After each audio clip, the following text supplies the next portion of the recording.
Welcome to EmacsConf 2022.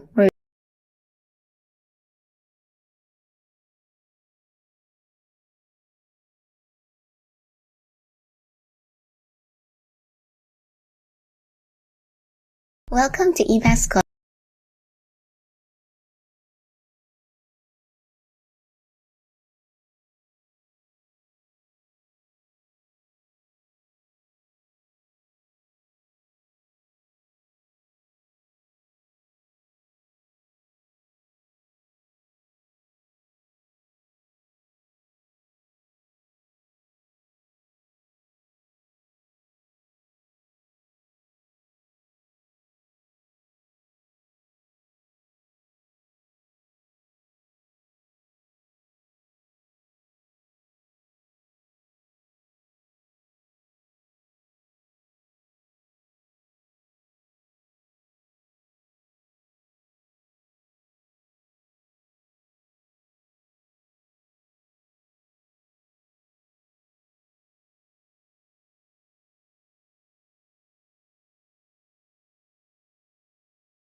you're hearing me.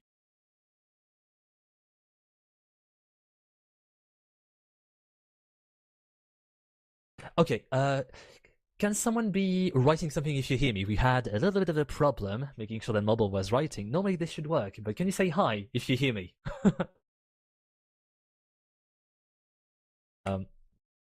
I got confirmation for the little elves in my ears telling me that everything was working. Great. So hi everyone.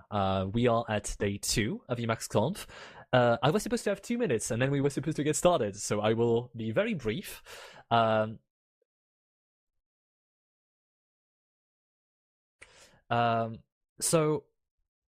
I just need to make sure because the elves in my ears are telling me that maybe you cannot hear me. Can you type the number 3 if you hear me currently in the chat?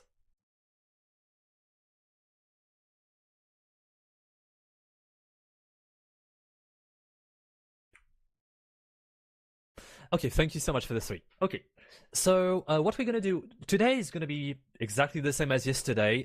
We'll play the introduction we played yesterday so that you have all the information for today.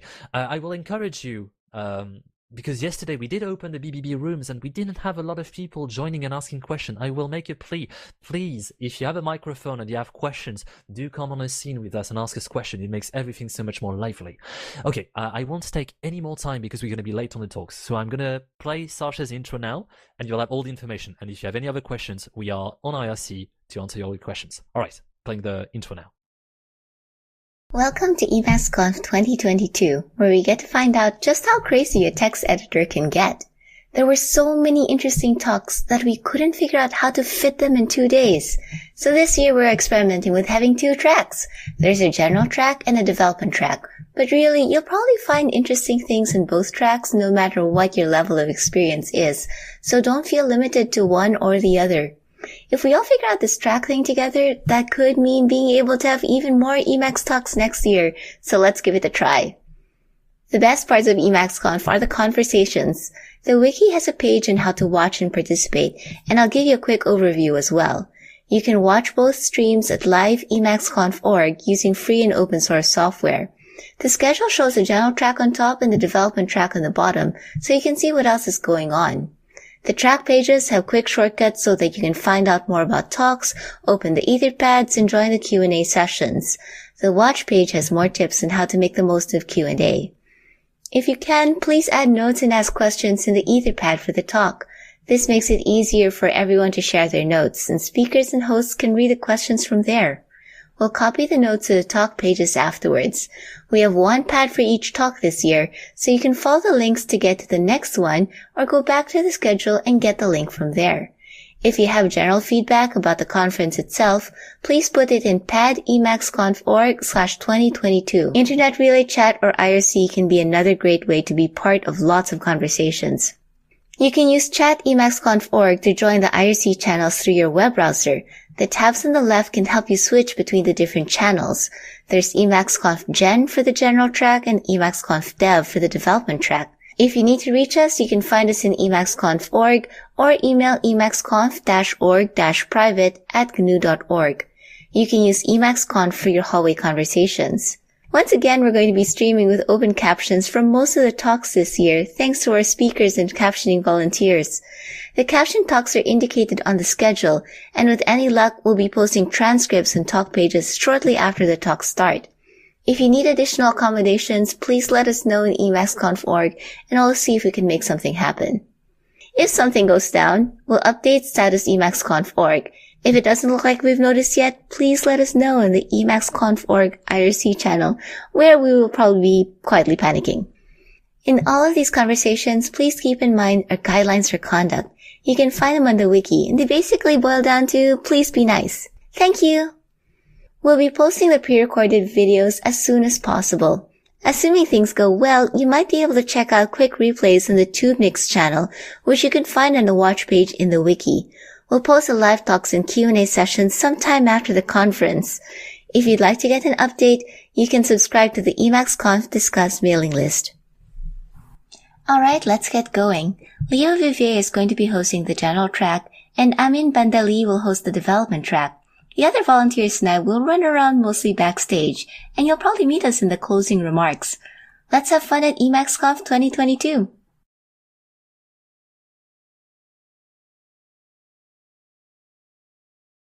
The next talk is called Results of the 2022 Emacs Survey. In this talk, Timothy shares insight from this year's edition of the Emacs Survey. Afterwards, he will answer questions via IRC. Hello everyone, and thanks for tuning in.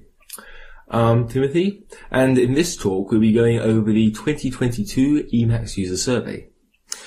Since this is the first time we're discussing this, we'll be going over the survey itself a bit, how it's been put together and run, and then we'll have a little taste of the results with more analysis to be published in the future.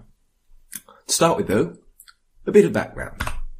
So, in 2020, we had an Emacs user survey run by Adrian Brochard.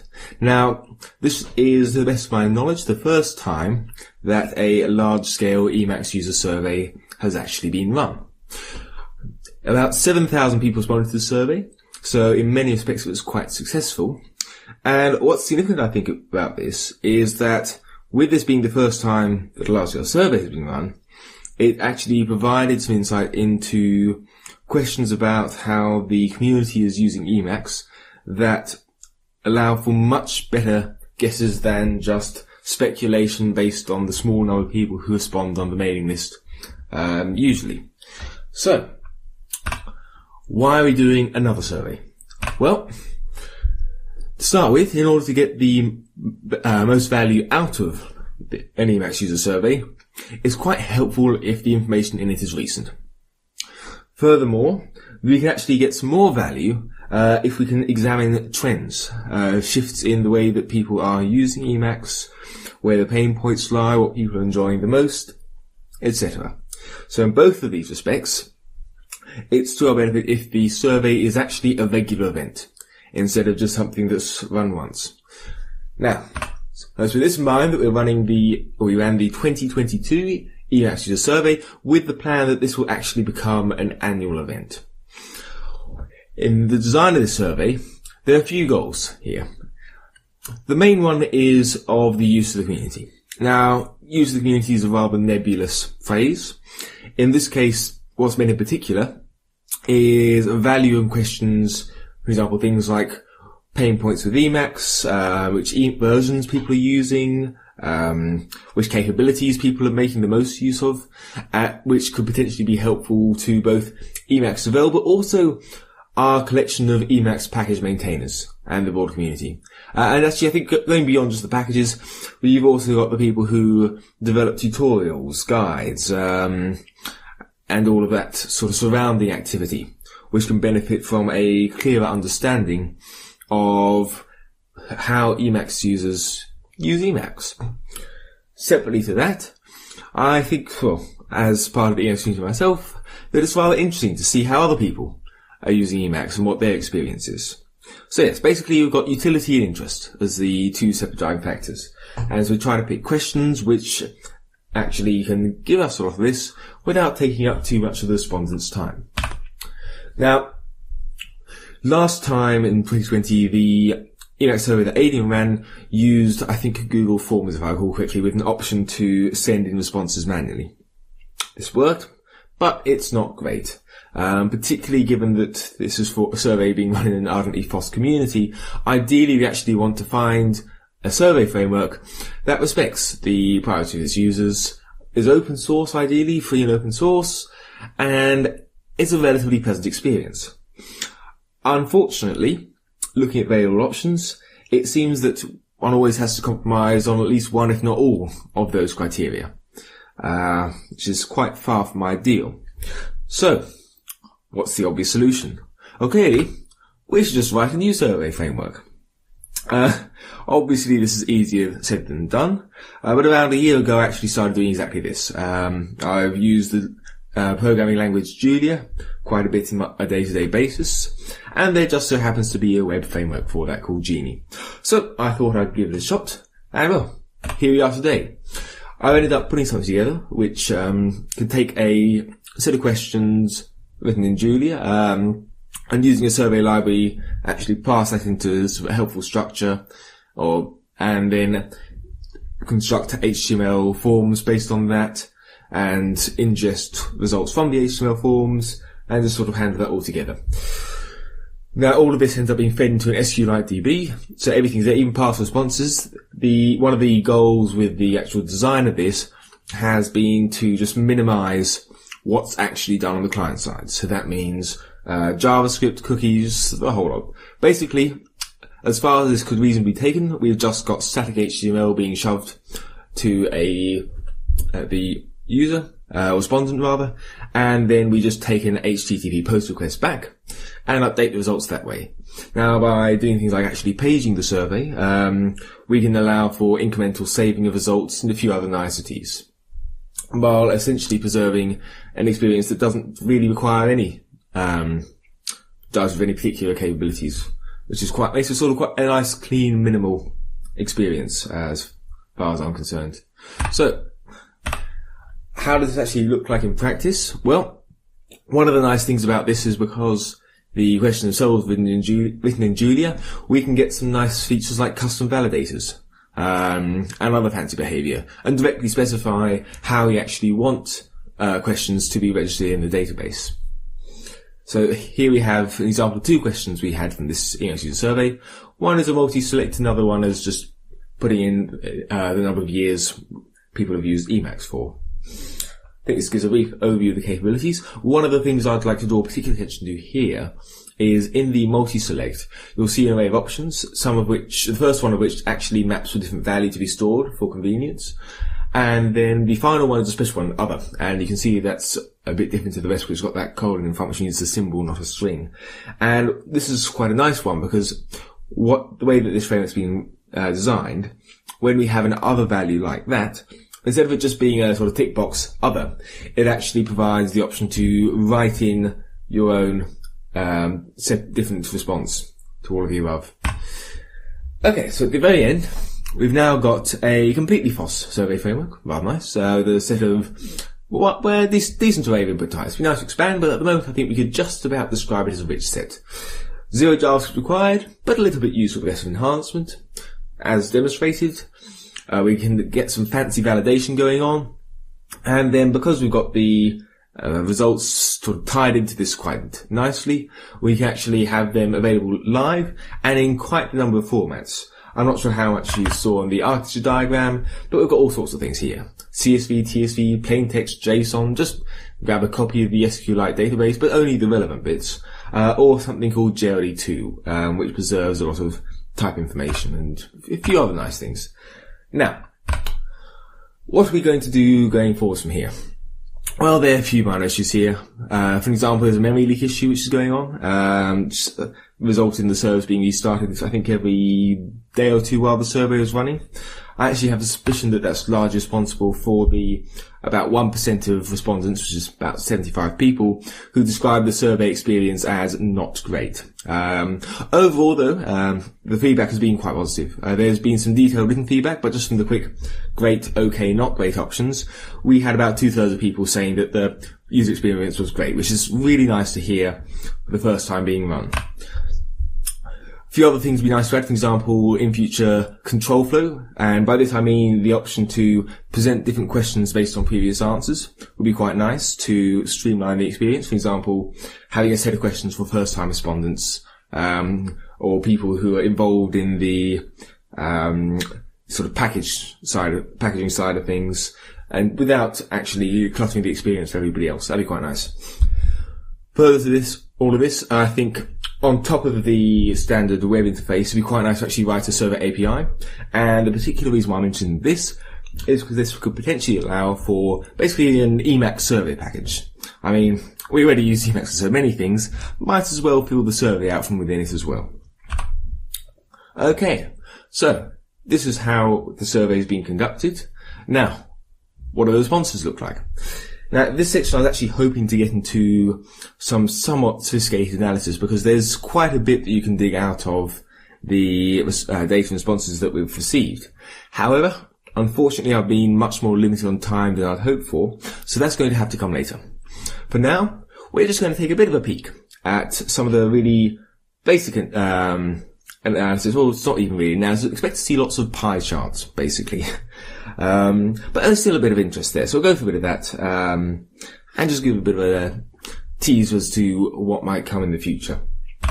So, to sum up for starters, we've had about 6,500 responses. It is worth noting about thousands of those are partial, so people who gave up on the survey partway through. Given that the 2020 survey had about 7,000 responses, I'd say we're basically on par here. This ran over a month, and interestingly, about half of these respondents did not participate in the 2020 survey. I think at this point it's not really clear what to make of that. There's been a 2-year gap between the surveys. It's been done, well, it method quite differently. And yes, there's not enough really to say. What could be interesting though is actually once this starts running regularly, we can see whether there's regular churn in the survey respondents, or if we have a sort of consistent core of people who respond each year, and then just people who sort of come by every now and then and go sort of, oh, why not? I'll respond to this year's survey. But we're going to have to wait a bit to actually see how people treat the survey. Now, these responses came from quite a wide range of places. We've got 115 nations represented here. And collectively, the respondents spent about 1,000 hours giving us information. So I think, if nothing else, just from the effort that people have put into actually giving us useful data to work with, it's worth giving at least a good effort to actually trying to extract some value out of these responses. Now, overall, we found a lot of responses came from America. No surprises there. But as mentioned, with a good mix around the globe. Sort of the usual suspects for the rest of the responses, a whole bunch in Europe, a whole bunch around Asia, a bit in Australasia as well. And yes, that's sort of nothing particularly surprising here. It's sort of in line with expectations. What I find a bit more interesting though, is if we actually normalize the number of responses from each nation by the population of said nations, essentially giving a popularity of Emacs, or at least of Emacs survey respondents for each nation, you end up finding that Europe, particularly Scandinavia, becomes a bit of a hotspot. So I'm not sure what's going on in Sweden, Finland and Norway, but it seems to be particularly popular around there. It's also worth noting that we now find that the proportion of respondents in countries like America, Canada, Australia and most of Europe actually becomes quite comparable with each other, which is, yes, once again, sort of lines up with these responses, expectations from the last slide. Okay, getting into some of the other demographic information. Demographic information was new to this survey. In the 2020 survey, it was people were asked whether or not what they would think of being asked about some demographic information in a future survey, and the overwhelming response is, sure, I don't really mind. And so that's what we've done here. One of the ones of somewhat interest is the age-gender breakdown. So we expect Emacs to be used predominantly among people in software and programming, and within that industry, I think it's quite widely documented to have about a sort of 75-25% roughly split between male and female. Interestingly, in Emacs, it's a much more aggressively biased result. So we had about 96% of respondents are male, with just 4% for the rest. Interestingly though, if we look at the younger respondents, say for example under 25, we go from 96% male to 88%. So I'd say it's fair to say that the young respondents are, in this respect, a somewhat more diverse group. Hopefully, as future surveys go on, we'll see this continue and not sort of die off to the sort of, well, at this point it's sort of more like 99% if you look at the older ages. But well, we'll see. Occupations was an interesting slide as well, or interesting question as well. We've got the usual suspects here. I mean, it's a text editor, well, Lisp machine masquerading as a text editor, mainly used for programming, and so we expect lots of software development and that sort of thing. But that's only about just over half of the responses. We've got a huge chunk from academia, and then really just an odd bag of all sorts of other things, including things which you wouldn't really associate with programming and software at all. Things like creative writing, publishing, legal, yes.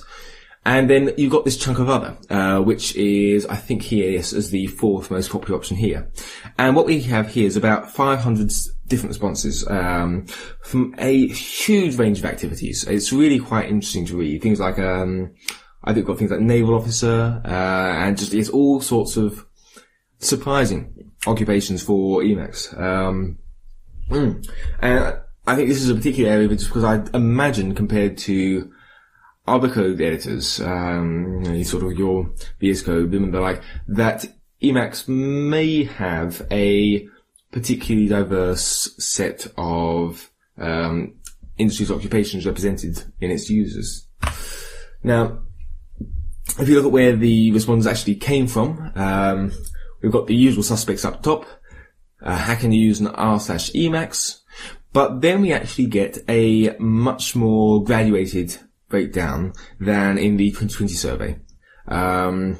There's familiar results here like IRC, Telegram, Emacs China, but now, and Twitter, but now you've got a few new entries, things like the Fediverse, Discourse, Matrix, which didn't pop up previously. So I think this is, yes, quite a nice sign in terms of actually hitting a sort of wide range of pockets of Emacs users across different platforms, which bodes well for the potential representativeness of this survey. Unsurprisingly, if we're talking about Emacs, and particularly people who are quite engaged in it, which are the respondents to this survey, we find that we also get quite a high degree of care for free and open source software. So if you have a look here, only about a quarter of users didn't express a strong preference towards FOSS software. In fact, we had over a quarter saying that they would accept significant or even any compromise, and to use a FOSS piece of software over a proprietary alternative, which, yeah, given the nature of Emacs, not terribly surprising, but a strong showing nonetheless. Now, let's start getting to things which actually are useful for potential Emacs development and packaging. If you're thinking about supporting Emacs versions, it looks like you can do fantastically well in terms of hitting most users if you support Emacs 27+. That hits about 96% of respondents. Interestingly though, you can actually make an argument for being even more aggressive. I mean, if you have a look at Emacs 28+, that's still over 3/4 of the respondents. And we've got at this point a quarter using the unreleased head version, even though it's getting close to release. So yeah, obviously here, as stated, we're hitting a sort of more engaged with the community subset of Emacs users, but still, I think it's interesting to see that with Emacs's increasingly frequent update schedule, that users are actually picking up those updates quite promptly as they roll out. Continuing on with how people actually use Emacs, languages. So we've got the usual suspects here. Lots of Python, quite a bit of JavaScript and C, lots of shell. What I find quite interesting though is if we actually bring in the 2020 Stack Overflow language usage survey data, and that sort of maps quite well to the array of language options we provided here. They had a general Lisp option, which I've folded into Common Lisp since they listed Clojure separately, and I think that seems like a fairly safe bet. But other than that, the only languages that we missed are, well, Scheme and eLisp. So what we can do is we can look at the relative popularity of different languages from our Emacs user survey compared to Stack Overflow's. And what do we find? Well, Clojure and Common Lisp far above the rest, I imagine in no small part due to the fantastic Slime and Cider packages. Following that, we see Haskell being particularly prominent, and then a collection of other languages, your Erlang, Elixir, Julia, Perl and the rest. And then lastly, if we have a look at the ones which have significantly diminished popularity compared to Stack Overflow, we end up with, I think, what I could probably cast as sort of more enterprisey languages. Things like C#, Java, TypeScript, and the like. So, that's interesting. Now, earlier when we were looking at the split of Emacs users, we found that we actually had a fair few in sort of more creative areas, like writing and publishing. So if looking at pros, we'd expect a decent chunk to be using Emacs frequently for pros, but it's actually more than just a little bit. It's a little slice. We've got a whopping about third of users saying they frequently use Emacs for writing prose. I'd imagine that the availability of things like org mode and org text probably help like this. Moving on to other packages, or more packages, we've actually got a very similar split here to the 2020 survey. Org has seen a bit of a growth in popularity. We've got some new arrivals here as well. For example, Vertigo has popped onto the scene and overtaken Ivy here, along with a few other new packages like Consult. Other than that, quite comparable. What's rather interesting that I find here is that when you have people who listed a small number of packages, they actually predominantly listed packages other than the sort of most common set. So if we have a look at people who only listed one package, basically, 2/3 of that, or three-quarters of those responses were saying other packages. Despite the fact that overall, packages other than that highlighted selection here only constituted a quarter of responses. So there might be something a bit more to look at there. Now, when people are using packages, we also asked what types of documentation people would like to see more of on package readmes. And so basically we got a big mix here. It seems like generally people are interested in seeing more in various forms, whether it be tutorials, overviews, screenshots, comparisons, or clips and videos. So full readmes with a lot of context seem to be quite desirable from this. Now, moving forward, what are we going to do? So, 800 people gave some detailed feedback on the survey. That's quite nice. I'm going to be taking a good read of all of those responses and using that to improve the process and also the set of questions. Now, all of you can also give some feedback on the questions both that you found most useful in this survey, ones that you think might not add much value, and or new questions that you think might be a good addition. Once I've done a bit more analysis, particularly the more sophisticated analysis which I'm planning, which will probably come out actually maybe in the first quarter of next year, we can see which questions there seem to have provided the most interesting or surprising results, and those are probably worth keeping.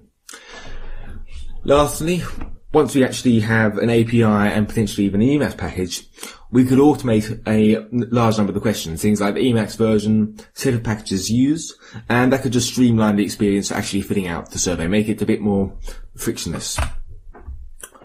Now, talking of the frictional questions, a quick survey is a good survey.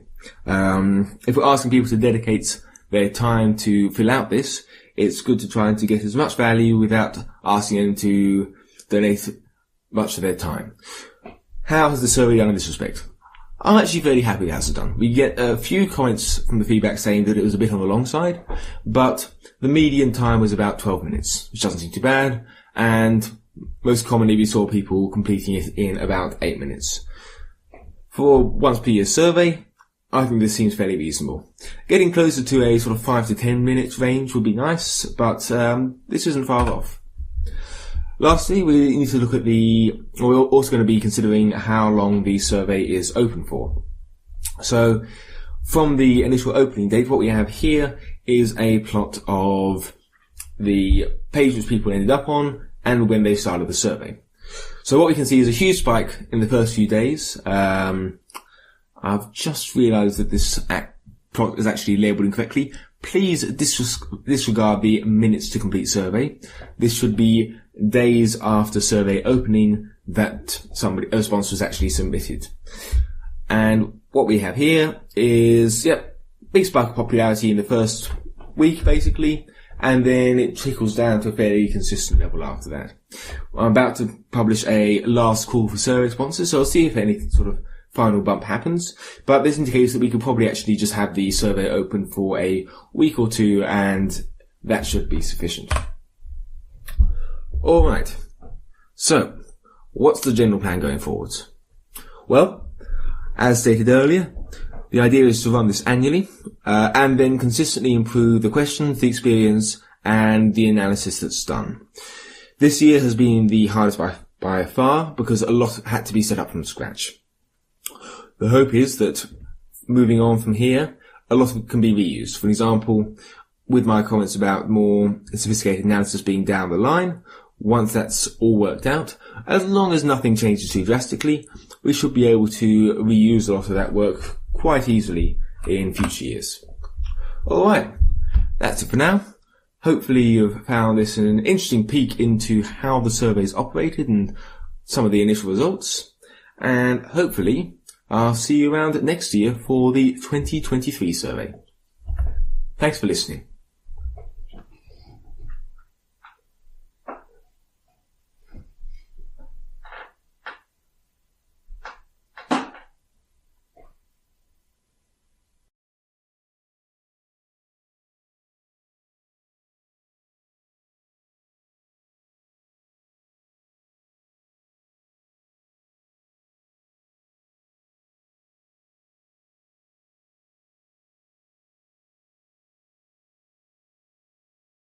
To IRC, and we're also going to put the pad on the side. I recommend, if you want to interact with Timothy, so that's Tekozor in the chat, someone will be adding a little plus before the name so that you can see them very easily. You can directly interact with Timothy that way, and the lovely pad volunteers that we have, Antonio and Carl Voigt, will be able to grab your question and put them in the pad, but it's okay if you don't do it. It's fine. Otherwise, we have about a few minutes. I'll look into the schedule and tell you when we are starting with the next talk.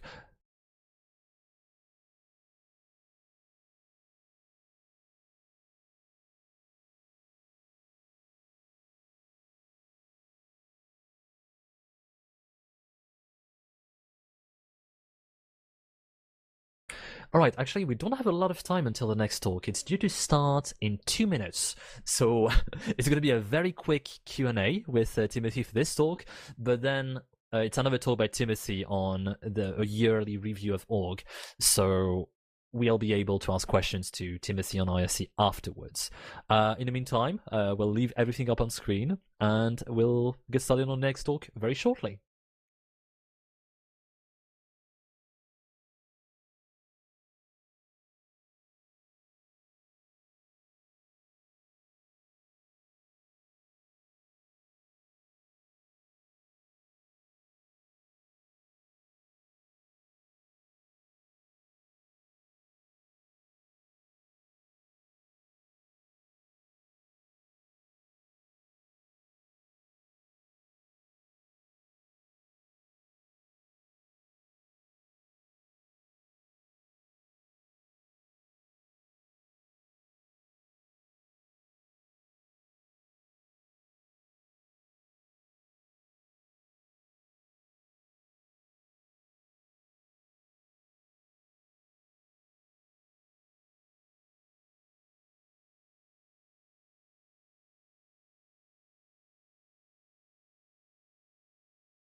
The next talk is another talk by Timothy called This Year in Org.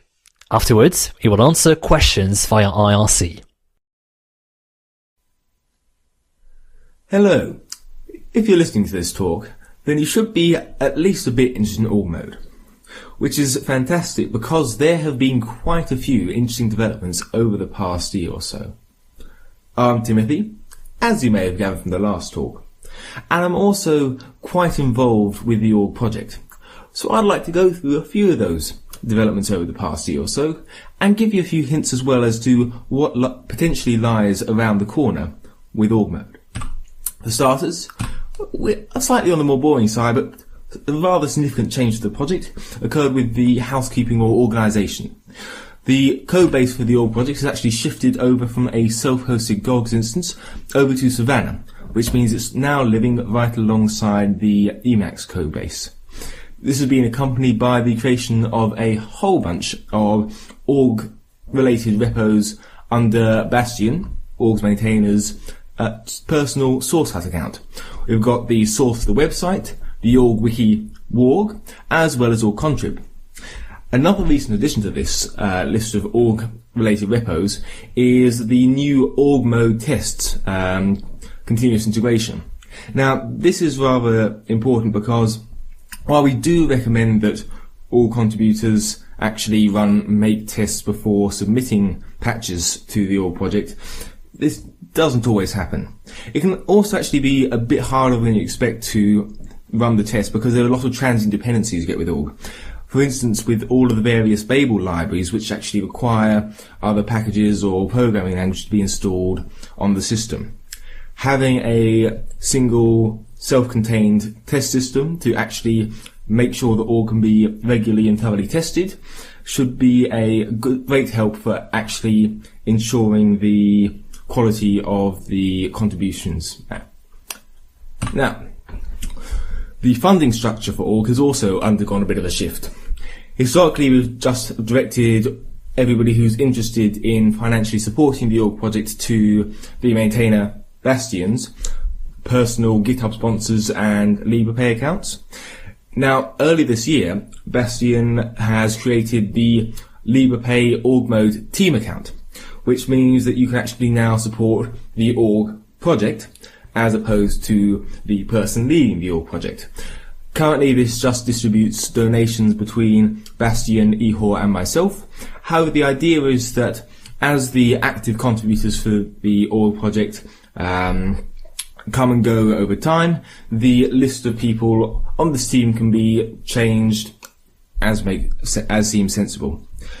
The hope here is that it will simplify both how easy it is to actually financially support the org project, as well as how easily people contributing to the org project can be supported. So, if you're interested in supporting the org project, well, there's never been a better time than now to have a look at this and let anybody who might be interested know. Hopefully this leads to a healthier funding structure that will scale better into the long term, and thus better support the work that happens with org. Now, the project itself has of course also seen quite a bit of development over the past year. We've had about 800 comments from 80 contributors.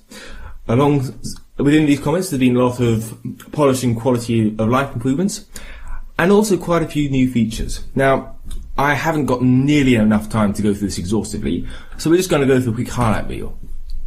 There's a collection of export improvements from things like which affect all export backends, like including remote content, and adding new things like DOI links and support for encrypted org files, as well as a whole lot of export backend specific changes. For example, quite a few backends, I've mentioned the LaTeX one here, but also others, such as TextInfo, have now got rich support for various types of attributes and objects. The HTML backend has had a few things spruced up, and, well, if you want to see the full list, just take a look at the release notes. We've also seen a similar collection of improvements with the Babel backends. Once again, this is scattered, it can be split into two sets of changes. There's some which affect all of Babel, essentially. For instance, the new syntax of parsing the raw content of code blocks, or the changes with NoWeb.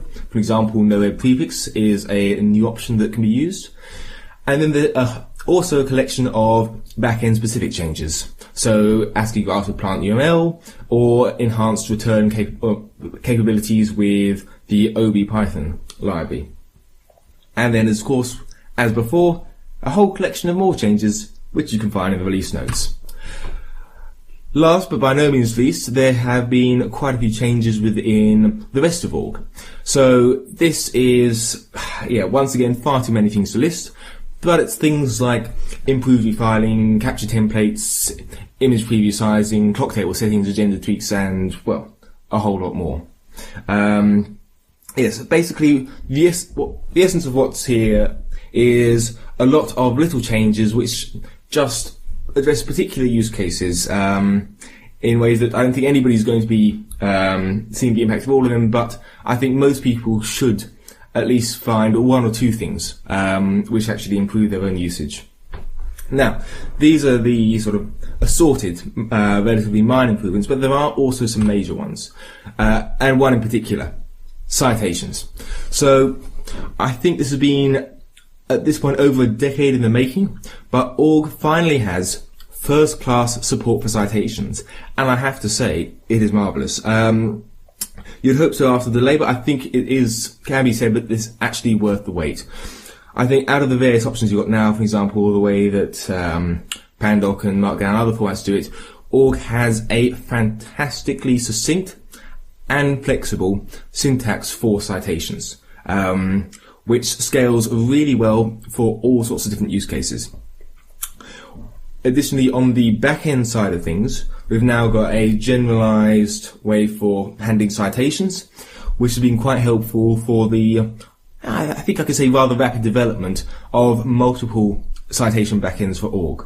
And I think it's just fantastic, really, seeing how quickly org has gone from having no support for citations at the start of this year to what can be described as a wonderfully rich and flexible support with, well, multiple backends for citations. I think something that we can really be proud of, and it's been a fantastic contribution for everybody involved in this process.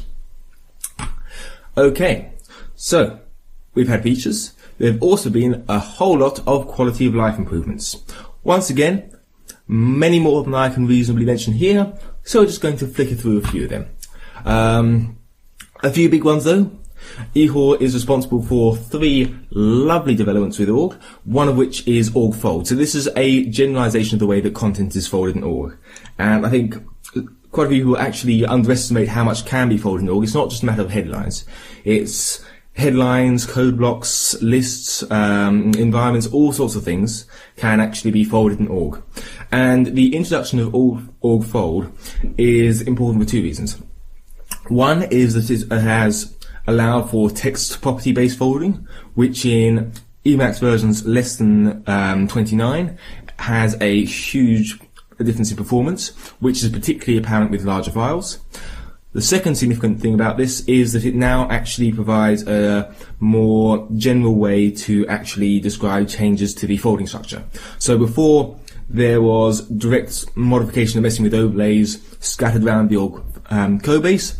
Now we have a much more well-organized system where we use org fold to say what is and isn't folded and to manage the state of all of that, which is, I think, just from a sort of project design approach, a much better system.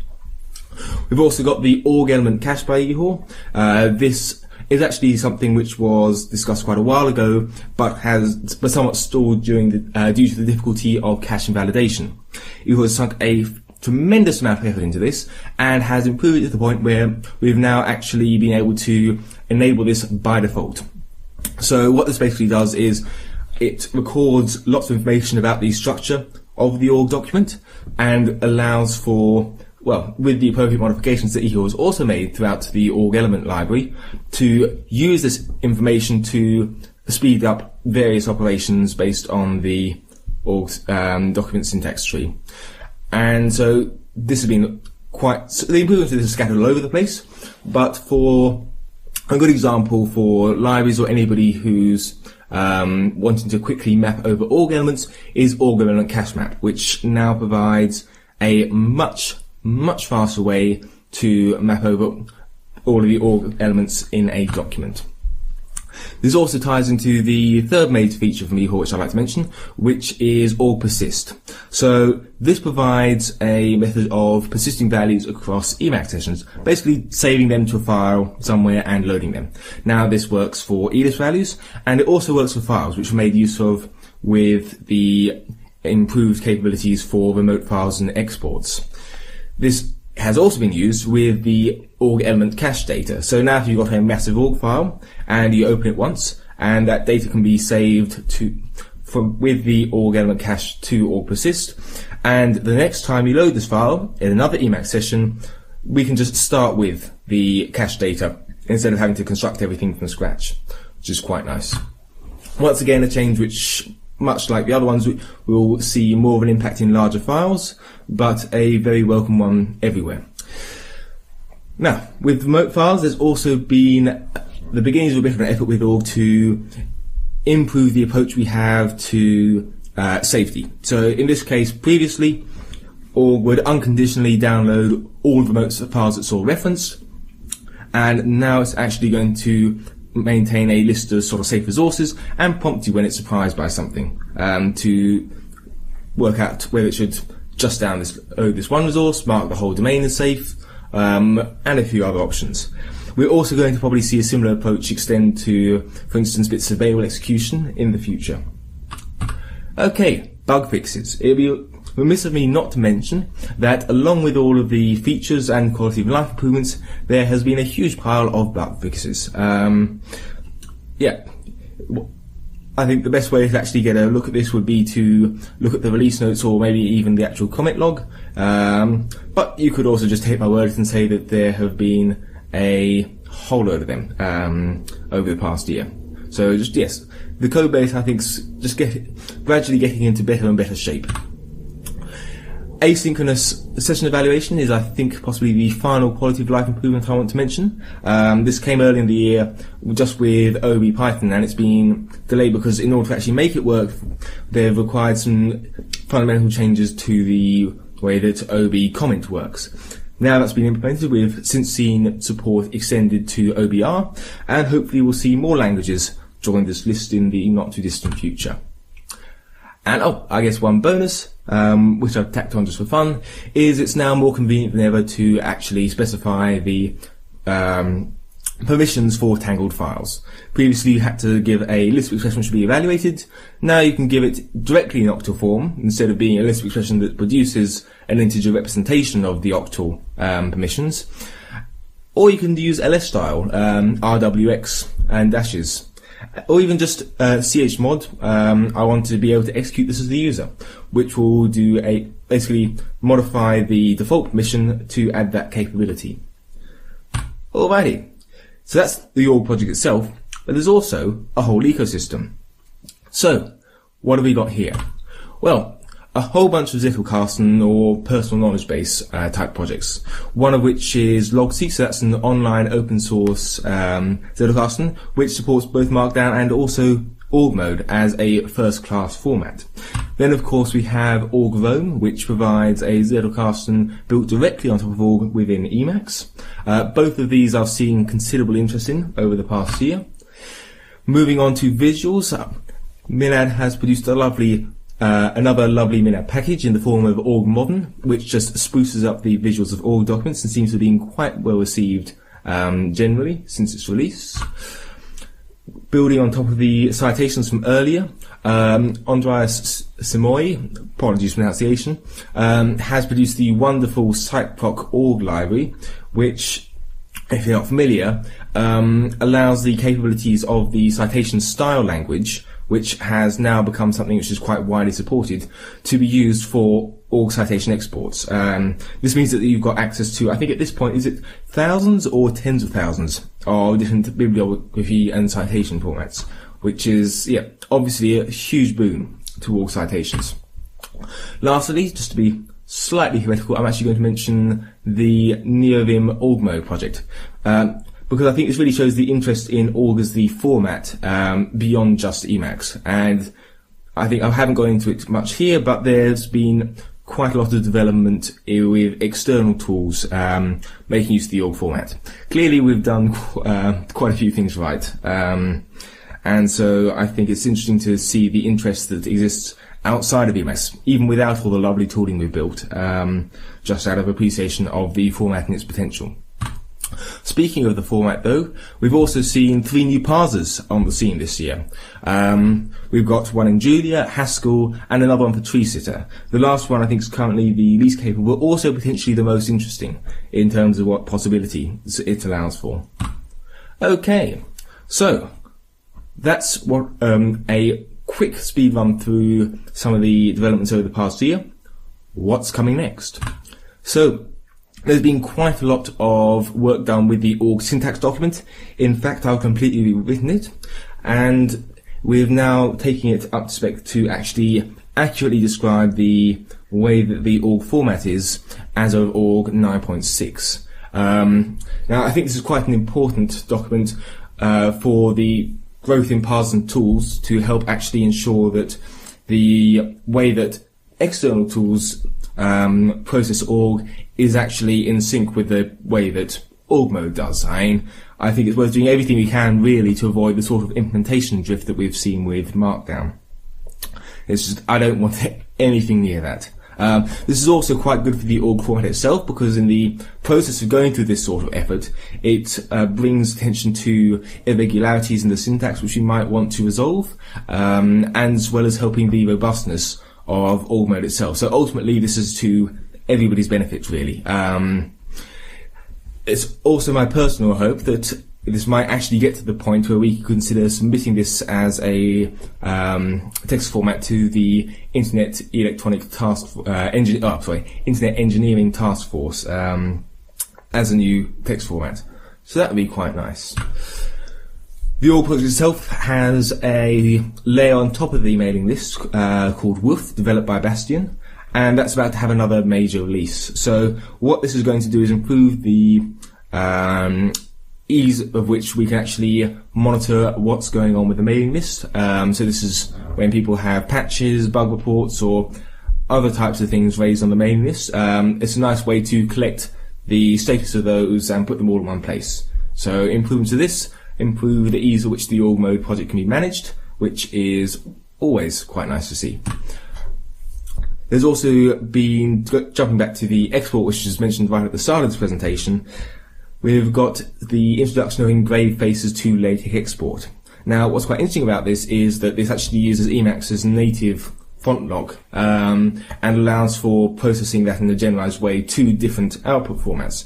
So at the moment, this is just integrated with Ox LaTeX, but it contains the functionality needed for HTML and ASCII, and it could also be extended to other formats like ODT. So we could potentially have a full syntax highlighting based on Emacs exported to, well, really all of the org mode backends, except I suppose the plain text ones like Markdown.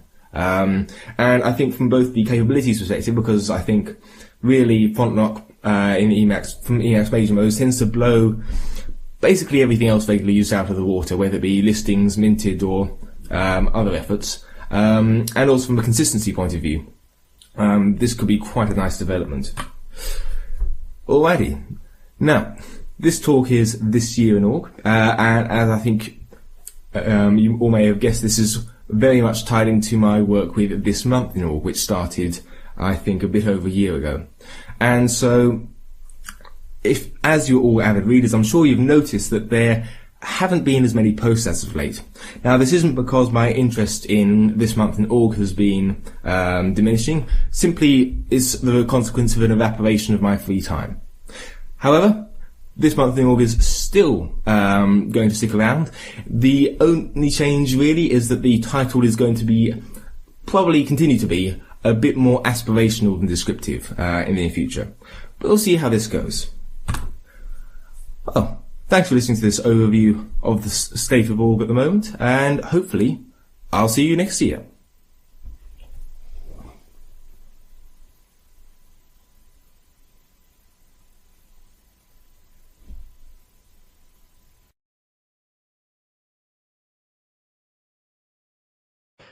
Okay, everyone. So I was telling you before that we would have a little more time with Timothy to be able to, well, for him to answer questions. But sadly, we need to go into the next talk fairly quickly. It's not because we're late, but just because I completely forgot that we wouldn't have all that much time. Normally, a lot of people I've already been discussing with Timothy on IRC. And again, you'll be able to find all the information later on the wiki. We'll scour all the places, the BBB chat, the pads, all this. We'll collect all the information and it'll be readily available for you. But right now, what we're going to do is we're going to head into the next talk of the morning. We have about 1 minute until the talk starts. So don't worry, something will be happening fairly shortly. And why 2 minutes, you ask? It's because Sasha was doubting my ability to do this in 1 minute, and I did it just then. See you in a bit.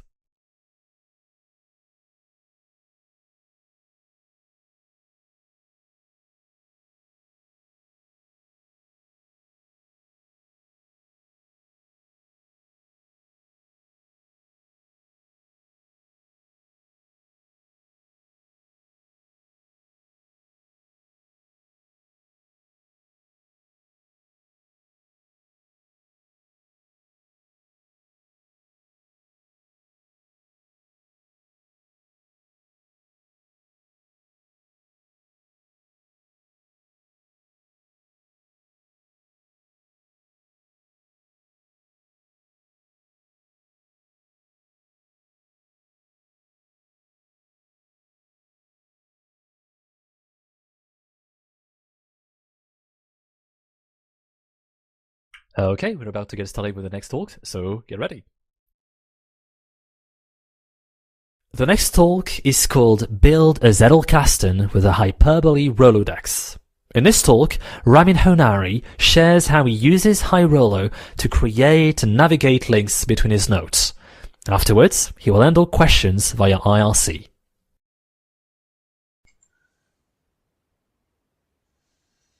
Hello attendees of EmacsConf 2022. The title of my talk is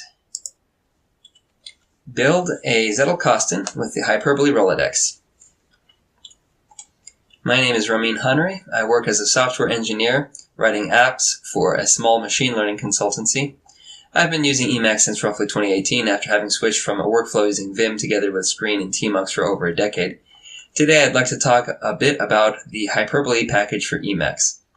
Others are presenting talks later today about Hyperbole as well, including some of the authors and maintainers, so I won't go into too much detail about how Hyperbole works. Instead, I want to present a more concrete use case for Hyperbole, which is how to use it to facilitate the Zettelkasten method. Most Emacs users will probably be more familiar with org-roam. Org-roam may even be the first thing that comes to mind when you hear the word Zettelkasten, but personally I use Hyperbole because I found it easier to get started with using it as an ideas database. All you need to do is install the Hyperbole package, which is available on GNU ELPA, and then set a few customization options. There's nothing else you really need to do to get started, and also Hyperbole works nicely with org mode. So Hyperbole's built-in functionality can be used as a nice lightweight alternative to other Emacs Zettelkasten packages. This talk is for people who are curious about getting started with the Zettelkasten method, but are not ready to commit to a more purpose-built solution like org-roam. So the thing I'd like people to take away from this presentation is that the Hyperbole Emacs package provides you with a flat file database called HiRolo, which you can use to store ideas. Then you can use what Hyperbole calls buttons, which are hyperlinks, to execute arbitrary Emacs commands, and by inserting links into your database that execute queries against the database itself, these query action links serve as a means to link ideas together, thus creating a functioning Zettelkasten. If this doesn't make sense to you, I'll explain what all of this means presently. So just a quick overview of what Zettelkasten is, and note that most of what I say about the Zettelkasten method comes from a guy called Sasha Fast and his website zettelkasten.de. So a Zettelkasten is, in brief, a database containing many nodes of interconnected ideas, each idea being a single quantity of knowledge, about a paragraph, and linked to other related ideas. Also, let me quickly mention that there are actually many tools I use that assist me with the Zettelkasten method. Hyperbole for hyperlinks, Embark for general text editing, org mode for markup, Dured for managing large sets of files, Consult Vertigo Orderless Marginalia for interactive search to directories and documents, and Magit for revision control and syncing my database of ideas across a few of my computers. Each of these tools provides some unique functionality, but today I'll be focusing mostly on hyperbole and how it is especially useful for the task of linking information together, which is the most important aspect of the Zettelkasten methodology. And now I'll briefly go over what hyperbole is. At its core, hyperbole is a simple markup language specifically designed to mark up hyperlinks.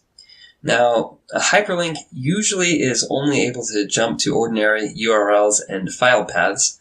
Hyperbole extends the function of a hyperlink to provide a simple, human-readable markup for executing Emacs commands, called button actions. And then on top of this core functionality, a few mini applications, for example, HighRollo and KOutline, have been built to make hyperbole more generally useful as a personal information management tool. HighRollo is the feature that I use as my Zettelkasten, and in particular the HighRollo search feature in combination with the usual hyperbole hyperlink markup language. So let me just quote the hyperbole manual. Hyperbole includes HighRollo for convenient management of hierarchical, record-oriented information. Most often, this is used for contact management, but it can quickly be adapted to most any record-oriented lookup task requiring fast retrieval. So in other words, for example, it can be used to run search queries across the full set of nodes in a set of org mode files. And this means we can use an org mode file as a flat file database in which entries in the database can be linked together. And this, in essence, is what a Zettelkasten is. HighRollo needs almost no configuration, even if you're using it for the purpose of a Zettelkasten.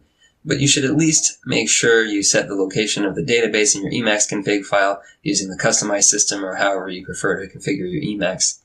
I use usepackage, and on this slide I have here an abridged version of what my init.el file looks like for the hyperbole package. A few relevant environment variables are set. The HighRollo file list variable selects where to find Rollo database files for the purpose of search. I have it set to just the Zettelkasten flat file database. And also I set the HighRollo date format variable. Each database entry has a timestamp, and I use the timestamp as a unique ID for each entry, that is each idea node in the database. Finally, before I get into the actual demo, let me quick explain the hyperbole mini buffer menu system. Mini buffer menus in hyperbole work just like an ordinary GUI, except you typically enter into the mini buffer menu with a key binding instead of a mouse click. To open the hyperbole menu, you use the hyperbole universal leader key. That's Control-HH, which, by the way, this rebinds the view hello file command, which is a command that probably most people never use. So all hyperbole menu key sequences begin with Control-HH. So please remember this. As I explain how to do things, please don't worry too much about the key sequence I use to perform certain actions. Really, I'm just navigating the hyperbole mini buffer menus. It is a very discoverable and fluid user interface. Anyway, now that we've configured our Rollo database, let's see how we enter new ideas into the database. And I will start with an empty database. And then I'll switch over to a more complete database that I prepared for this demo. So, first we type the hyperbole universal leader key, Control-HH. And then you can see the menus down here. We type R for Rollo and A for add. So that's Control-HH, R-A to enter a new idea. And this command is available globally, so much like with the org capture feature in org mode, you can run this command at any time at the very moment you want to enter an idea. So first, we are prompted for an entry title. And if you're using HighRollo as a contact list, this is where you would enter the person's name. I'm using it as a Zettelkasten, so I instead enter a title for my idea. So I'll just type in. And as soon as I press enter after this prompt, my Zettelkasten org file is opened, and a new entry with the timestamp is created. And the cursor is placed at this entry, ready for me to enter the body text of the idea. So I'll type that in. And now I save the idea file, Control-X, Control-S, and switch back to what I was working on before with the usual Control-X0, delete window command. Next, I'd like to talk about the high-Rollo database search feature, which is very useful. The high-Rollo search feature uses only Emacs built-in functions, and there's no indexing, as with tools like mLocate or orgrom. So far, I have not had any trouble with efficiency. I don't know if at some point in the future it will start slowing down. Emacs built-in search functionality is already pretty efficient as it is. It could be that I'm could also be that I'm in the habit of storing larger bodies of text in separate files and not in the flat file database. Anyway, you can search by regex, by string, or by words. I personally find the string search to be the most useful. The difference between word search and string search is that string search provides logical query operators like and, or, exclusive or, and not. Once you run a search query, a high-Rollo buffer is opened with this query results. And this is a read-only mode buffer with a few useful single key action bindings for navigating the list of results, which I will now demonstrate. By the way, I've now switched over to a larger example Rollo database that I've created to demonstrate more of the high-Rollo features. The high-Rollo search is available in the Hyperbole mini buffer menu, so it's always available to you.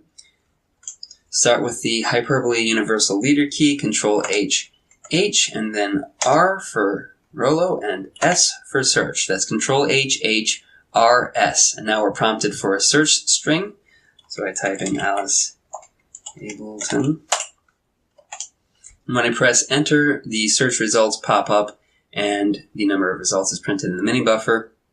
And we could also enter a search expression similar to a Lisp S expression with the logical operators like and, not, but you would not need to quote the search terms. So, for example, Control-H, HR, S, I could write and university character within parens, and this would find entries that only contained both of the words university and character. For the most part, I only really ever use the ordinary string search without logical operators. So as you can see, a search result buffer called high-Rollo has popped up with all of the matching entries, and the search results buffer is a read-only buffer with several useful navigation key bindings. I can press O to switch to overview mode, which shows all of the headings but no content. And this would also include subheadings with like 2 stars in front of it or 3 stars. I can press A to switch to show all mode, which shows all of the content under each heading. If I know I'm looking for a keyword in a top level heading, I can press T to switch to the top level view mode, which shows only the top level headings. As is always the case with the Emacs default key bindings, N and P move the cursor down and up line so I can navigate the cursor downward to an entry that looks interesting. I can press S to show the content of that particular entry. I can press H to hide the entry again. And I can press E or meta return on the entry heading to edit that heading, or that entry, which will open the org mode file that is the Zettelkasten database file with the cursor at this particular entry. Be warned that editing an entry creates a new timestamp, which I do not need, and there's currently no way to avoid this behavior. I work around this by simply using the undo command, which removes the unwanted timestamp. And so that's how I use the high-Rollo search functionality. Now, since the most important aspect of Zettelkasten is linking ideas in the database, how do we actually make this work in high-Rollo? So this is the secret sauce of Hyperbole, and the key takeaway for this presentation, as I said earlier. Hyperbole provides markup syntax for executing arbitrary Emacs commands, so you can link high-Rollo entries together using the high-Rollo search function. So let me demonstrate this now. So I'm back in my example high-row database, and if you take a closer look, you can see some of the hyperlinks that I already created with the angle round bracket syntax. Now with the cursor inside of these brackets, I can press meta return to click on this link. And as you can see, the search query corresponding to this hyperlink here has executed and popped up the high-row search results buffer.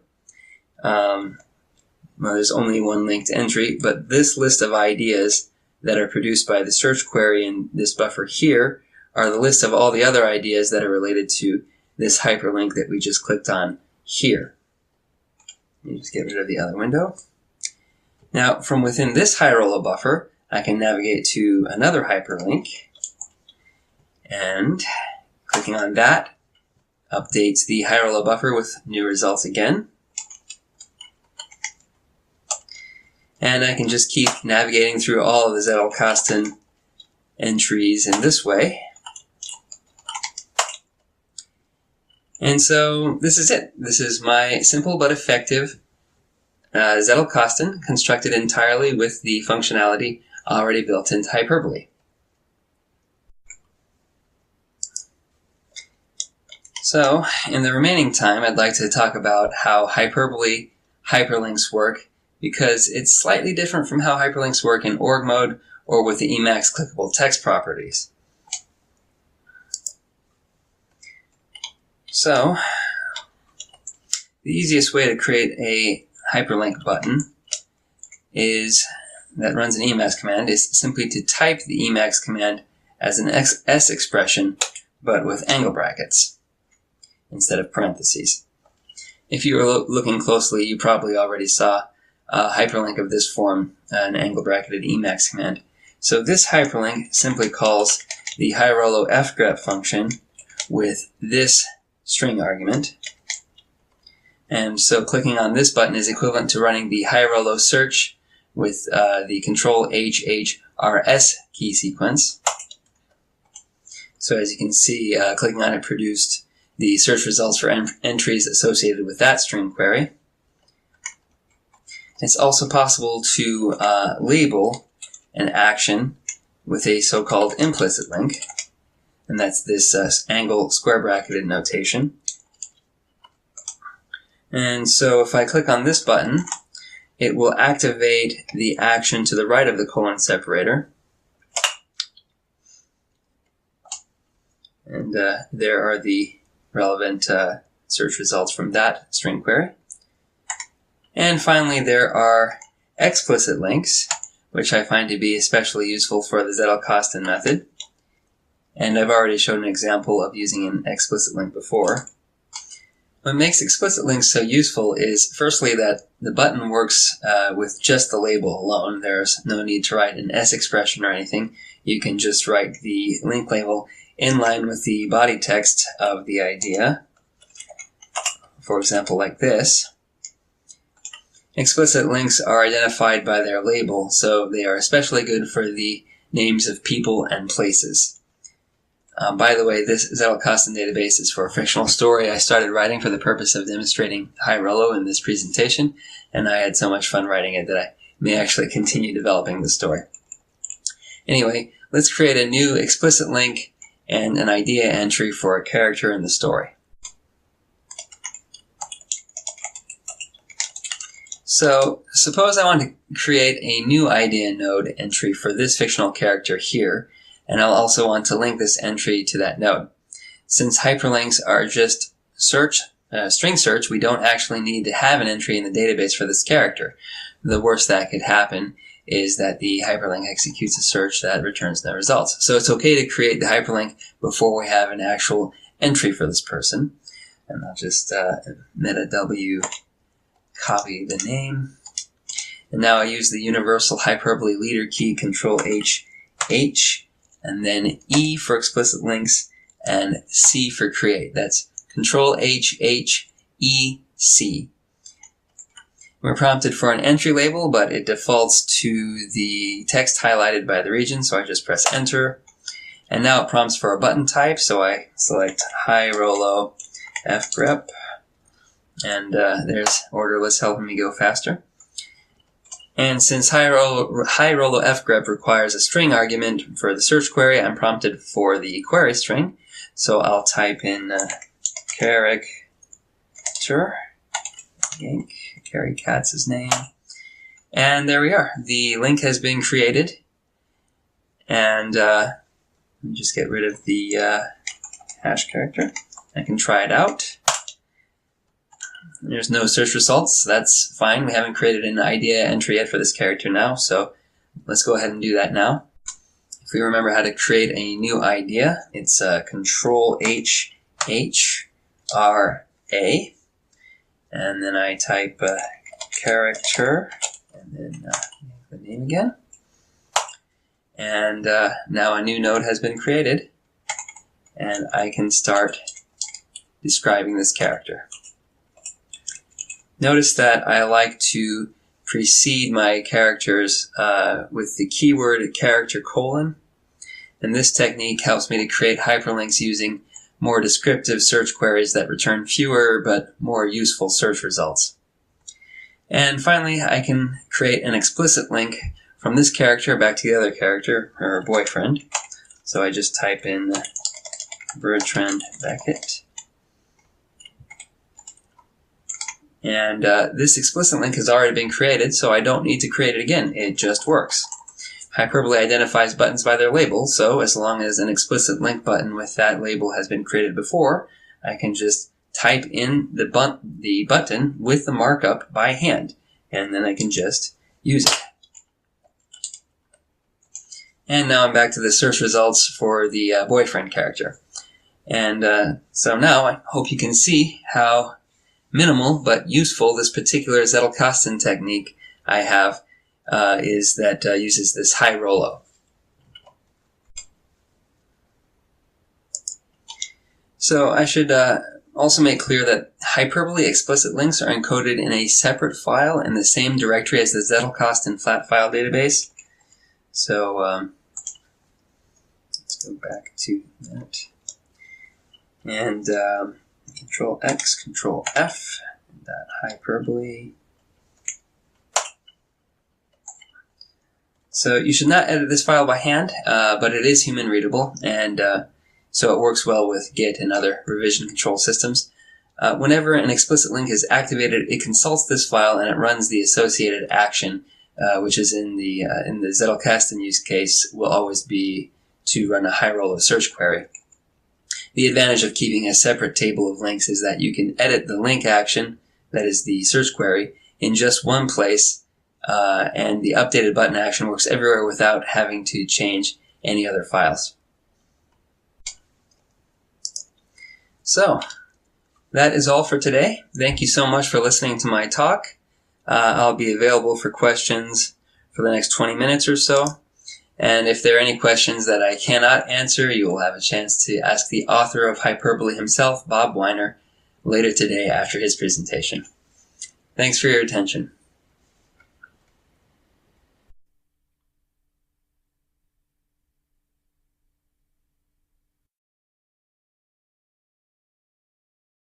Hello again, everyone. So that was a talk by Ramin, and we are going on a little bit of a break right now. We won't be having a Q&A right now. I mean, a live. Give me just a second. So apparently Ramin said that he would be available on a Google Meet. I mean, we are providing a BBB, so Ramin, if you are listening to us right now, we can provide a BBB link for you. And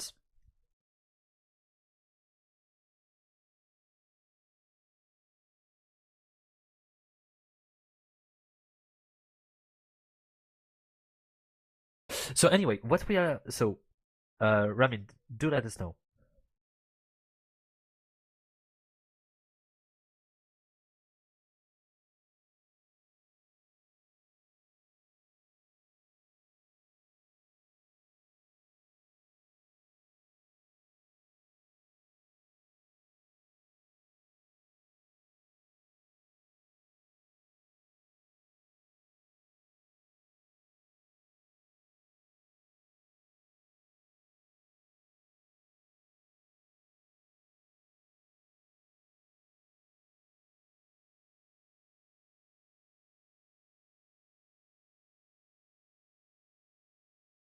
All right, so we've had a little bit of a chat internally. So, Ramin, if you hear this, probably best to stick to the IRC chat because it's easier for us to have all the questions over there. And again, we'll try to put the pad on screen. So we will have both IRC on the screen where you have Ramin able to answer questions. We'll also have pad volunteers able to do the collection of the questions and the answers into the pad. And don't worry if you don't catch all the questions. We have the history of the IRC chat, and we'll be able to find everything we need afterwards. Otherwise, the next talk will be at within 19 minutes, actually, at 14 of the current hours. It will be the talk by Carl Voigt, who is also the volunteer taking care of the pad. So, hi, Carl Voigt. And sorry, I just realized I'm audio only, and I just waved to my webcam, even though no one can see me. But you just have to imagine the warmth that is generated. This would have generated if you had seen me. Anyway, we are going on a little bit of a break. I remind you that we have a second track that is broadcasting talk at the same time, so you can maybe hop over there if you want to catch something else. All right, and otherwise, I'll see you at 40 of the current hour. See you in a bit.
The next talk is called Linking Headings with Org Superlinks, and in parentheses, Poor Man's Zettelkasten.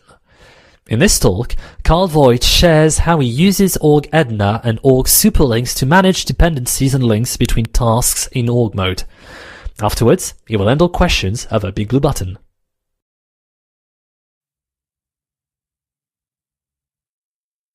Hello, my name is Carl Voigt and I'm going to show you a little demo on how I'm working with links between arbitrary headings and how I define dependencies between tasks when I'm working with projects and so forth.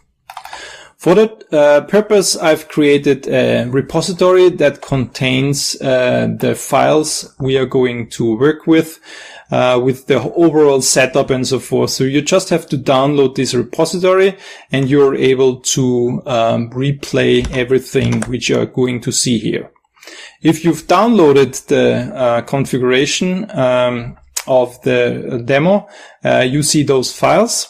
And you start the Emacs with an empty configuration and the link demo file like that. So let me just briefly increase the font size. Setting up the demo is easy. I've done the key visualization, the webcam part, and I've started the Emacs and increased the font size. And the last thing and the most important thing you need to do here is executing the Babel block, which consists of more or less dirty eLisp code that installs the necessary packages and functions and bindings required in this demo. You need to acknowledge the execution with yes and return. And after a couple of seconds, everything is downloaded and set up nicely for your demo.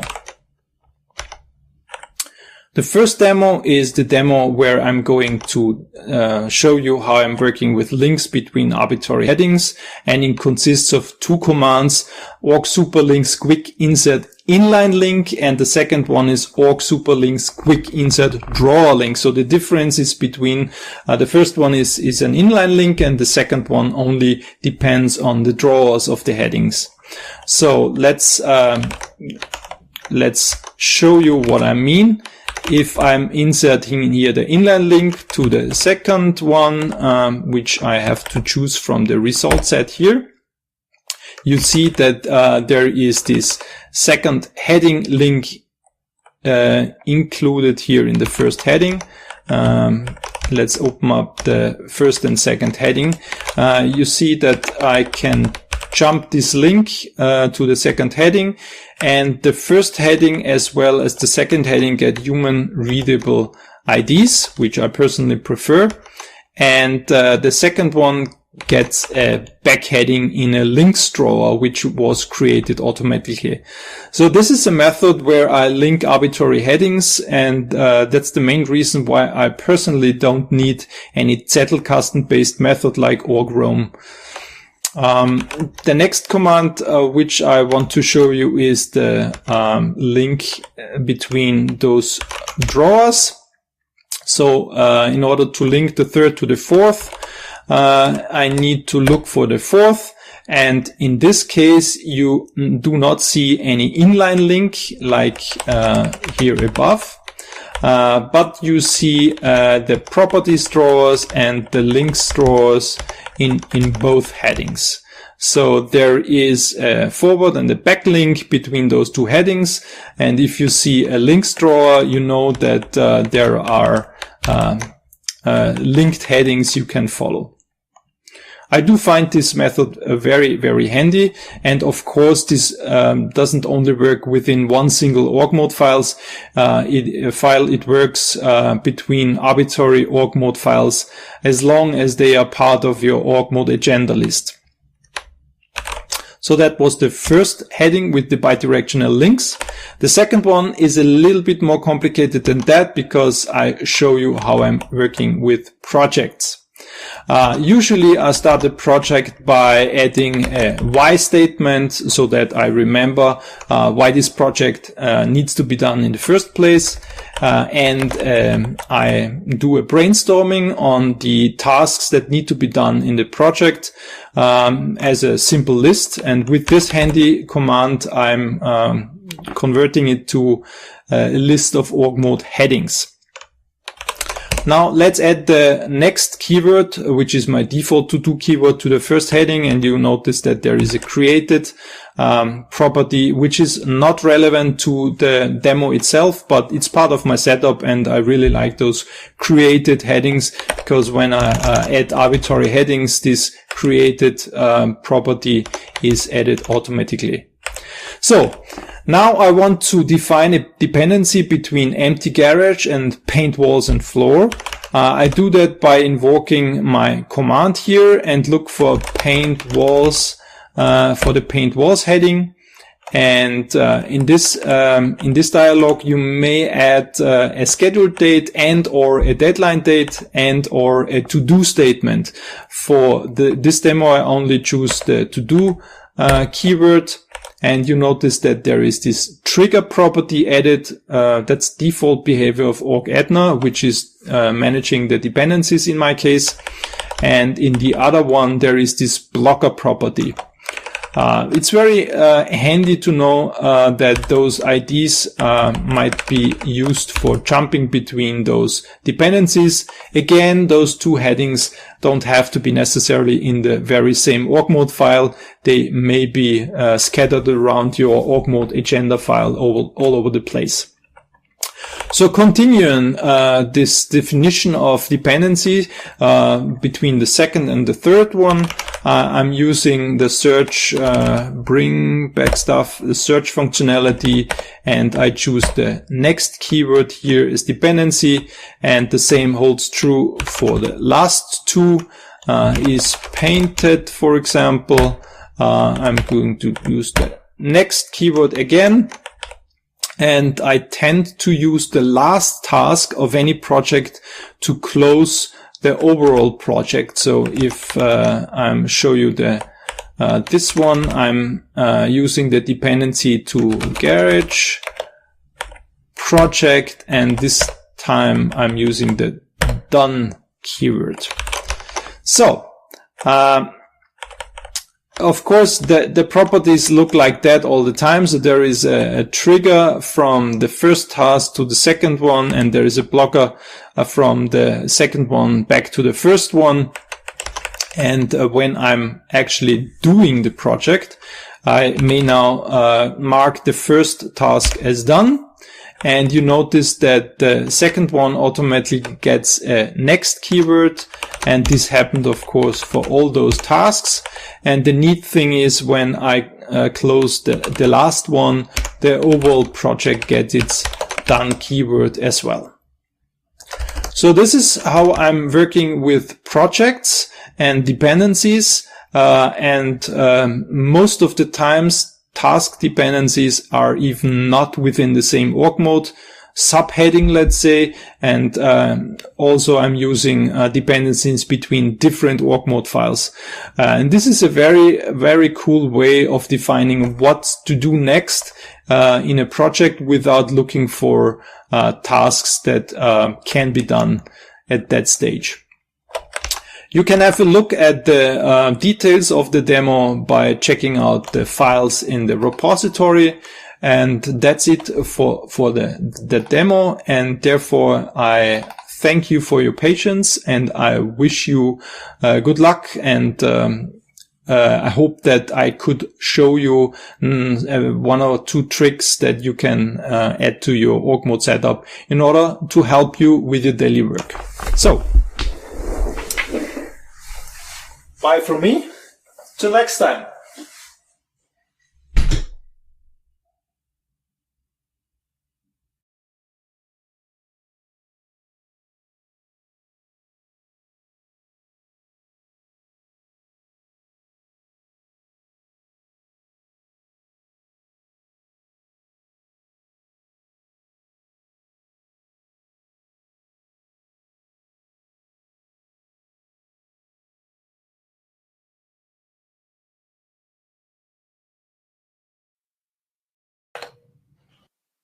And we are live. Hello again. It's the first time you're seeing me today, and hopefully you are still laughing from the little joke Carl had at the end of his talk. Hi, Carl. How are you doing?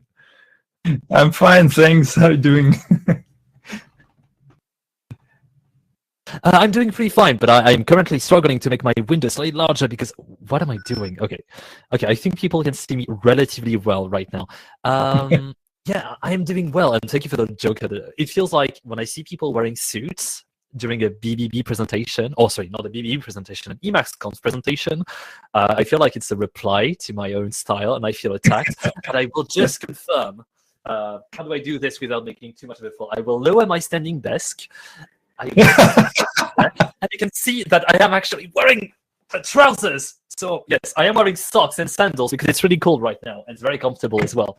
Do not ask me on this, but I am technically more dressed than you are. Well, this was a lederhose, actually a quite nice lederhose, which you wear for specific occasions. So it's not considered as something casual. No, definitely, but it is looking a little bit odd to my French. Yeah, especially the combination. Yes, you're right. Right, we could be talking about hours for this, but I suppose people are not actually here to hear us talk about this, but about your talk. I'm not going to make the affront of asking if you got the pad open, considering that you have been managing the pad and helping us manage the pad for, what, 3 years now or something? Yeah, but this year actually it's doing great without my help. So yeah, there are already 2 answers. Somebody was nice enough to copy my answers from the IRC to here. Can you filter out blocked tasks on stuff like your agenda, on specific agenda view, when you want to know what you can do next? Ooh, that's a tricky question. Filter out block tasks. Oh, the block task. Block tasks are never shown on the agenda by default. So whenever there is no scheduled timestamp attached to a heading, it's not visible on my agenda. And if you use the dependencies as I described it in the demo, you will see that the scheduled timestamp or date stamp is only added when the previous one is marked as done or cancelled. So therefore, blocked tasks are never shown on the agenda by default if you use it in that way. The functionality seems quite nice, but the markup seems pretty heavy in the property drawers. Do you ever have any issues having so much meta level information? Now, as long as I don't have to type it manually, I don't see any issue at all so far. Because I tend to have rather large org mode files in any way. So far I haven't thought of, oh my gosh, this is so bloated, I need to simplify it. Not yet. Okay, I'm looking for the IRC, if there is something going on. Or if not, we'll be able to, because this is the showdown people were waiting. 2 years ago, you wrote an article about Algrom not being good, and I'm being polite. And we need to fight this out right now. Yeah, sure.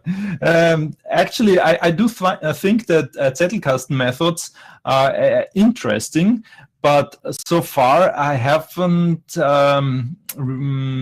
seen much use in my personal use. But I can imagine that, for example, if you're working on a PhD thesis or you're studying in some research field and so forth, it's quite handy. The only thing my concept so far doesn't have what the usual Zettelkasten methods do provide is this visual navigation method, which I would not use anyway.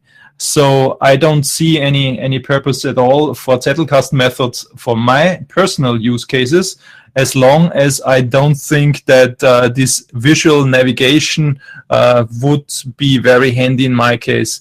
I'm very happy with those bidirectional links, because they get me from A to B, and I can connect ideas and headings and tasks and whatnot. So this is basically the most important part of Zettelkasten method from my perspective, and this is what these bidirectional links and dependencies provide for me in my personal setup. Yeah, and I was taking a jab at it because even you, with your own article, you were saying how it's a title to grab attention, but actually you had a lot of things. Yeah, a lot of things. It was clickbait. Yeah, I didn't want to say the word. I'm trying to be like I didn't read the actual title that you'd titled the article. But yeah, I think you were also interested in what we were discussing yesterday. I can't remember which talk because we had a number of org talks. But when I was discussing in one of the Q&A the concept of a slip box for multiple peoples, and you seem to be interested in this topic as well. Yes. My personal interest is in personal information management, but collaborative information management is, of course, a very related and important part. And I have some background by writing a PhD thesis on organizing information and files and whatnot. And therefore, I'm interested in the ideas how to make a collaborative Zettelkasten, let's say, something that might actually work within a work group or even larger. There are some things that overlap between personal information management and collaborative. For example, I'm sure you know the vocabulary problem, where people do have different mental models of the same stuff. So therefore, finding one common phrase or one common word is a difficult task to do, and you get these kind of troubles all over the place if you go into that direction.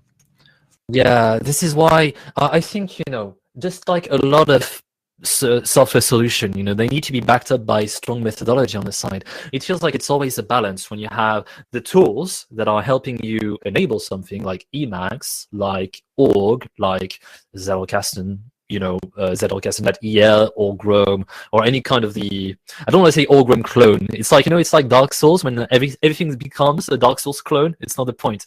We have Zettelkasten modes in Emacs that allow you to do this note taking. So that's the tools. And then you have the methods on the other end, which are about how do you use those tools to work with multiple people. We're only talking about collective slipbox here. And yeah, there is obviously the vocabulary discussion that we've, the point that Carl just mentioned. There are some solutions methodologically, like you can have a taxonomy of all the words you're using. If you have a list of patterns, for instance, it's good to fix the language within a file so that you can have, something that people can read.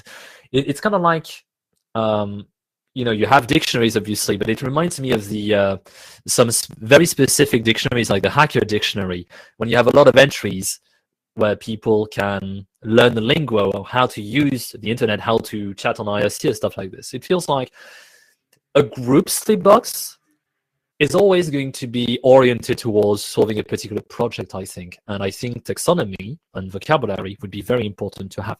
Anyway, I don't want to take too much, this is a very interesting topic. Obviously, you wrote a PhD on it, and I wrote software on it, and you've wrote software on it as well. But we should probably, talk about this later, at least, but maybe come up with something to present in a year or so. Okay. Somebody wrote the BBB is not open yet. I don't know if it's on purpose or not. I'll do this now. You'll see me whisper. You'll see something very fancy. Look at me. I'm going to press the button. You're going to see something appear at the bottom to talk to production. This is the thing that I've developed since yesterday. It was amazing, wasn't it? This was technology right there. So yes, the BBB will be open in about 30 seconds to 1 minute. And people, as it's the first one of the day, so I'll do the reminder. In order to join us in a room right now where I'm talking with Carl, you will need to go to the talk page. So you can find all the talks on EmacsConf-org/2022/talks. Then you find the talk by Carl Voigt. You can look for his name. You click on the link over there, and at the top you will have a link to the BBB room in which we are currently. Also, if you're on IRC, you will just have gotten a notification about joining the room. So in the meantime, Carl, how about we answer some of the new questions that you have on the pad whilst people get warmed up? Sure. So the next one, does this change how you use to-do keywords next to do blocked, avoiding some or starting to use others? No, I don't see any connection. And my keywords are next, started, waiting, done, cancelled. That's basically it, if you're interested. But my configuration is online anyway. I can paste the link later. And yes, I can paste the link to my thesis as well as ask on the IRC. Carl, actually, if you don't mind, I do have a quick question because I'm going to forget otherwise. We have someone in IRC asking you, is your PhD published? I mean, not your PhD, but your thesis published? Yes, of course. Everything of my PhD is public, including the actual research work, the hard figures of the user experiments and the derived functions, everything, of course. The later one actually should be also in org mode, so 100% reproducible, which was very important to me. Would you have a link? So maybe not right now, but in the pad, could you include a link later on to? I've already wrote down a question for that on my own, so that I don't forget to answer it afterwards. Okay, amazing. Thank you. You can continue with the questions. We also have people joining on. I see microphones now in some of the people joining on BBB, so I'm excited. I'm getting ready for your questions. But in the meantime, Carl, feel free to go. Just giving you a heads up. I'm answering all the questions in the pad anyway, so if somebody is asking something in the BBB, I'm open to it. Right. There's just one other thing I need to say. We need to move with the next talk in about 8 minutes. So, Carl, if you could maybe not rush, but answer fairly quickly the last questions on the pad, then we can move on to live Q&A inside BBB. Sure. OrgBrain has stuff like parent links and directional links, sibling links, and if OrgROM else had nothing else interesting, what about like the previous stuff? I'm going to be honest, I'm not sure what the previous stuff was either. So we're previously referring to side window, where it's not only the linked heading is, so not only the link is shown, but actually some heading title and like short contents below it. So that's very handy when you are looking like, or is it relevant? Is this backlink relevant, or is not? Or it's not relevant? To me, it's not relevant at the moment. I don't have the requirement for specific link types or directions. I like how, Cal, you feel obligated to write and speak at the same time. Like you can let go of your responsibility as the pad. We have another volunteer helping you with the pad right now, so don't worry about it. Perfect. So do you find that the links are fragile, hard to maintain? No, not at all. The only thing that I have to remark here is probably that sometimes I rename the links when the heading actually was renamed afterward and the link name isn't reflecting the actual heading. Then I do a quick search and replace all over my org mode files. But that's basically it. So no, I really love the bidirectional and unidirectional links. And it doesn't give me any burden to maintain them. So would it be of interest to like make auto description for links in org? What? So, like, sorry. I was don't need to edit. So like you have an ID, you don't have any description, but then description is generated automatically. My IDs are auto-generated and they are generated from the heading title. So usually my links are pretty much self-explanatory. Oh, so what you're referring to is that you have a link, then you rename the linked heading, and then you change the link ID. Oh yeah, that's that's true. Links are not synchronized with their headings once they are generated, but usually a heading is not a heading title is not changed that often by me. So this is not a really important problem in my use cases. Okay. PhD thesis, I'll link later. Why not org IDs, UUIDs for IDs, and the preference human readable ones and not the... Yeah, I hate UUIDs because they tell me nothing at all. So I want to get an idea to what I'm linking to. Therefore, I've got rid of all UUIDs in my setup, and I prefer something that gives me as a user an idea of what's happening when I open up this link. All get users and all the other screen that we had, so I got confused. Thank you for confirming. Oh, sorry, have you been able to hear me? Is it the first hot mic of the conference? Wow, this is amazing. I was mispressing the button, I think. I apologize humbly, deeply, and sincerely about the hot mic. No problem. Do you have or use anything for what links here to this heading in a more occur grep style buffer and auto? No, not yet. I'm not using that, but I may be able to what links to here by looking for the ID. So all the heading IDs start with a date stamp and then a string which is made up from the heading title. So if I want to see what links to this specific heading without having backlinks, I usually use org occur within the buffer and get the result right away. All right, I'm just going to give you, I have the bad role here. I have to be the man with the watch telling you that we have about 3 minutes left in this talk, and afterwards we'll need to move on to the next one. So you have about 2 minutes. Carl, I didn't ask you if you had anything else to add over your talk. I wish we had more time to discuss because it's a very interesting topic, but sadly we will have to get going with the next talk in 2 minutes. So the next 2 minutes are yours. I continue answering questions on the pad, of course, and you'll see me around on the IRC. I'm not sure if I caught the very last thing you said. Could you repeat it, please? I'm still around in IRC. I will answer all the questions on the pad even after we continue. And everybody who wants to get in touch and talk about this stuff may find me on the internet.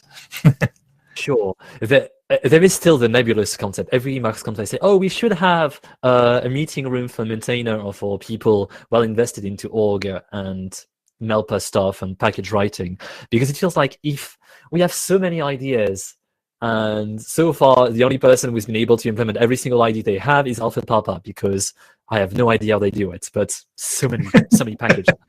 That's actually a group of people, I think.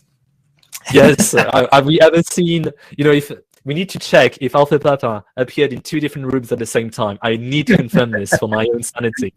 But yeah, barring Adam from being able to do this, we have so many ideas, and it feels like if we were talking about them with other people, we might be able to implement. I've been asking about the cloning machine, so maybe Alpha Papa got one.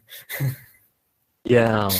Well, anyway, I'm sorry for cutting the conversation a little short, but we will have to get started with the next talk. So thank you so much, Carl, for taking the time first to send a recording to us, for answering questions now, and also for being a volunteer for EmacsConf. Thank you so much for all of those 3 things. Oh, you're welcome. We will probably see you next year. I am now definitely set on expecting a Carl Voigt talk every year, and you will have to top it next year. I'm not sure what you will find to make the end funny, but you have set the bar quite high, and you need to go even higher this time. Next time, without the lederhose at all. As long as you don't show up, put more clothes, not fewer garments, please. All right, we'll have to get started with the next talk. So thank you so much, Carl. Now, I'm sorry, we need to get moving to the next talk. I'll be closing the BBB room, and we'll start with the next talk at the top of the minute in 30 seconds. Bye-bye, everyone. Bye.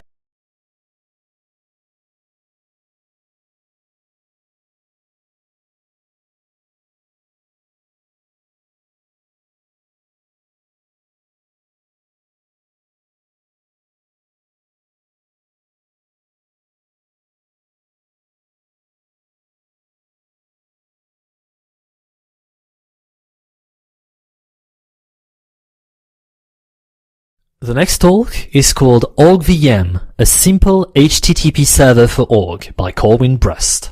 He will answer questions via Big Blue Button.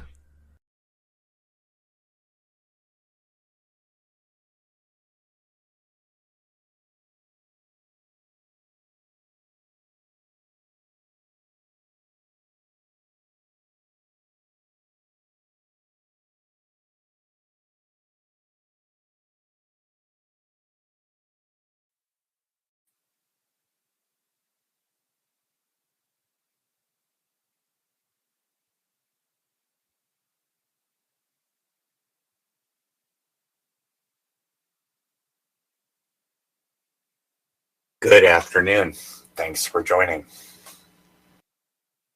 I'll just start off right away with my thesis while we're adjusting the stream. And thanks for tuning into Emacs conference in general, as well as my short talk. Today I'll be talking about a little personal project I put together actually over a year ago, but it recently came back kind of into my area of interest as I recently started a new job where I have a little more freedom to choose the tools that I use. I have administrative rights on my laptop, which has become something of an exciting privilege to have. And so this little application, well, I'll skip that and just kind of jump right into my thesis. For those of you that might be planning to duck out for the RMS talk starting in a little bit. So essentially, my thesis here is really that the Emacs tool chain can easily be combined with other skills and used in kind of the Unix paradigm of having sort of different tools to do different steps. We might actually use the same tool to implement a couple steps, but with that paradigm, each step is a individual item that can be sort of dropped in and replaced. So over the course of the talk, hopefully I'll come back to that thesis, but I'll now jump back and start walking through what is OrgVM. So this is a very simple proof of concept program. We'll just jump over to perhaps a prettier view of the source code for it. This is implemented, oops, there's some cruft, I think, in my local. All right, so there's config block at the top, and we'll be jumping back and forth between the code and the documentation. So the first thing I want to point out is that this is written in Node.js, but I think you'll find it be pretty trivial to implement in any language. Certainly, you're more than welcome to use this. I'd be happy to accept your patches or feature requests and things like that. Of course, bug reports. But I'd also encourage others to roll their own. You might well come up with a different version of this that's even cooler, and we can learn from each other. If you've heard one of my talks before, you probably recognize a common theme. I'm a big fan of head-first development as a way to get invested in both the tool chain and a culture. All right, so let's come back to OrgVM. First of all, we'll start with the itch I was trying to scratch. I wanted to be able to quickly get to use a web browser to browse my org documents. It's particularly handy when the documents are full of cross links to each other. That meant I wanted to automatically export, particularly to HTML, but it made sense for me to include Markdown, PDF, or whatever format I want, because many times I'm going to look at that file and then pop it into an email or upload it somewhere. And then finally, it should be therefore pretty easy to download the document rather than view it once I'm done. So let's just run a quick demo. You'll see I'm still a Windows user. Yeah, I'm working on it. So all right, let's first thing that we're going to do is fire up the program. Actually, for simplicity, let's just admit we live in a DOS world.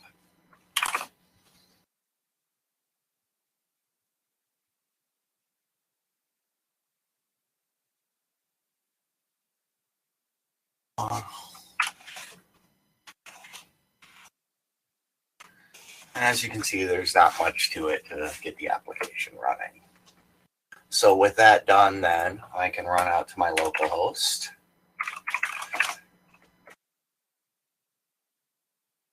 And we'll just start by plugging in the name of an org file. Right. So I've got a little org file that I prepared that just kind of provides a proof of concept to this. And you can see, as imagined, we're automatically turning that org file. Let's just take a quick look at it.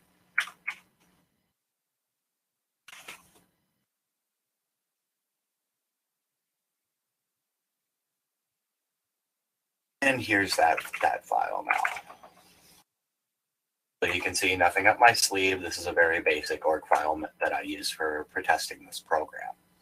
Images work. We've got some nicely syntax highlighted code blocks in a couple different languages, and not really that much going on there. All right, let's come back to the documentation. I pretty well covered this, I think, but you'll need a relatively recent version of Emacs. I haven't taken any pains to make this backward compatible. To be fair, I haven't tested it extensively. It may well work on Emacs 26 or older versions. I'm personally running 27.1 and 28, as well as recent builds of 29. There's some quick start instructions here, which I'm going to take as read. You probably saw the key element of this, which involves starting the program. I will call out, if you're trying to play with this yourself, don't forget to run the npm install command. That'll bring in express.js, which the JavaScript we're about to look at is built on. So let's just take a look at the usage patterns real quick. To use this, we're simply giving the document name without the org extension in whatever file path, or I'm sorry, whatever we've configured the server to run on, in this case, port 3000. I also want to call attention to the fact that nothing in this program protects you from damaging yourself. This isn't meant as a production capability. This is something that's used to publish your own note files and roll them up to yourself. That's something I'll definitely look at adding, but I want people to be careful of it while this is kind of in an alpha state. So the default response is HTML, and we saw that here, but we also can modify the response format. We're currently supporting HTML, Markdown, and PDF, and that's really nothing to select a different format. That's really nothing more than adding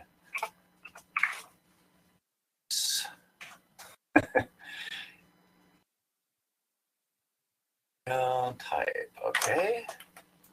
Not sure what's going on there. Okay, well, there goes my demo. Nothing shows me for doing my talk live. But this, fortunately, this error message is a nice segue to the part of the talk that I'd really like to focus on, hopefully bringing me back to that thesis.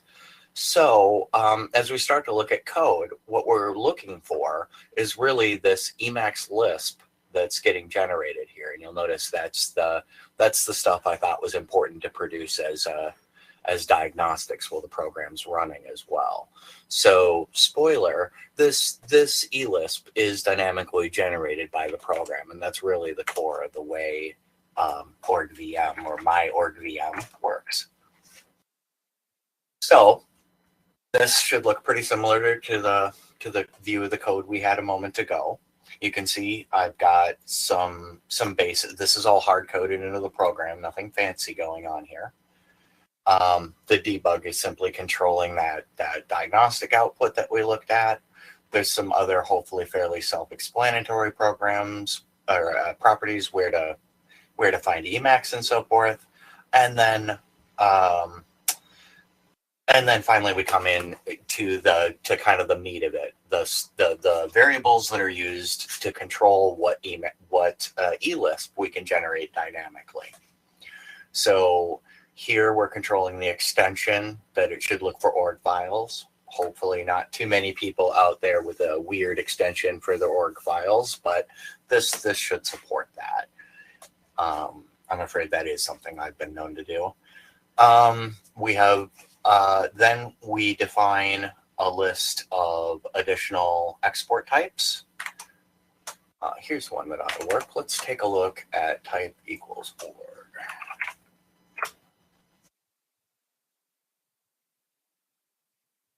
And aha, it's giving us the file. So I'm not going to open that up, but now we can see that that's definitely working.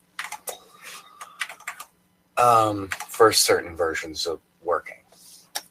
So this list of type parameters is controlling the supported types. Hopefully it should be fairly easy to add in different ones.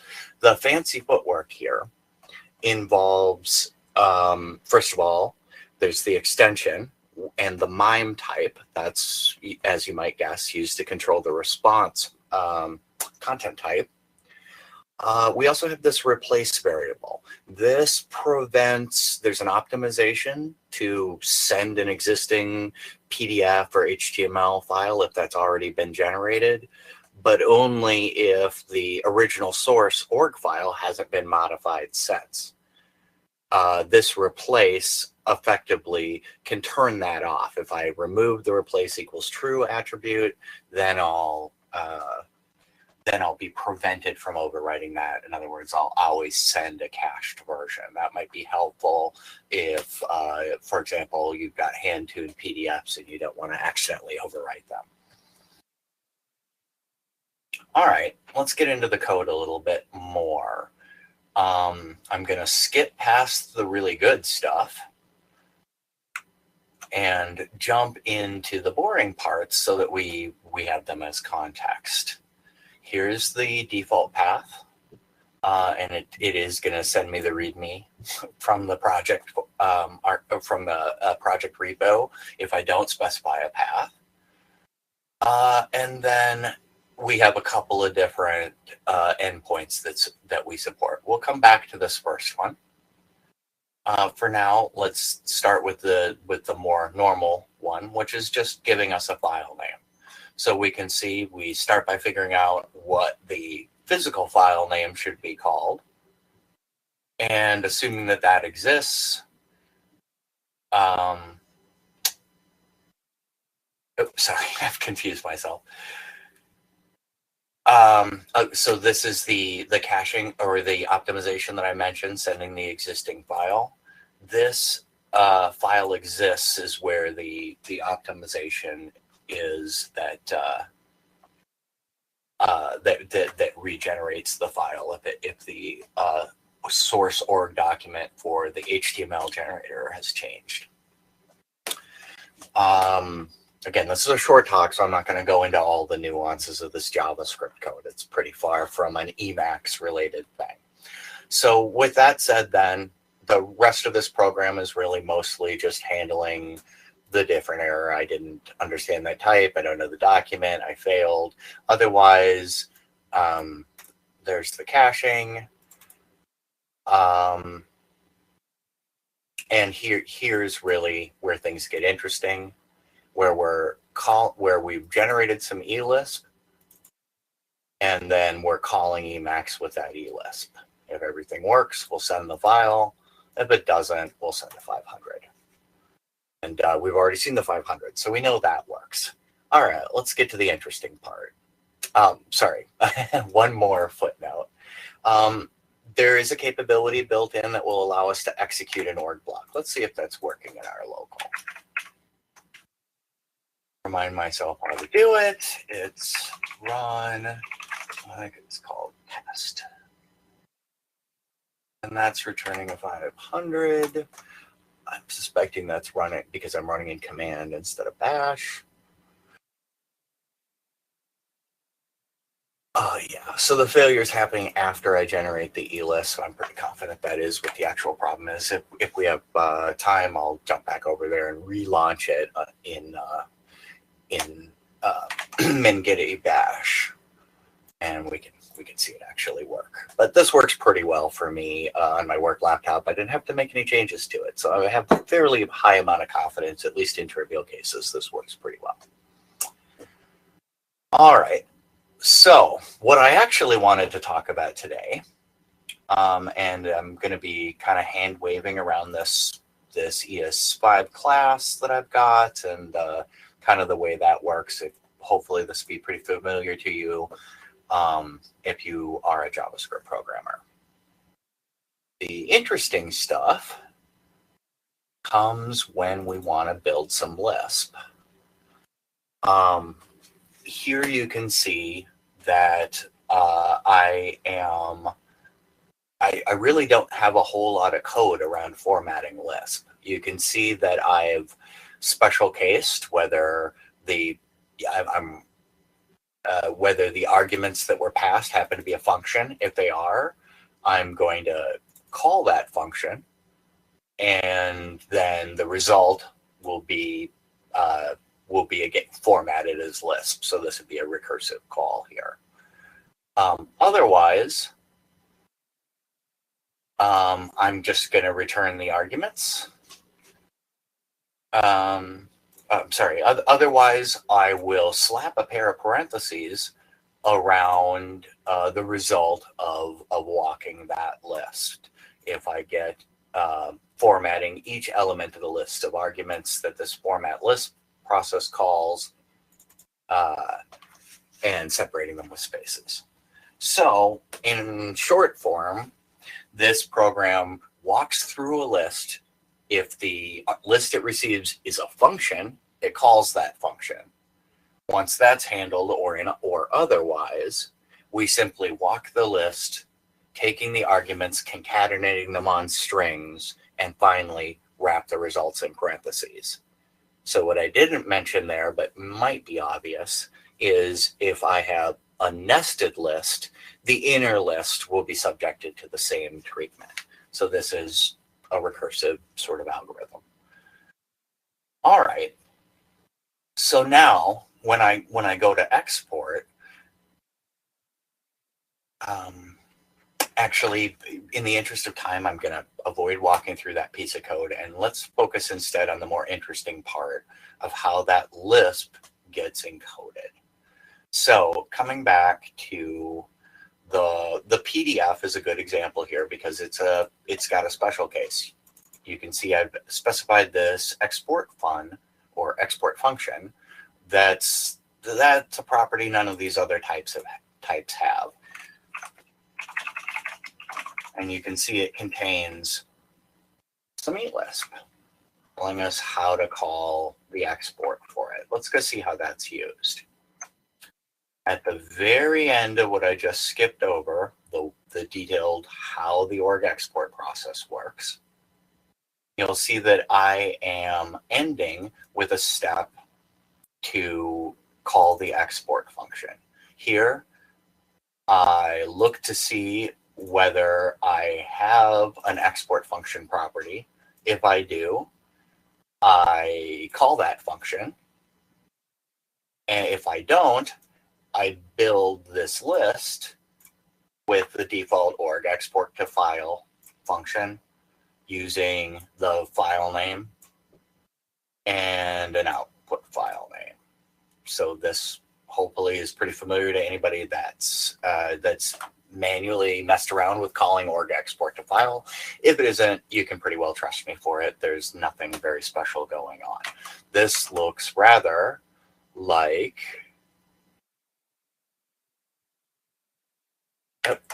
for example there, let's go back to our markdown.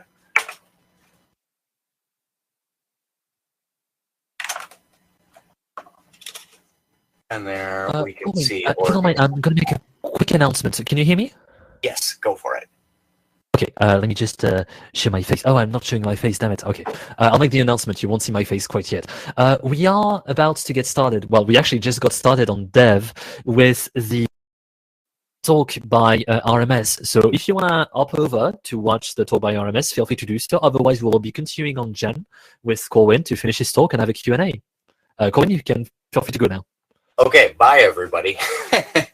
And for those sticking around, I'm just going to kind of keep pressing on with this. In fact, I'm going to dive back into into the part that I skipped here, which is the rest of how this export functionality works. So just to make sure the dot is tied together, the core of how this program works is generating some eLisp and then passing it to Emacs in batch mode.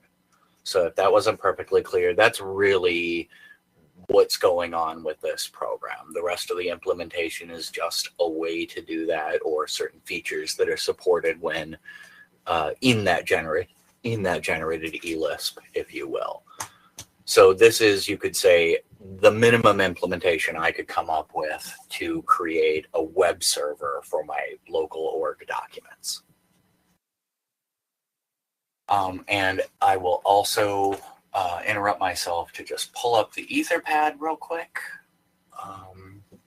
Actually, if somebody's listening and can share a link to that, I closed my browser window with my links in it. But sure, I'm happy to take questions at any point, Leo, if there are any questions for me. Are you hanging out with me instead of watching RMS? You can go. I'm teasing. No, I mean, you know, it's people. We know that some people can have both streams open. It's fine. And right now it's not the Q&A with RMS. It's just the presentation. So feel free to hang out a little longer if you just want the live stuff. Colin, don't worry about it. You're fine. Yeah, and forgive me, everybody. If you were hoping for a quick, succinct talk, I happen to know I was going to be opposite RMS, so I awarded myself the liberty of rambling. So if you do have a question, something that I alluded to and haven't come back to yet, you should by all means prompt me. Going, what I might do, I'm just giving you a little heads up. I might need to go help at some point over dev. So if I need to do so, I will let you know right now and inside the BBB room, and you'll be on your own to manage the chat, and you can just talk backstage to us to manage what we do with the stream. Okay? Yep, that should be no problem at all. I've got my pad up now. Thank you, Scheisler. And I'm sorry about butchering your name there. And yep, I've got my chat open, and I think I'm pretty well set to self-manage. Oh, I don't have a camera on, so you can't see me giving you the thumbs up. Okay, good. All right. So let's just walk through, because it's sort of interesting code. Let's just take a look real quick at how we generated our eLisp here, because it is, there we go. It is a little bit interesting. So here's the method. So I didn't get into detail on this, but there's an ES5 class that represents an org mode document. It has the static debug property that, as you might imagine, can be overridden by that debug setting we looked at in the defaults.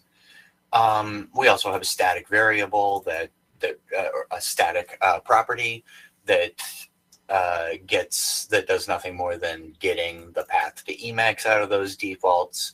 Similarly, we have a class method to spawn out an Emacs, as I mentioned, in batch mode, evaling some arbitrary list that's passed in.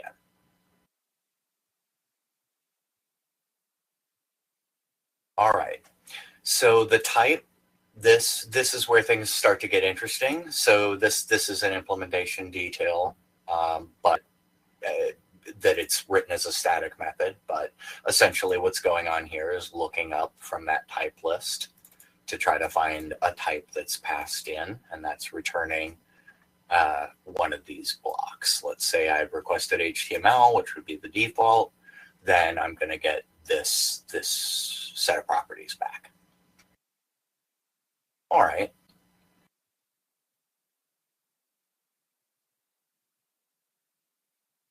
essentially, this program generates a program or a little block of executable eLisp. However, in some cases, where if the load path has been customized in that type block, or I think that's the only case I supported. There was another complexity I removed. So in that case, then I can simply replace that program with a let. Either way, I'm going to have everything I generate be encapsulated in a single block. Then I'm calling that format Lisp process that we talked about, appending to the or inserting into, you could say, the outer scope. And we start by finding the file. We then load any libraries that might be needed. In some cases, the type might not have any external libraries, so that's a no-op. And then finally, we're going to execute that logic I mentioned before about selecting either the default org export to file or else whatever eLisp we've staged for exporting that particular file type. Again, in the case of PDF, there's a special function that's used to trigger that export. Or you may be aware that that's a little more complicated. There's intermediate forms there. All right. So just reminding myself if there's anything else I have to cover as on background, and I think that pretty well covers the basics. All right, let's look at that source block execute. This is the other use of the format Lisp function. So here, rather than looking up a type and passing that through our org export method, and then that type is used to get the Lisp that we want to create. In the case of source block execute, we're kind of rolling it a lot more by hand. So this gives us a good chance to sort of unwind how that Lisp looks when it's staged as JavaScript data. So here again, I wrap everything in a plugin. I start by preventing an interactive prompt for the Babel execution. And then we load languages. This relates to another piece of our configuration where we've specified a set of languages that it's okay to execute. So if that type isn't in this list, then we won't be able to execute it in line through our little trivial little web server. All right. With that done, then loading the selected language, we then once again open the file, and let bind a return value, which is calculated by using org source block execute on the name of the block that's given, and then we use a temp buffer to write that out to a temporary file. This is actually a little clumsy, but I haven't put the effort in to have this written out to the standard output cleanly instead of using a temp file. So this is another example of where it may not be production, well, it definitely is not production worthy code, in that under heavy load, this would certainly break with collisions on the Babel file, the name of the Babel file. In any case, once we've staged up our eLisp, this is basically variable interpolation,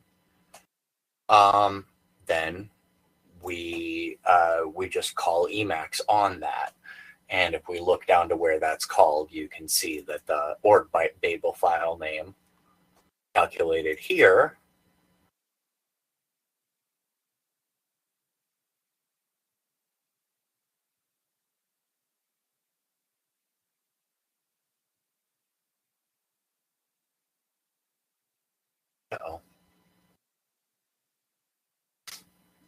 Owen, is there a problem? No, I'm fine. I'm just lost in my code. Okay, cool. Oh means, I need to intervene. What is going on? Carry on, please. No, I'm fine, Leo. Thank you. All right. So then, so you can see we send the Babel file here, which is calculated manually. A bit sloppy there since I have essentially the same. I have two different places where I'm calculating the org doc file in two different ways. Have I encouraged you to write your own yet? Or send patches? All right. So that's pretty much the nuts and bolts of this program. Let's go back to just seeing if we can't make it run.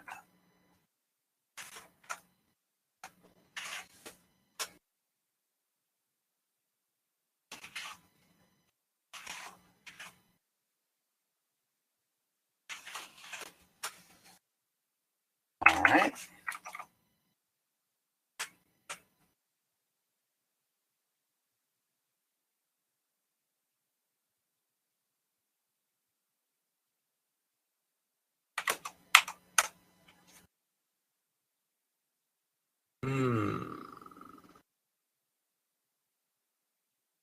All right, well, I apologize for not having taken the time to stage my demo this morning. Better for you. But apparently it's going to be non-trivial to make the program work. Let's just, before I completely give up, let's go ahead and try our Babel execute, and that too is failing. So there's something unhappy in my local world. Must be time to get rid of Windows.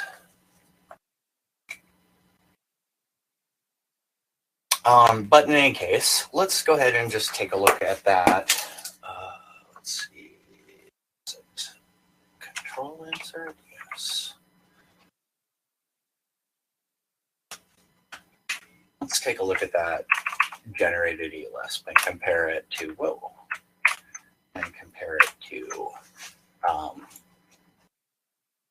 said. I'm just going to format this manually because I've forgotten my key bindings to auto format it.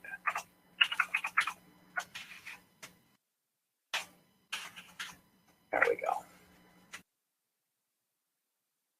That doesn't look too bad. All right. So now we can see, as promised, there's really nothing going on here other than the interpolation of the variables in. We're inserting, we're using an insert and write file method, which is, again, rather sloppy, to generate the text file. All right, let's come back to our documentation and see if we can sort of put a bow on the project.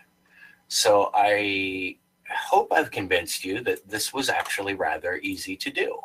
The entirety of my index.js file is 262 lines, and that includes a good 40 of white space and configuration. It has only one dependency, Express, which really builds the web server. Any language you'd rather implement this in will have a similar capability for building some type of trivial web server.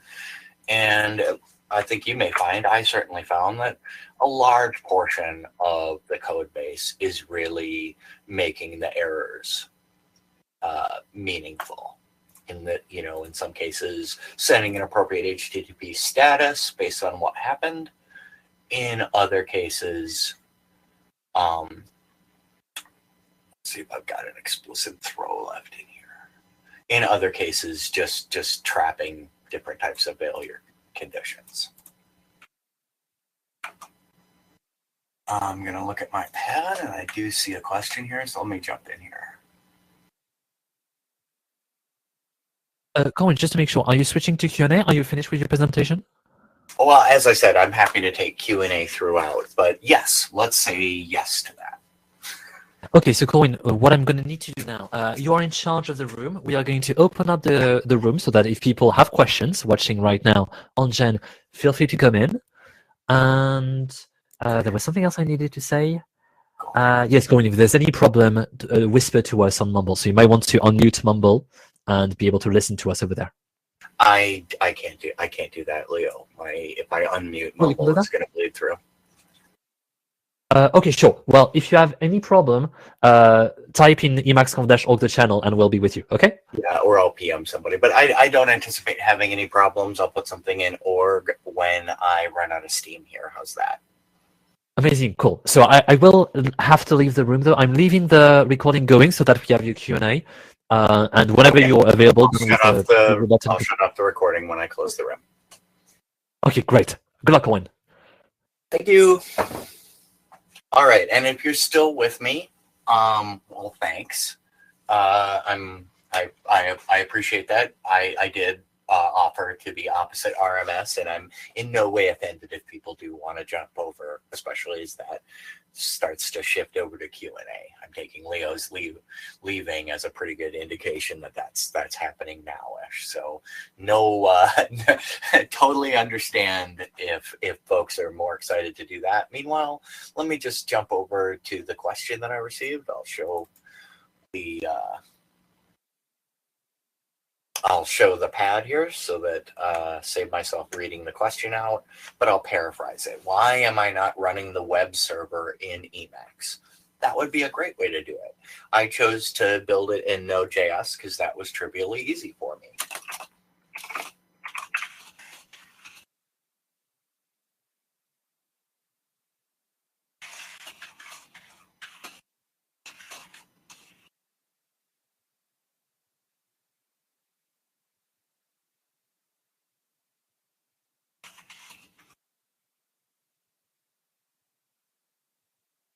And then finally, am I using org-info.js? No, I learned about this essentially at this conference. So that's something I'll be learning more about, and it could well influence this project.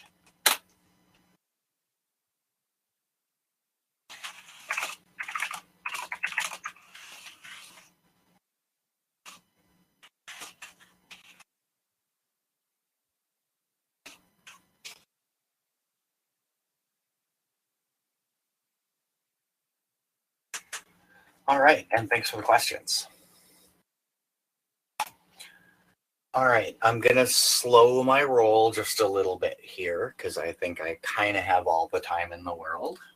I will be wrapping up within about 15 or 20 minutes at the latest, just to avoid stressing out my fellow organizers, especially Leo and Sasha that have the bulk of the heavy lifting this year.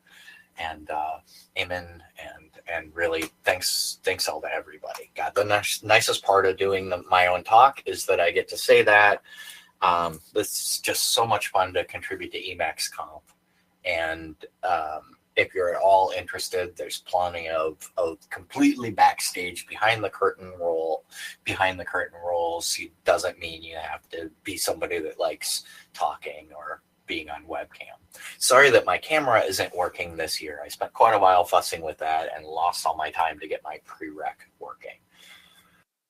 All right. So,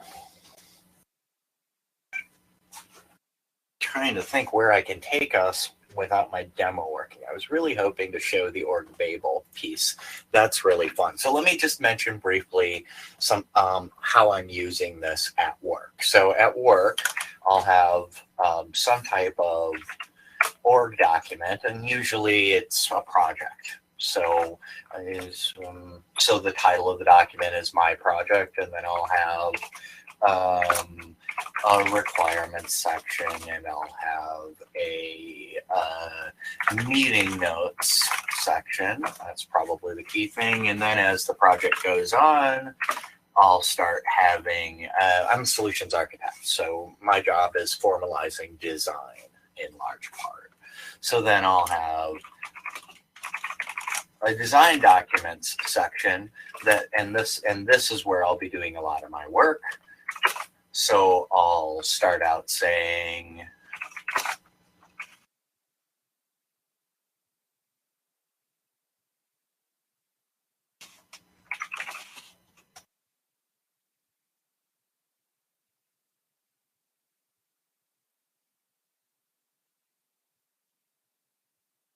And maybe Bob is a subject matter expert whose buy-in I need to have on how we're going to do the high-level design. Maybe a lead engineer or a dev manager, something like that. All right. As my work goes on, then this will start getting into more detail.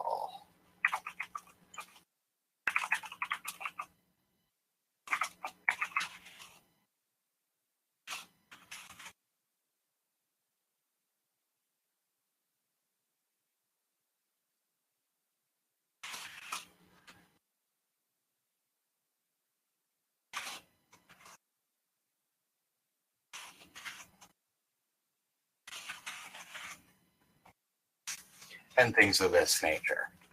As things get further and further, I'll actually have documentation that I'm adding in here. Oh, I see. It's a big mess. All right. Well, we'll just reuse this. So I can insert those all in line.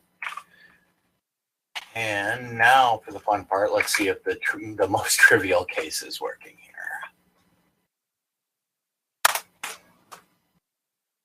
No.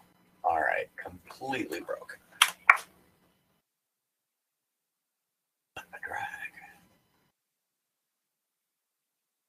All right. Well, apologies again for the poor quality of my demo today.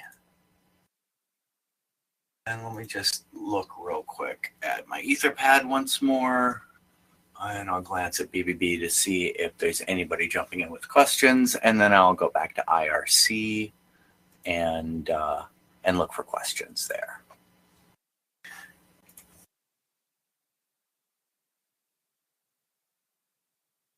Okay, and I don't see any additional questions on the pad. I'm just going to scan IRC real quick. I suspect that the tree sitter comment isn't for me.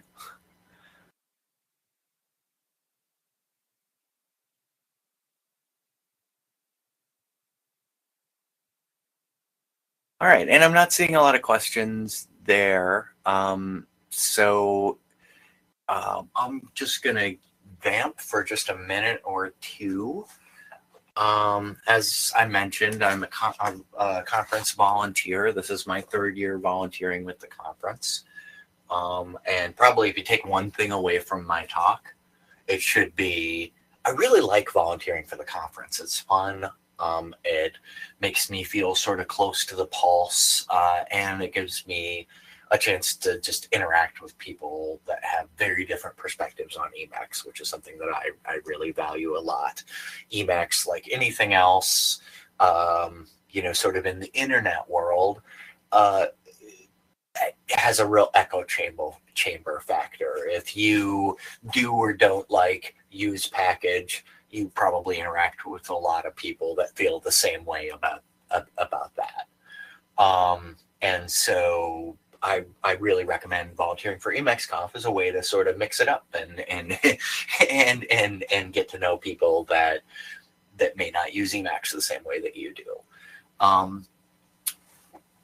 Or perhaps more on topic, though, the log line for this talk is it's really quite easy to build a program that uses Emacs and a pipeline capability. And I think there's a ton of opportunity in this space. This particular example is just a trivial web server written using Node.js, but as was pointed out, we could have used L-Node as a web server and done the entire thing within Emacs Lisp, or really almost any technology would get us this capability. From an implementation standpoint, I had a lot of fun building this trivial little eLisp parser, and I'm rather pleased with the fact that the entirety of the entire algorithm for turning JavaScript or JSON data, we could say, into eLisp is really a one-liner, albeit a nasty one-liner. that was pretty cool to discover how simple that was. So in my mind, that opens up a lot of possibility. If it's this easy in JavaScript, I wouldn't expect it to be hard, any more difficult in your favorite language. Glance one more time to see if there happen to be any other questions, and not seeing any, I'm going to go ahead and start wrapping up my chat now. It will take me a couple minutes to do that. So if you do have any other questions that you want to drop into the pad or any comments, you're more than welcome to hit me with those as I coordinate closing this talk with the organizer team.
Runs a program at a slightly different speed, and the idea of browser programming, browser profiling, is that the website sends a JavaScript program to run on every visitor's browser, and in each it's actually a collection of benchmarks, and the collection of results is different for each user's computer, and so it enables the website to recognize each one when it comes back, even if there's no cookie to help it.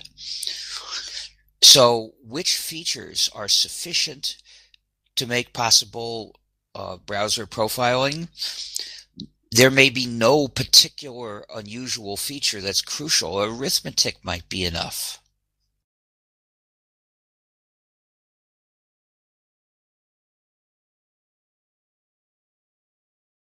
How can we ensure the continuity of an understanding of the more arcane parts of source code and increase their evolvability, notably with regard to display, single threading limitations, etc.? Well, single threading is a very specific thing, and the furthest that I've bothered to think about it is how can we enable easily multiple Lisp program threads to be running in parallel?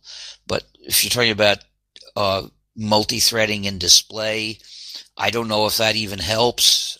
Of course, my machine doesn't really enable me to run multiple threads in a single program, so it never mattered to me. Basically, now development of the display code not in regard to threads, well, that's more feasible. But the thing is, it's generally, any new feature is likely to require changes in the buffer data structure to represent the use of the feature. And I think that's going to be the hard part. So display won't be the hard part, and it won't be the first part. The first part is figuring out how you're going to represent a buffer with a certain display bell or whistle in it. And once you've worked that out and worked out how it's going to work well in editing, then I think you'll be able to figure out what display has to do to handle it. Of course, you have to decide that data structure, thinking about how display is going to handle it efficiently. If the data structure is bad, it won't be possible to display efficiently. So you need to think about that at that stage. But the actual work is working out the data structure and the editing to handle it.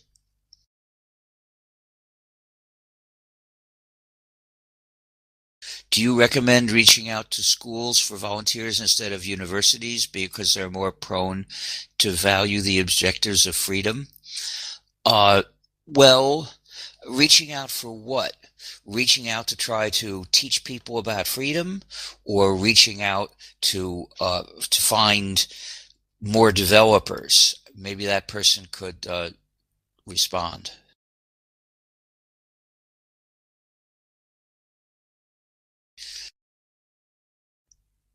Is there any problem or disadvantage in using the GNU AGPL for non-network software like Emacs packages? I don't see one. The reason why I didn't put the AGPL clause into the regular GNU GPL is it seemed a bit radical, and I figured the community would be happier if that radical change didn't happen in the GNU General Public License itself. I would like the person who asked the previous question to respond to what I said so I can get that answer and finish answering his or her question. Right. I will let you know if we end up hearing back from them. From Per.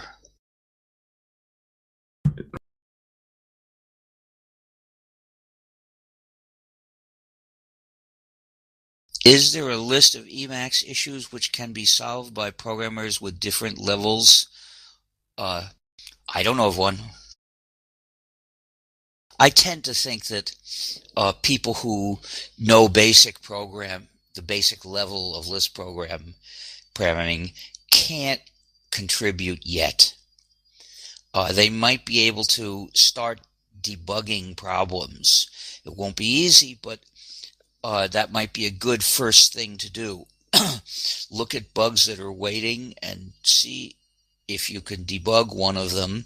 And then when you find out what's actually going wrong, you can send that to the developers, and it will very likely enable them to fix the problem quickly.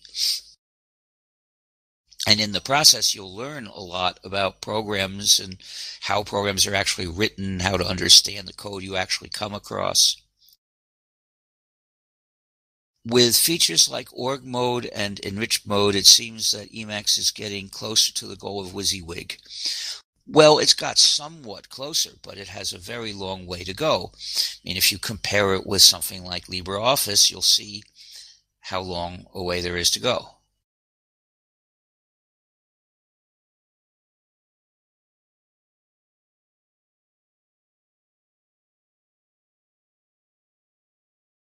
There was an effort called Guile Emacs a while back, and there was some effort to get Guile to be able to compile and run Emacs Lisp.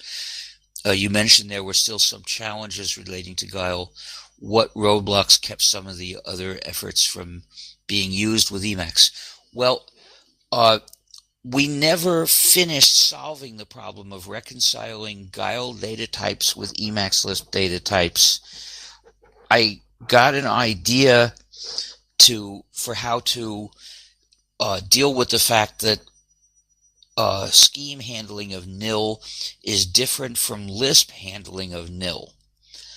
And the idea was that maybe this would get us close enough it could actually work.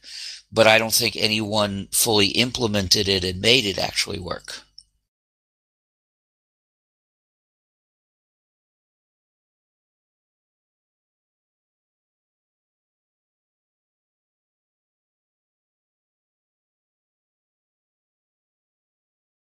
What do you use Emacs for beyond editing?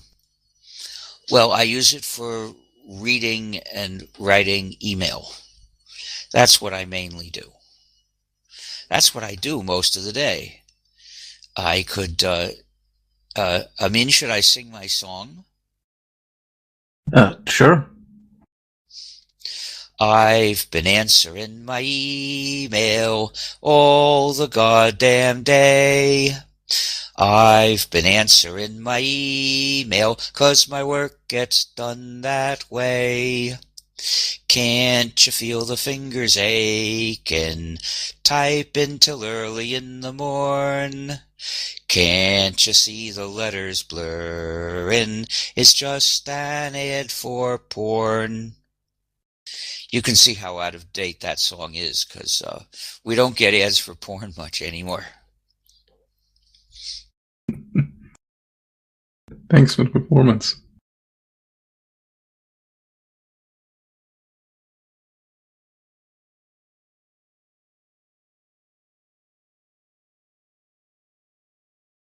Emacs is used by a small population relative to the population that could benefit from it. Do you have any thoughts on how to expand the user base more broadly, even among software developers? No.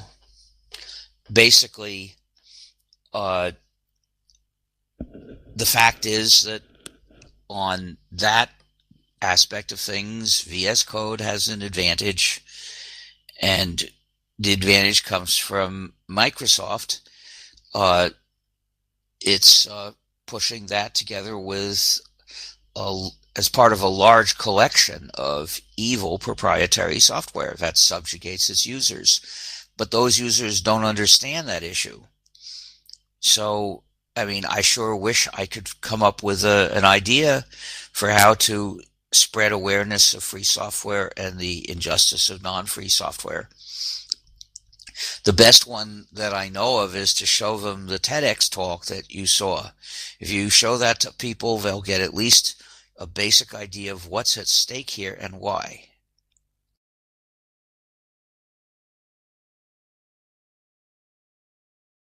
Would a namespace system similar to common Lisp packages but without use work in Emacs? I suppose it would. I mean, basically the thing that's really broken about common Lisp packages is use, but it's not crucial, or at least it's not crucial to allow that to exist for arbitrary use. You know, maybe you want to have something saying where a package can specify whether to use the standard system functions and variables and so on.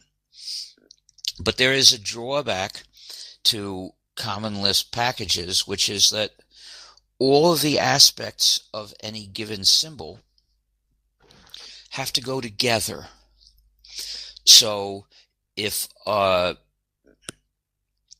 compile-foo is a variable and it's also a function and it's also a property name, then if your symbol foo is alias to compile-foo, that means it's aliased as a function, aliased as a variable, and aliased as a property name. And an alias is anything else that you're going to point to from list structure. So it's not going to work really smoothly. And I tend to think that we're better off with a naming convention. Since the use feature of common Lisp packages causes trouble, well, if you don't use that, why is it better to write compile::foo and have that be foo in the compile package than to write compile-foo? The packages are almost equivalent to name prefixes. And I think that there is an advantage of clarity to writing the name prefixes even in the same file. That abbreviation, which is meant to just shorten the code and make it simpler, look simpler, I believe doesn't actually help.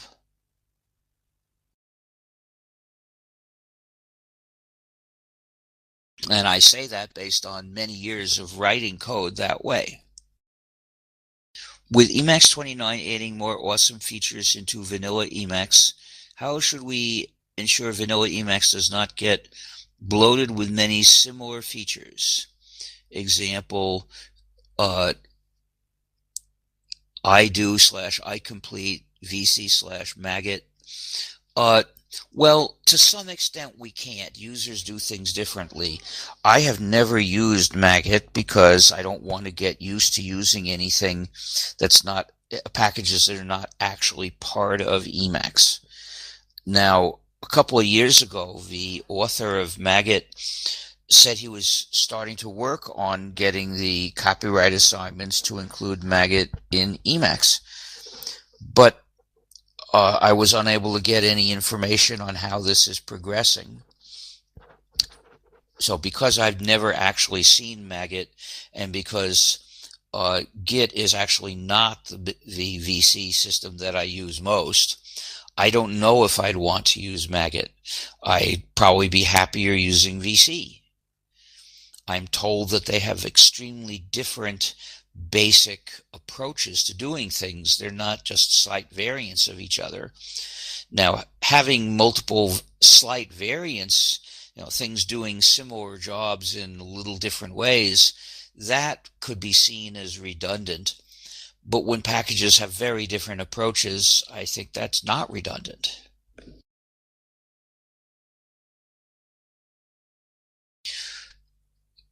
Clarified version of earlier question. Do you recommend reaching out in schools for volunteers for both advocacy and development instead of universities? I think that you'll find few people in high schools. I think the question when it says schools means high schools. I think you will find only very rarely someone in high school who is good enough at programming to start actually developing things. Once in a while, I guess. As an activist, I think somewhat more often. But the main thing is, do you know how to have a rapport with high school students? If you do, it would be a great thing to try. We have had some projects of teaching free software to people in public schools, and if you want to work on that, I suggest sending me an email and I'll put you in touch with someone who's done it. What was the thought process behind making Emacs Lisp dynamically scoped? It was easy. I knew perfectly well how to write a simple, small Lisp interpreter that was dynamically scoped. And small was absolutely necessary at the time, because I was trying to make it able to run in a machine whose total address space was 1 megabyte. So the code had to be small. Why did I implement if and I believe not cond? Why did I implement or and not unless? Because you didn't need those others. You could write your Lisp code with a smaller Lisp interpreter if you didn't have those other convenient traditional standard parts of Lisp. So I stripped Emacs Lisp down to bare bones. Of course, nowadays that's not necessary anymore. Emacs used to be criticized as 8 megabytes and constantly swapping. And someone pointed out to me 10 years ago that if something's only 8 megabytes, it's not going to swap at all anymore. It's hard to pick up Emacs if you do not speak English. Can something be done to address that? Well, what do you actually suggest? Is it the documentation? Is it the names of commands? Is it the doc strings, or is it the manual, or both? Is it the messages that Emacs displays? I mean, each of these is a different issue technically. Now, the easiest thing to deal with would be the messages, because in other GNU packages, we have a system for internationalizing messages. It's hard to adapt it directly to Emacs because it's designed for programs, tools, or applications that have a fixed set of messages to display. Emacs doesn't. You load in a different Lisp program, it's got a different set of messages. How exactly do you want to handle this? Well, but it could be done. It's not a terribly hard problem. If you're interested, please work on it. What about the command names? Well, you could imagine coming up with an alternate set of command names and maybe a different character instead of meta-x, so that it would read only the translated command names, and the ordinary Emacs command names wouldn't get in the way. Now, and meta-x might still be there, but if you type this other thing, meta foobar, then it would only complete over the command names in the other language. This might be pretty simple to do technically, although working out the details might take a good deal of thought. And then doc strings, well, you could just write another set of them and have other help commands to display them. Do you use org or org mode, and if so, to what extent? I have never used them, and here's why. I think that the design process of org mode went awry, not at the very beginning, but at the next stage. Originally, org mode was an outlining mode. It's not something I wanted to use. I had nothing against including it, but I didn't ever try to use it. The documentation of it somehow wasn't easy for me to grasp, especially since I had no actual use for it, no reason to go through and remember all those things. Anyway, then people started developing other facilities to use the org syntax, and they're totally unrelated to each other. They just happen to use the org syntax. And some of them, occasionally, I thought it might be interesting to use this. But to use it, first I'd have to learn the org syntax. And that was a task that had already proved discouraging. Now, the mistake in design, I think, was to integrate all those other facilities with org mode. They should all have been separate, modularly separate, so that you could maybe use them with org mode if you wanted to, but also use them separately from org mode, and they'd be documented separately, and those I wanted to use, I would have learned to use. But that was hard to do. They had been welded together such that it was not easy to separate them. I really wish they'd get separated, but that's not an easy job. Each one needs to be remodularized. Anyway, there is something for which I think org mode could become an advance. I mean, I'm not saying it isn't useful for people who like what it does, but it might play an important role if it were extended to do it. And that is, we could use a replacement for TechInfo. TechInfo's syntax is arcane. It was based on what I could implement on top of Tech in 1984 or so. And well, org mode, org syntax doesn't make all the distinctions, all the semantic markup distinctions that we can make in TechInfo. If it did, which would require extending it, then it might become a good format to write GNU manuals in, it could conceivably become a better format than we have now. And that would be a good thing. Not that many people know TechInfo syntax. It's not widely used except for GNU manuals. But probably more people know org syntax. And if it were extended so that it did in a fairly natural way all the things that TechInfo does and maybe some additional ones, then it could be superior. And then we could gradually switch our manuals over to it. But we need to be able to generate all the output formats that we can generate now. That means HTML to put on websites.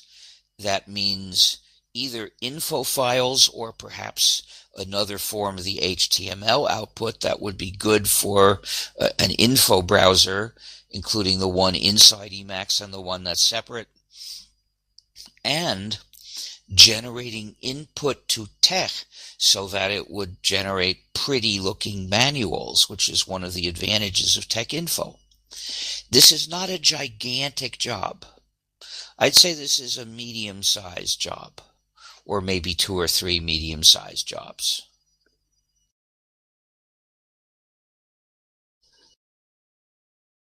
What do you have in mind for more modular Emacs development?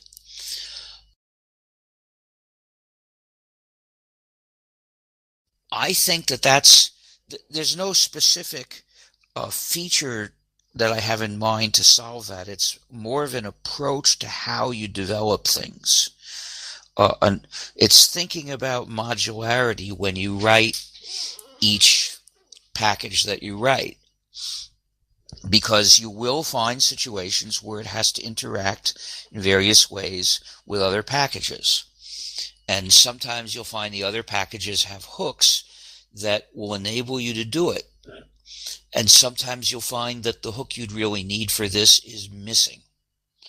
In that case, the best thing to do might be to add a suitable, fairly general hook that can be used for your job to the other existing package, so that instead of a rigid connection to other parts of Emacs, which is somewhat unmodular, you could use a general purpose hook which you designed because it could do a lot of things, including the thing you need to do.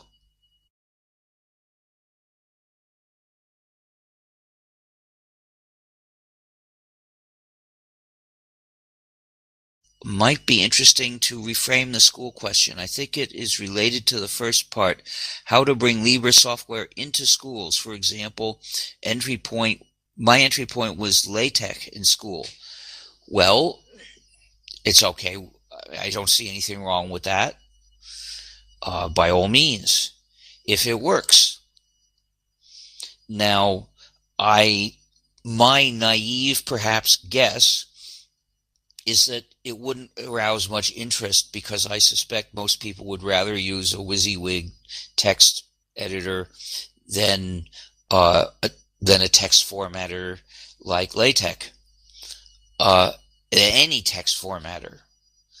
But if your experience is otherwise, go ahead.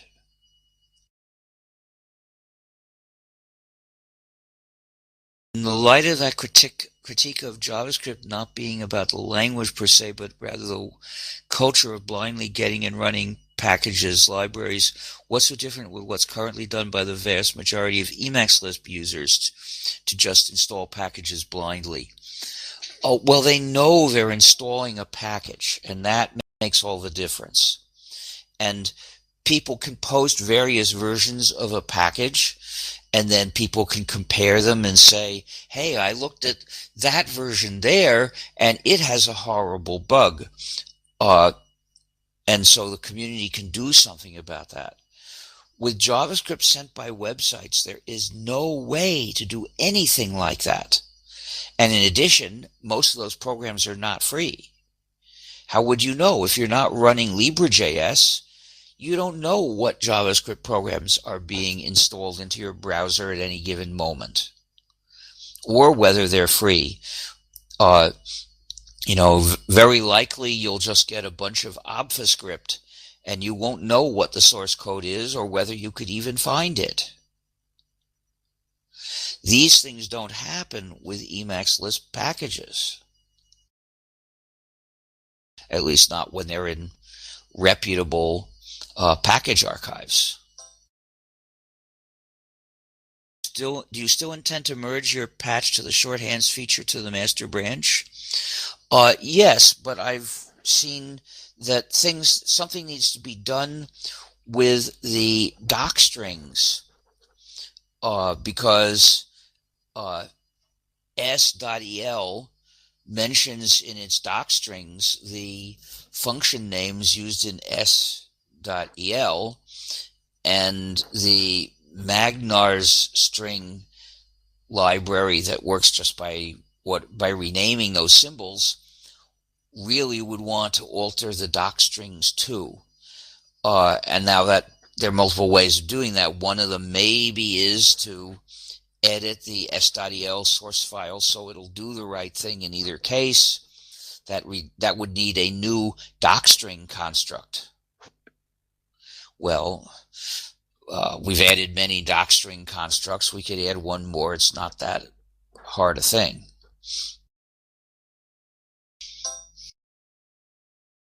Do you think the freedom, e.g., we have in Emacs becomes a hurdle for some people to pursue more important things in the world? Is there something more important in the world? I used to do a lot of Emacs programming, but recently I decided to stay away from tinking Emacs. I'm not sure what tinking is. A strange word to me. Tinkering with, maybe. Well, there may be more important things for you to do than extend Emacs. On the other hand, when you look at all the distractions that the world offers that distract a lot more people than this, it really seems unfair to criticize Emacs because it's something you could put a lot of time into tinkering with. Look how much time people put into playing video games, which achieves nothing except distracting them. And you can if you distract yourself by playing with Emacs Lisp code, that's surely better. It has a chance of resulting in something actually useful and a chance that you'd learn something that's more important as learning than how to win a certain video game.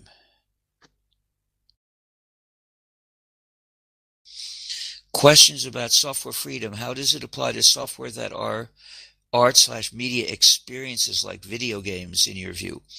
Well, I'd say that a video game typically is a collection of things, some of which are programs and some of which are art. And so once you analyze the game in that way, if you agree with my ideas about what the moral rules are for each of those categories, you can apply them separately to each thing in the collection.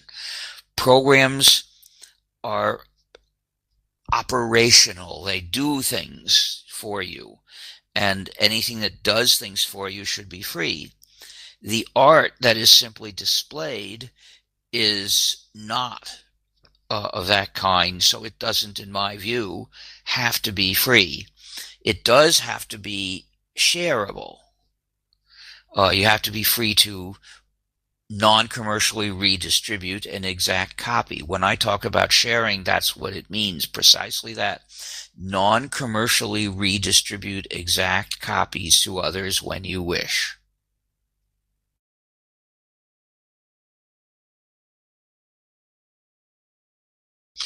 How would technologies like WebAssembly fit in this with the JavaScript issues? They don't change anything much. Basically, if the program is JavaScript source code that you could actually read, well, then if it had a free license on it, it would be free software. And if the free license is indicated in the standardized format that LibreJS understands, it would actually recognize it as free software. If it's obfuscated, then it's not the source code. And if it's WebAssembly, then it's not the source code. So those are both compiled versions of source code that isn't in the page.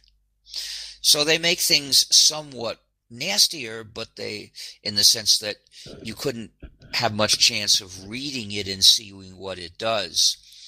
But either way, it's non-free. Even if it's source code with no free license, still non-free. If it's a compiled version rather than source, that's a little further away from being free, but further away from being free doesn't make it worse. It's equally bad. If it gets further away from being free, that means the work that you might have to do to free it is more, but it's not worse. Non-free is bad.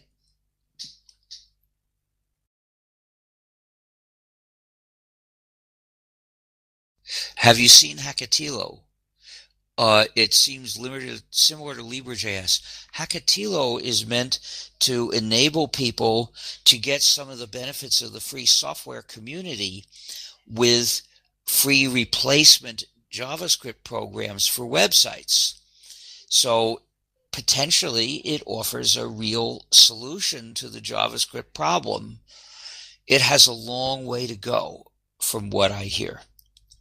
If you want to work on it, please do. Of course, writing free replacement JavaScript for 1 million websites is an enormous job, but maybe we could do it for some sites.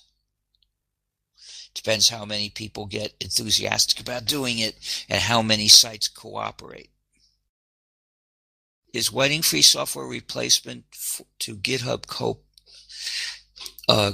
Copilot with proper license attribution a good idea? Maybe, but remember that Copilot is not a program. Copilot is a service. It is something that somebody else's computer will do for you. It's a computation that someone else's server will do for you when you ask. And so what are the practical problems of doing that? I'm not sure. So the point is, of course, the server runs by running a program. The service operates by running programs. But still, a service is a very different kind of thing from a program. The people who use Copilot don't get any sort of copy of Copilot.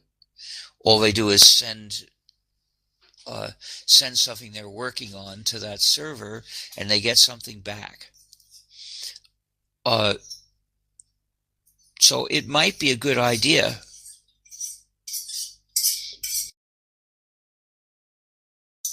Do you have any suggestions for helping prospective contributors streamline the copyright assignment needed to contribute to Emacs? I don't think that's needed. Basically, the copyright assignment itself is pretty easy and doesn't take very long. What is sometimes harder is the copyright disclaimer, the employer disclaimer, where your employer, if you're employed to program, or if your job includes programming or could include programming, we want to be sure that your employer is not going to say that you had no right to contribute that to any program because it belonged to the employer all along and you broke the rules and the project you contributed to is shafted. Well, we are working on some simplifications to that text in the hope of making it easier to get companies to say yes to it. But fundamentally, they've got to say yes to it.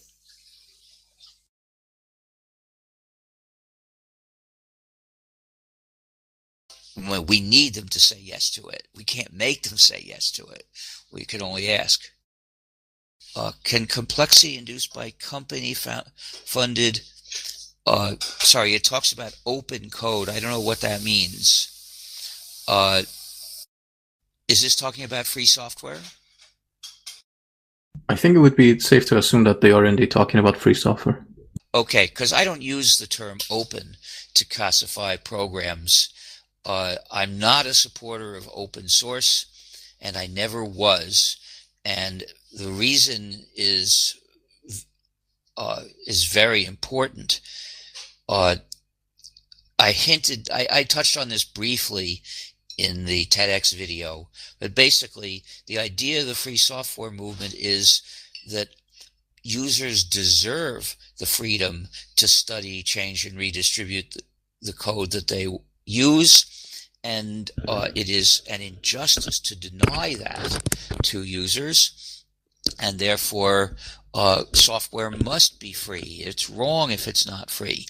Well, the people who created the idea of open source about 14 years later, they wanted to avoid bringing up that question. And they more or less succeeded. When people talk about open source, occasionally that question is seeped in from the free software community, but most of the time it never occurs to them. They simply take for granted that it's legitimate for a program not to be open.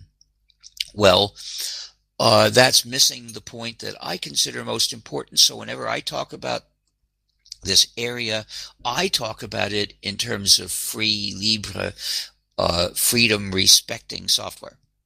So, can complexity induced by company-funded free code become a problem when the company pulls out, leaving the code potentially unmaintainable?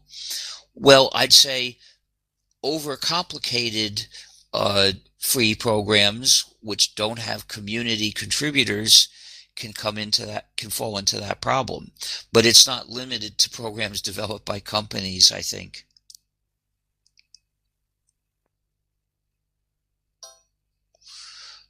What do you think of hyperbole or EEV instead of org mode? Well, I don't actually know that much about either of them. I don't know what EEV is. I've heard of hyperbole, but it was many years ago that I looked at it, and I don't remember what I saw. So I'm sorry, I can't have an educated opinion about those specific things. It would be interesting for somebody to study that. Now, there'd be a lot to study. After all, org mode, it consists of an outlining mode together with lots of other specific features that have been welded onto it. And if they were separated, made modular, separate parts of Emacs, it would be a lot easier to adapt some of them to work with hyperbole if we wanted to. Of course, do we want to? That's another question. What is EEV? I think it's similar in many ways to hyperbole. I haven't used either of them too much myself, but yeah, they are fairly similar as far as I know. If they're fairly similar, I guess that brings up the question, is either of them actually part of Emacs? I think hyperbole is a GNU package. I'm not sure if it's part of Emacs or GNU ELPA. It might be, but EEV is not as of yet. But both are free software. Well, it might be that it doesn't make sense to include them both in any sense. I mean, people can write them and distribute them, but that doesn't mean we need to pick them up. We might want to compare them and see which one is better, and then look at whether it could be improved further by bringing in features from the other. This is what you do if those two things exist and you want to make the best possible thing to add, for instance, to Emacs. Yep. But since I don't know any specifics anymore, and with EEV I never did, I don't want to state any sort of a priori preference. I don't have one.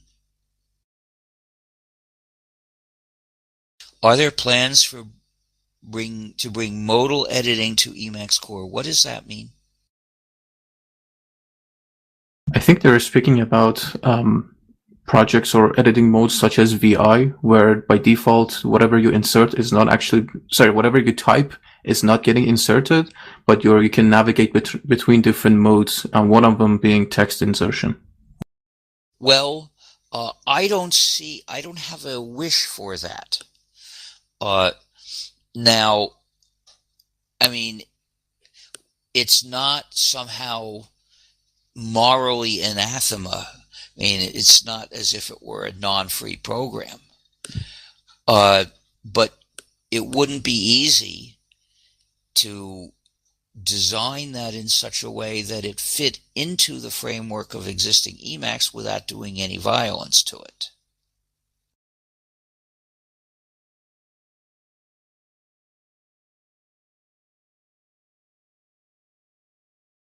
What is your opinion of the current state of large machine learning models? Even if the model is released under a free license, it cannot be modified in a meaningful way. I don't think that's true. A person who was in the field of machine learning told me that you can modify it. You can modify it by starting with what you've got and doing some further training, and you don't need, I'm told, the previously used training data to train it to modify it. Based on that, I concluded that the trained neural network can be treated as source code. And after all, it's not made from any other kind of source code. So in some sense, what else could the source code be?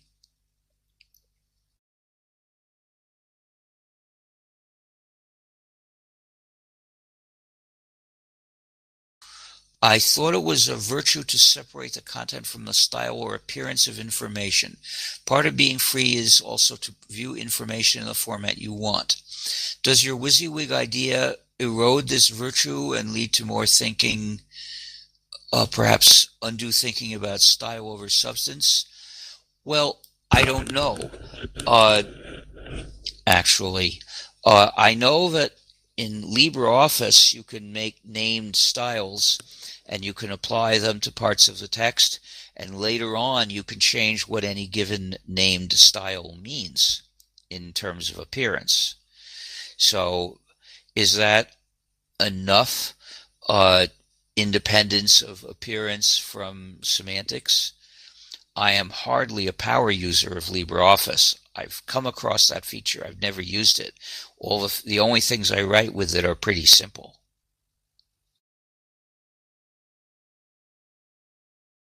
I have a feeling that I've been doing this for a rather long time. Do you recall when I started answering questions? I think it was something like an hour ago.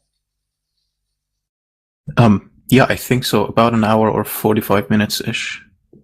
Well, then I'll do a few questions more. Do you ever dabble in retro computing? No. I decided it's a waste of time. It basically would be tinkering that would not develop anything of any importance or use. And I know that if I'm going to enjoy developing something, I could enjoy it developing anything. You know, I'd enjoy just as much developing something that I think is needed right now for non-retro computing as I could enjoy working on retro computing. So I decided never to let retro computing distract my attention from useful computing.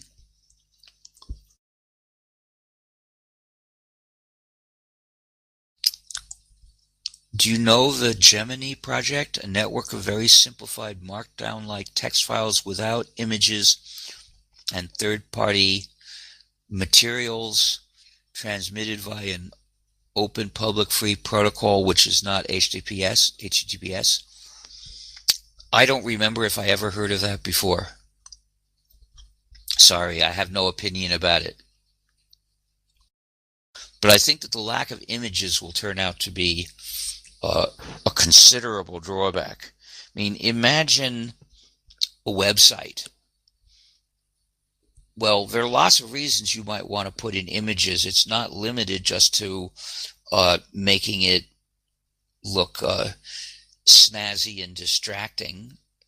There are a lot of pictures you might want to include, and diagrams, and scientific papers include pictures and diagrams, and it would be crippling if they couldn't be in there. So basically, I think that exclusion of images is a big loss.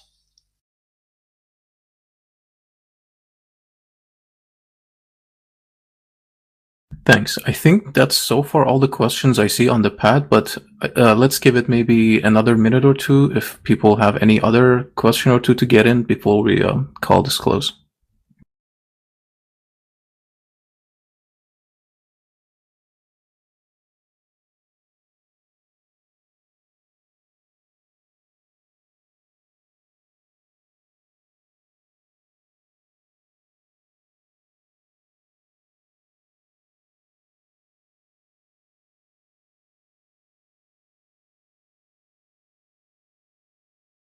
Well, I'd like to mention that if you've heard rumors of attacks against me that people have made, it's mostly false, and you can find out more by looking at stallmansupport.org.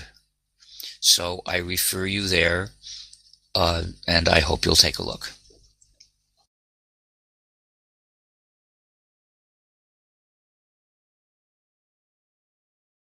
Yes, thank you. All right, I think that's pretty much all the questions that we have. Thanks again, Richard, both for your great talk and also for taking this much time answering so many questions. We really appreciate it. Well, this is what I do. GNU and the free software movement are what I've dedicated my life to. And since I'm still alive, I've got more to dedicate to them. Wonderful. And yeah, we all hope that it keeps on coming and you're able to continue for a very long time into the future. Happy hacking. Happy hacking. Bye.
Okay, hi everyone. It is about 1 p.m. EST, which means we are about to resume with Bob's talk. You might remember Bob yesterday is one of the commentators for Hyperbole who joined the talk we had on buttons. So now Bob will be making his own presentation at the top of the hour. And if everything works well, you'll see an intro and then talk. It's a fairly long talk. It's about 39 minutes. And we will be in BBB afterwards for a Q&A. Enjoy the I was going to say enjoy the show. Yes, it is technically a show, but enjoy the presentation, mostly.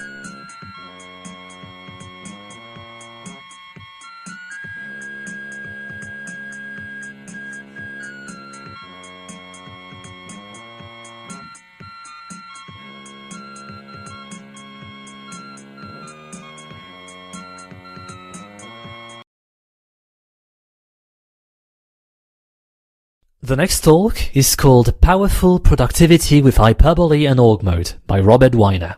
He will answer questions via Big Blue Button.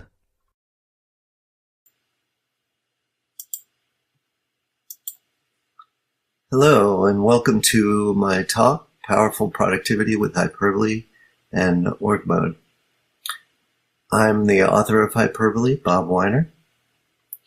So a little about me. I'm the co-maintainer now with Matt Liddell of Hyperbole, which is part of GNU ELPA. And I'm a longtime application architect and developer.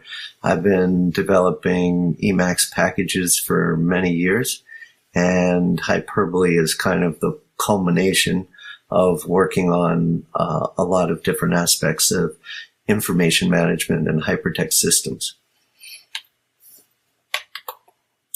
The goal of this talk is to show that embedding simple Hyperbole text patterns into org documents gives org even more power and helps bring your documents to life, as you'll see when we go through the interactive examples here, without really adding much cognitive overhead to anything that you need to do.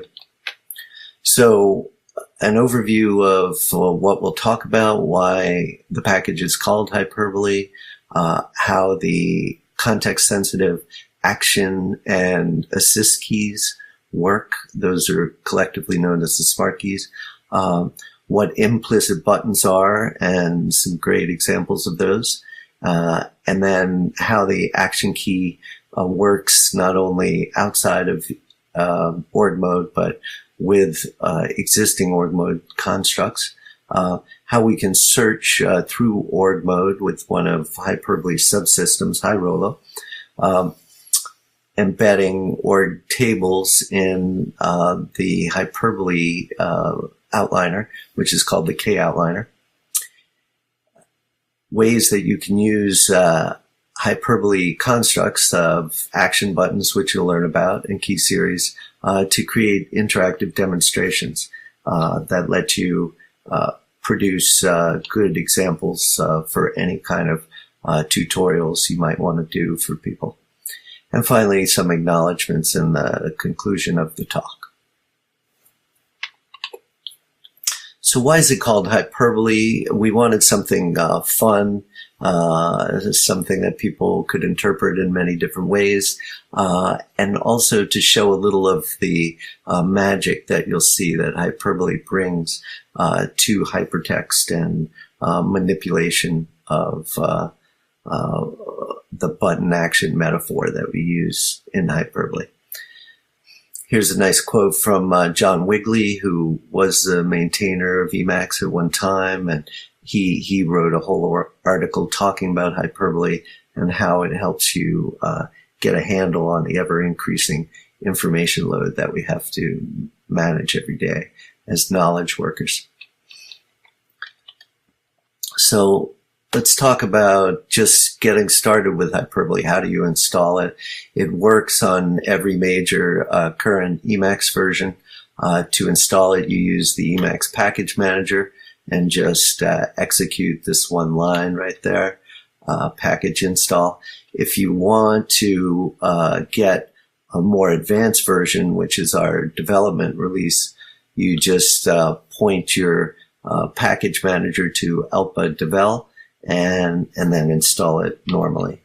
You activate hyperbole after installing it with this line, and you deactivate it with this line because it's a global minor mode, so you can just toggle it on and off. And if you don't like it, you can rapidly get rid of it using this interactive command as well. So complete details are available online, and this entire presentation will be made available as part of Hyperbole version 9.0, which will be released this month. If you'd like to get involved with Hyperbole or just hear some of the discussion, we have a pretty low traffic mailing list. Just send a message to that address.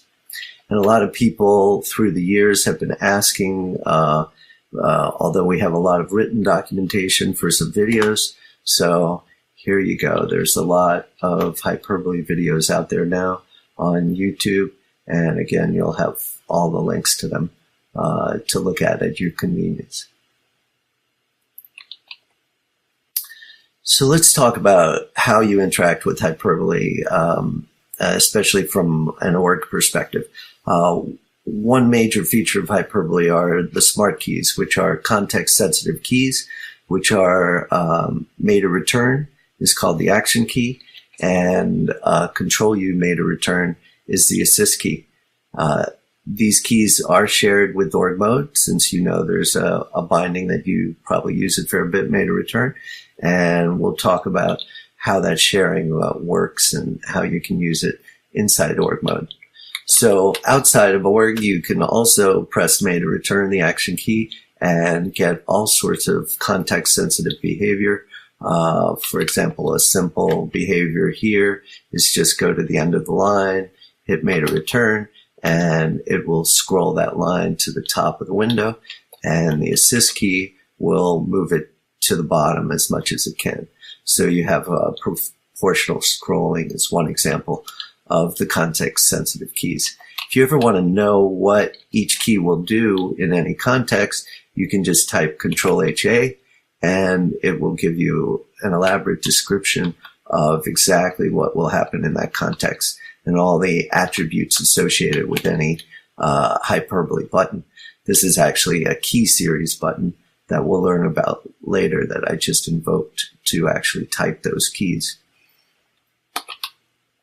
So now we're going to go on to using the action keys on what Hyperbole calls implicit buttons, which are basically textual patterns that the context-sensitive keys recognize and treat as hyperbuttons. So basically, Hyperbole has a bunch of built-in types, and it recognizes a very light form of markup, as you'll see, and it turns those patterns into hyperbuttons that can execute arbitrary actions. So the first type of implicit button I'd like to tell you about are path links, right? Everybody links to different paths, but as you can see right here, Hyperbole has a much more advanced notion of that. You can embed both eLisp variables and environment variables with this $braces syntax anywhere in a path. And then you can have hard-coded path followed by a hash sign, like a markdown section link. But this hash sign works in all different modes. It works in org mode. It works on single line comments and programming modes. It works to match to just regular Emacs outline sections. So here we have a regular textual document, and we're linking to the section org mode. And then we can have colon, line number, colon, column number. But in this case, since we link to a section, these are relative to the section. So let's just activate this with made a return. And we jumped right there, and you can see, even though the header was all in caps, Hyperbole recognized it, did a case-insensitive match. We didn't have to add a dash between org and mode like we have to do in a normal markdown link.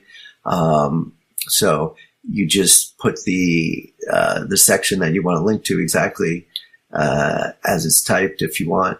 And you can see we went down 2 lines and to the 6th column. So it did exactly what we expected right there. So other forms of using this section link is here's to an org file.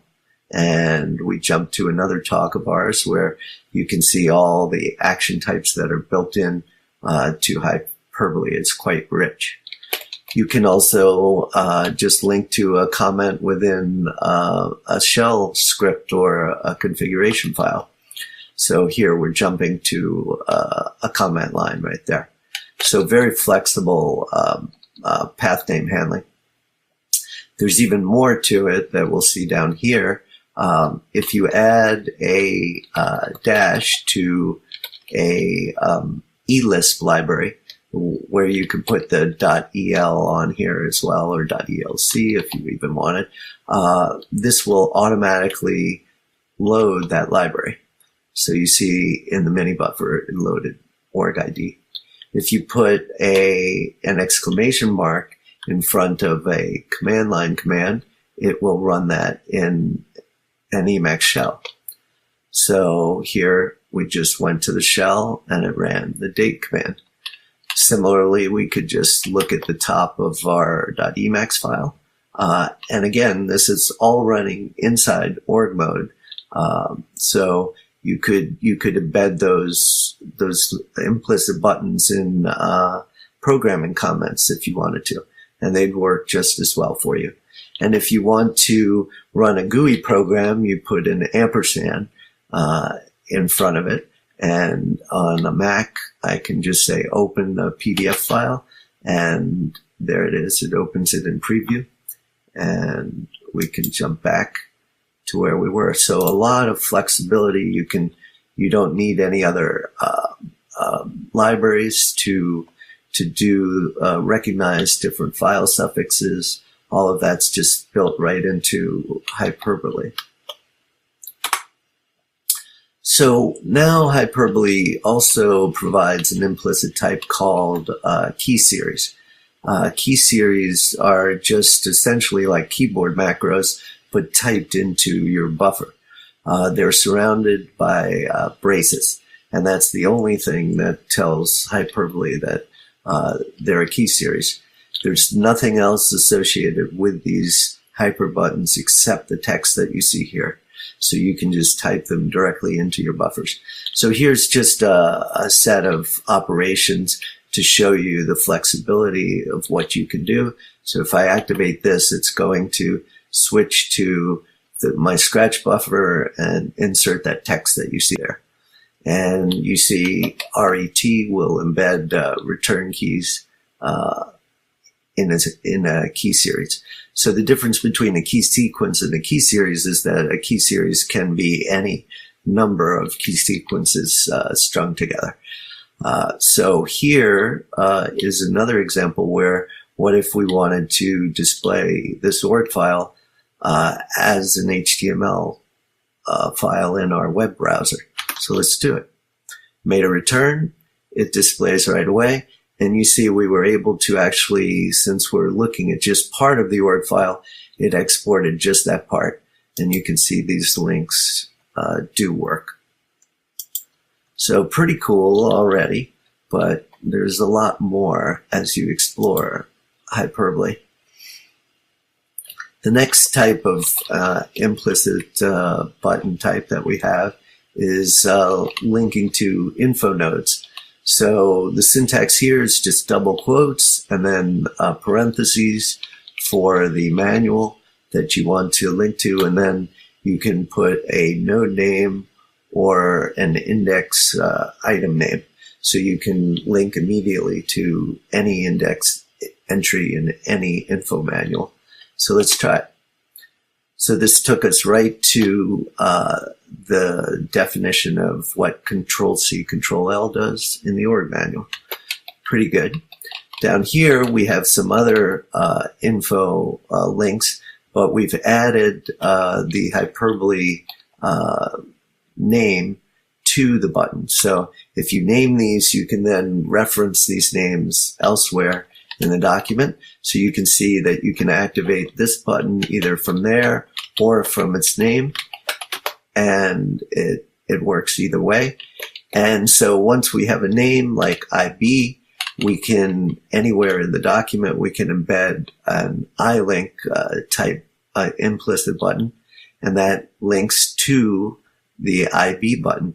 And the neat thing is that when we activate this button, it actually does whatever the implicit button did. So let's try to jump back to that section. And in fact, it does display implicit buttons. So you can have these implicit links.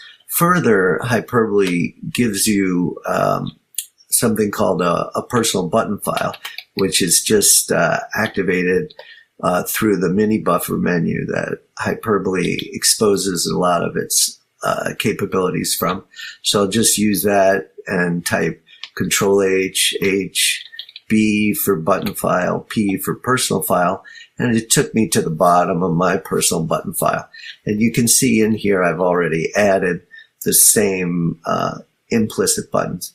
Once we name buttons in this file, they become global, and we can use them in any buffer that we want within Emacs. So then we can make global links to those buttons with the G-link button type. Or I could say Control HH, let's do a global action button. And so here you see I can then use that IB button and activate it.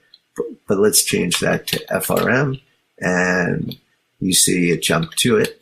The same way, if I use the global link, it does the same thing. Excellent. So a lot of power in the way you can link with implicit buttons. Even better, we have this type called an action button, which is a generalization of implicit buttons.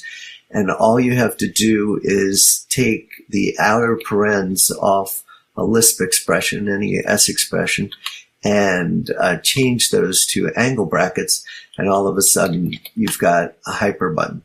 So here we have a variable where we wouldn't have any parens, but we can just put the angle brackets around it, and then when we activate it with made a return in the MIDI buffer, it displays the value of that variable. If we instead invoke a command with, it can be a function or a command with arguments, then it'll just run that. So here's doing a grep over the current directory for action buttons. And once we get that grep, we can then jump to any of these that we want, staying in the same buffer like a normal grep buffer that you've gotten some other way. If we want to go back to where we were, we have a history button in Hyperbole that just takes us back there. So we have a built-in command that sets up the key logging that you see at your right. You just invoke this. It actually installs the interaction log package if you don't have it, sets up the nice syntax highlighting that you see on the right, and lets you use it for any of your demos. There's another type that interacts with YouTube videos. So one of the hard things to achieve with YouTube videos is playing just a snippet. And so it's easy to get a start time, but not to get an end time. So Hyperbole takes care of that for you and lets you have a flexible way of specifying the start and the end time, as you see here. And it also doesn't make you put in the full URL, but just the ID of a video that you want to play. And let's see if this works.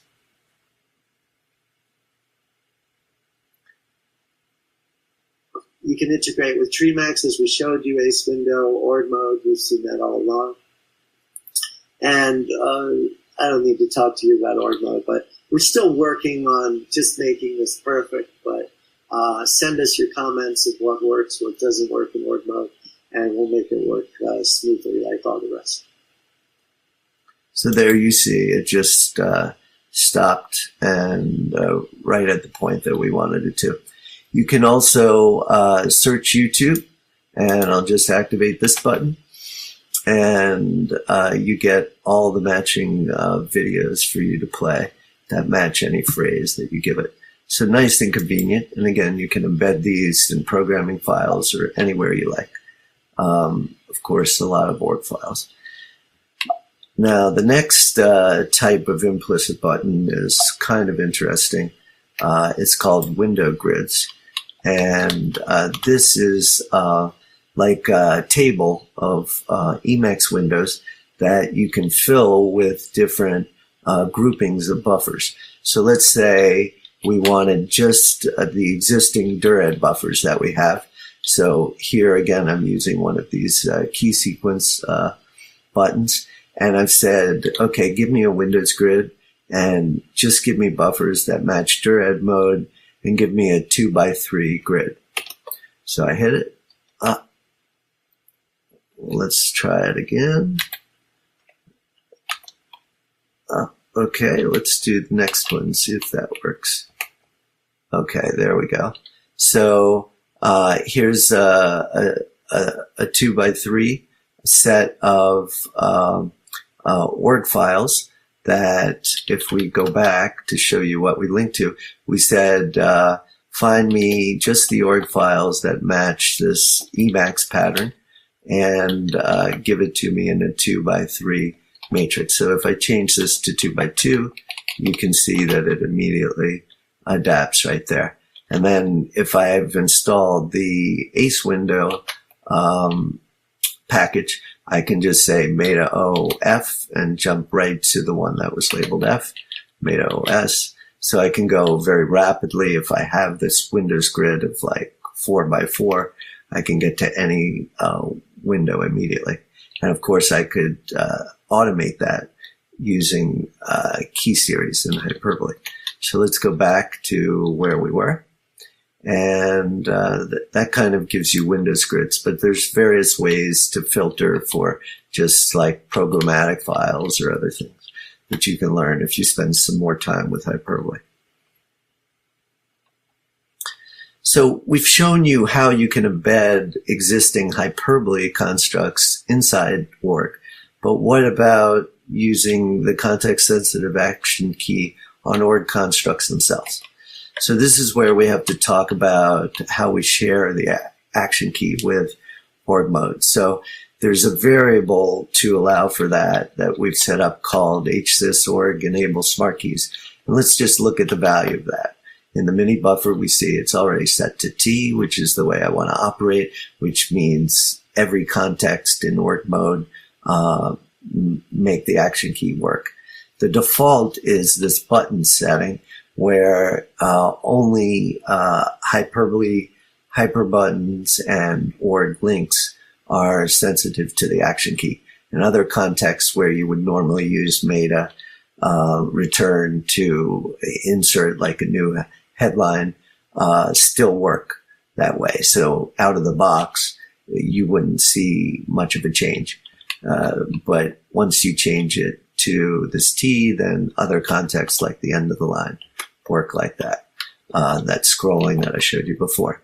So if you want to see all the context, here's a little button that shows you the command smartorg and its documentation for all the contexts in org mode that the action key supports, which is quite a few. And this is also the assist key. So I don't want to go into too much detail there. We have a lot to cover, so I'm just giving you a taste of all of this. So where else in org mode, now that we have that setting, let's look at how the action key can help us. So the action key supports all of org's standard kind of buttons and links. So here's just a link to a target within org mode. So if I action key on that, it takes me to the target. And if I action key on that, it takes me back to the link. Similarly, for radio targets, we had one way back here that we embedded, and it takes us right back here when we hit return.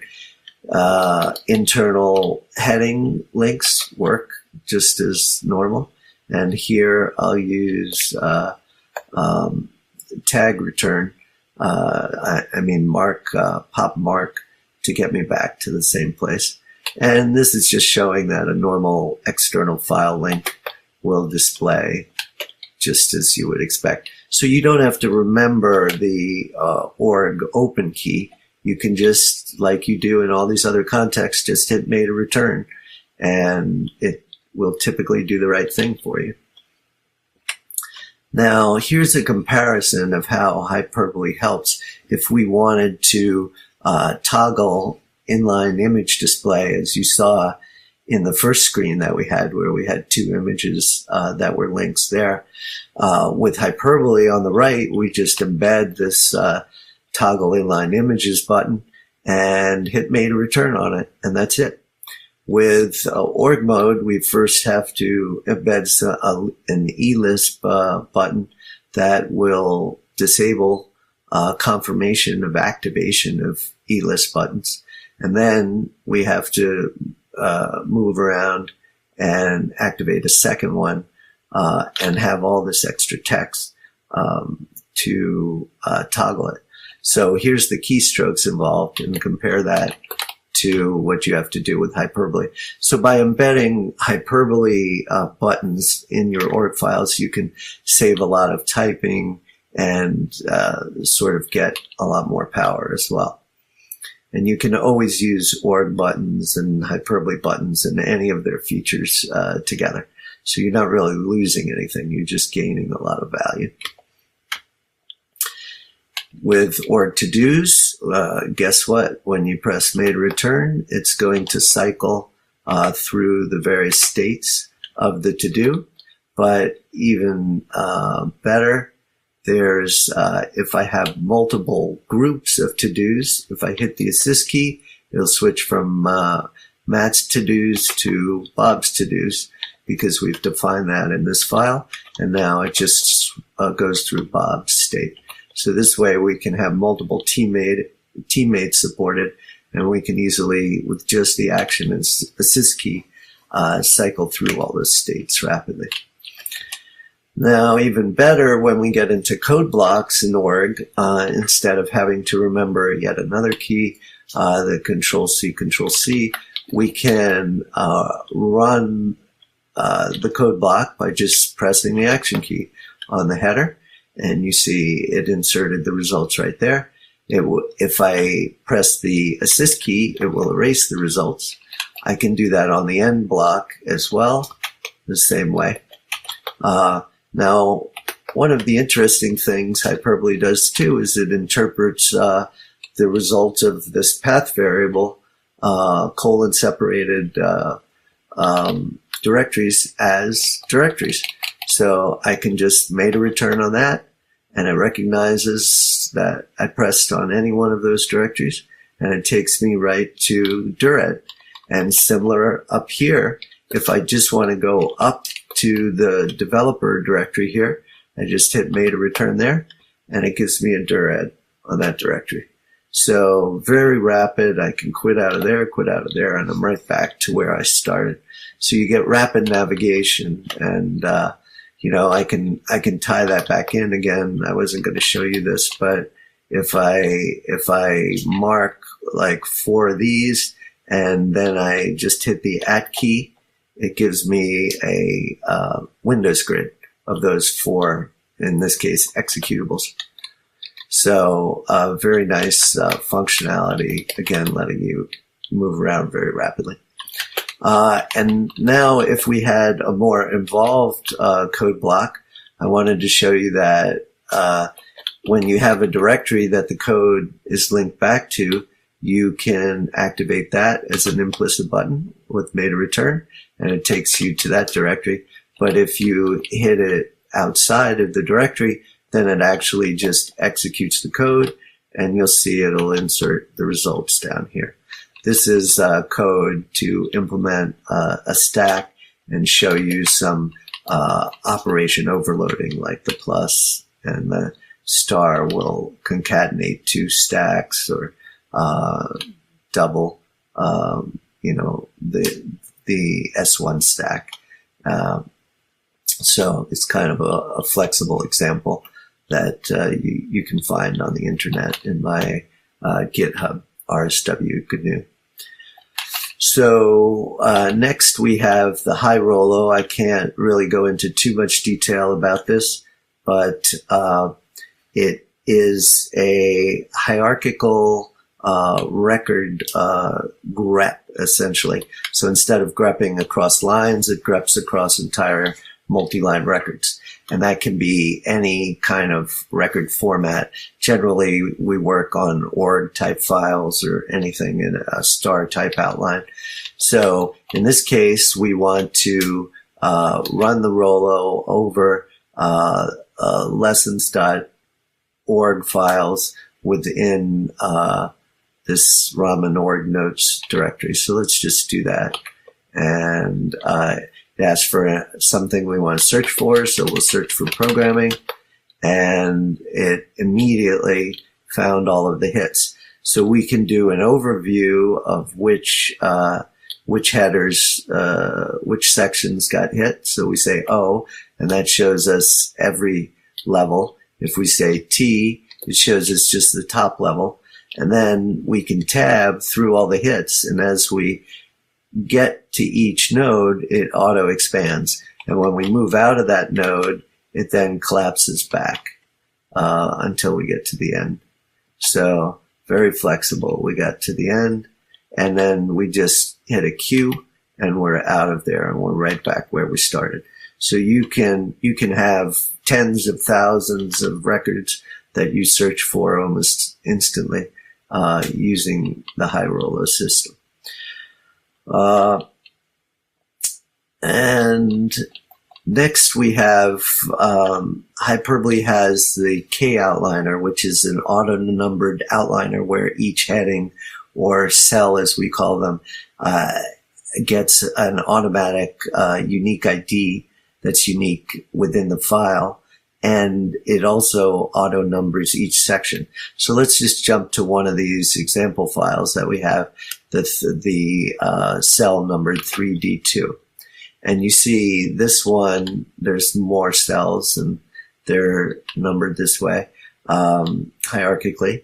But you can see that this one has an org table, and it works. It's live, just like a normal org table. So I can hit return and add a row as well. So, but within here we have all sorts of very powerful outlining. You can move things around like you do in org with Alt down arrow or Alt up arrow, and the auto numbering is dynamic. It keeps up with all of your moves. So if I make this a subnode, it automatically gets numbered that way. Maybe if I change this to show as legal numbers, it'll be a little easier for you to track. So I can do escape tab, and I promoted it. All right. So you can promote and demote with tab, or you can hide things. You can change the view. That's what's really neat here. You can say clip everything to just 2 lines per cell. And now you see there are only 2 lines per cell. I could say get rid of the blank lines there, the B, and it'll just be like this. And I can embed all that into, let me just put this back to the way it normally is. Now I can embed all that in the links that I do right here. So here's one where you put the pipe symbol in, and that gives you a view spec right here, which you can learn about. So when I say display this, it should invoke it, and you see it clipped everything. It changed the numbering to legal mode, and it got rid of the blank lines. So all of that, you can get a very rich kind of view on, so it's a very advanced outliner to couple with org mode. And of course, you can embed these in your org mode buffers as we've done here. So what we're showing here is that we can just embed simple commands and do very interesting kinds of demonstrations with org mode. So here's what if we want to get an overview of this specific buffer without changing this buffer. So we'll clone it and then display it in another window. So here you see it in overview mode, and we still have our presentation over here. Another thing is, what if we want to mark all the backup files in a directory so they're ready for deletion? We show the directory, and you can see all the Ds that got added to it there. So they're ready to be deleted. So lots of kinds of capabilities you can couple together. So that kind of is not an introduction to hyperbole, but just a summary of ways that you can couple hyperbole interestingly with org mode and get a lot more productivity out of using both. So I'd like to just kind of wrap up by acknowledging the org team and Matt, who's my co-maintainer and wrote all the test code for hyperbole, Raman, who's started to dive into hyperbole and is writing about it, John Wigley, who wrote a very interesting article you should read about hyperbole, and Adrian, who's a great programmer and wrote a quick blog posting about it. And finally, the FSF for hosting us all these years and giving us a nice home for hyperbole. And in conclusion, I'd say hyperbole embeds well into org mode. Very little conflict. The idea is that you should use them together. They're not really in competition. Secondly, that it provides a very, very simple markup. You could see there was very little to it. And yet you got very powerful actions out of it. Hyperbole and org can automate very complex things without you needing to understand how to program an eLisp. I think that's a very powerful thing for people who are writers or other non-programmers who use Emacs. And in total, it helps you bring your text to life. So here's a action button. It's not an action button, it's an explicit button that ran the game of life when we pressed it. So you can do arbitrary things both in and out of Emacs. Here are the links to hyperbole documentation and org mode documentation. So thanks very much for attending. I'll look forward to your questions and seeing some of you become new hyperbole users.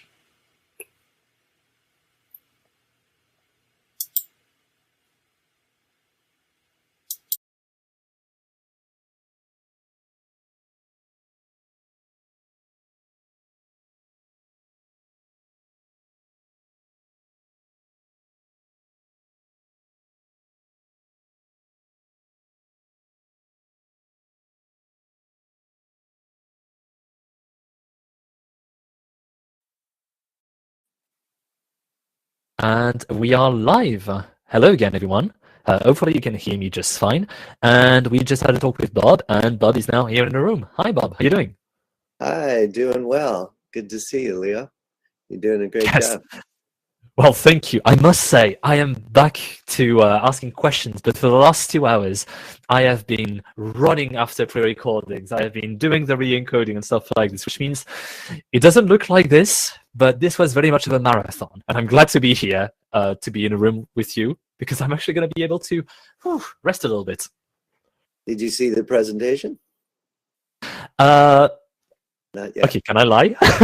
If I were able to lie, I would say yes. I've been very attentively watching everything in the presentation, but sadly, no. I've been quite busy elsewhere, and because, well, no, we don't need to tell them about this. But Bob, do you have the pad open in front of you? Yes. Well, I can't look at both at the same time, but it's fine. You don't need to see my face. Yeah, okay. You've seen it enough already. Yes. Okay, I see it here. Can you have multiple implicit button files? If so, how would you know which link came from what files? I guess they're one-way links, so you embed buttons in any number of files that you want, and you traverse them, or they perform actions for you.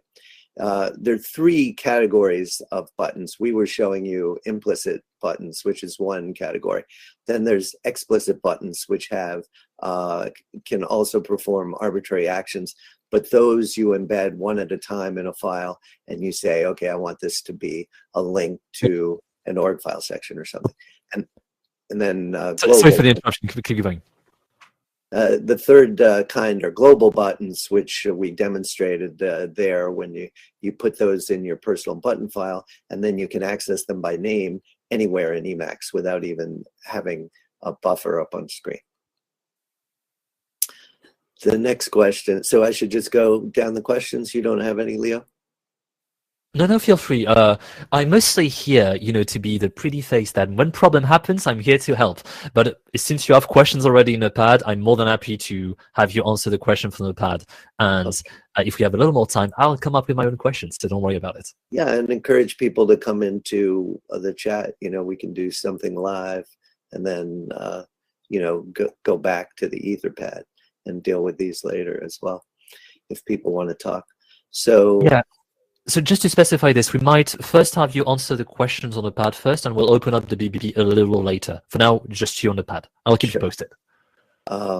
So are we showing the pad so people see it, or I need to share that myself? You might want to... So I'm sharing the pad right now. I'm managing what people are seeing on the stream. You might want to have the pad in front of you and read the question anyway to know which question you're actually answering. Okay, I do have the pad separately. Okay. What about using implicit buttons with multiple people with different configs? Not quite sure what the question is, but Hyperbole is always thinking about, people working collaboratively, though it is also somewhat focused on your personal information. So as you saw when we embedded a variable, either an Emacs Lisp variable or an environment variable in a path, you can share those with people. You can embed Hyperbole buttons in your email messages, and they'll adapt based on the environment that the person activates them in. So there's a lot of useful kind of capability like that built in for collaboration as well. Coming in from org mode, would it be a fair assessment that Hyperbole is in some way a generalization of what most people think of the great features of org to work across formats, with the Hyperbole links buttons being the recurring example, and that it then further adds some capabilities, again, across formats? Being the global minor mode is interesting. I think it goes to RMS's talk that org's features could be more generalized, modularized. How is Hyperbole in that respect? Yes, Hyperbole is meant to give you all of these capabilities across your entire Emacs experience. So everything you saw in org mode works in all sorts of other buffer types too, except the pieces that were activating org's specific features. Internal radio targets, are they able to link to other org mode files that are part of my agenda? Certainly you can have, make a link type that crosses similar to what you saw in the K-outliner links, where you specified a file and then it just would have the subpart of the link that you wanted that would reference the target as well. Your package advances how useful a mouse can be with creating links. That we didn't show, but you can just drag between windows and create an explicit link between things as well. Do you have any experience or thoughts about how touchscreens or mice could be used or improved with Emacs? Yes, I do. In fact, well, not with Emacs. When Hyperbole was conceived originally, it was part of a broader research project called Personalized Information Environments.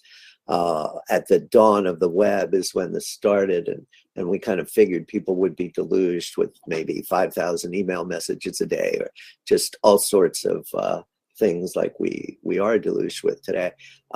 So we were thinking about sort of like org brain and the graphical sort of navigation that you could do in hyperverses, and came up with some prototypes that were kind of very iPad-like in the node sort of views, and but with much greater navigation capability. So a lot of that isn't implemented, but we're always thinking about how to make things more useful. And you see the smart context handling that the mouse keys do, because you can, there's drags associated with the action and the assist keys when put onto mice. And those do a great many things that sort of replicate what a touchscreen might do as well. Would you consider hyperbole to be more of a format spec that can then be handled however we want, or the engine itself along with that format, i.e. can the simple link formats be used for other extensible purposes? Yes, again, hyperbole was conceived as a hypertext engine that would be part of the personalized information environments, or PIs, and it would link, that engine would then be available to multiple applications. So we sort of built an API, not a web API, but just a programming API that you can use, and that's documented in the manual, to build other applications atop hyperbole.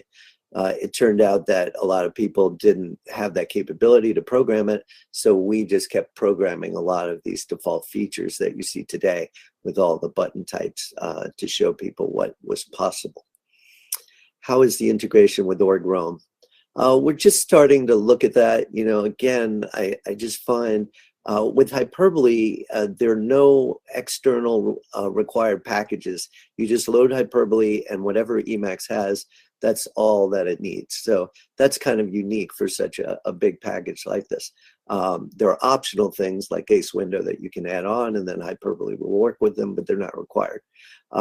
So similarly, we try to never have any separate C compiled programs like SQLite or org-roam, which uses SQLite, that's required. However, we interface to external systems like that. So basically, you know, we'll do some interesting things with org-roam nodes in the near future. When does something, when doing something, where do you determine where to put it? KOTL, Rolo, org. I like KOTL, K-outline for journaling, and org mode for getting things done.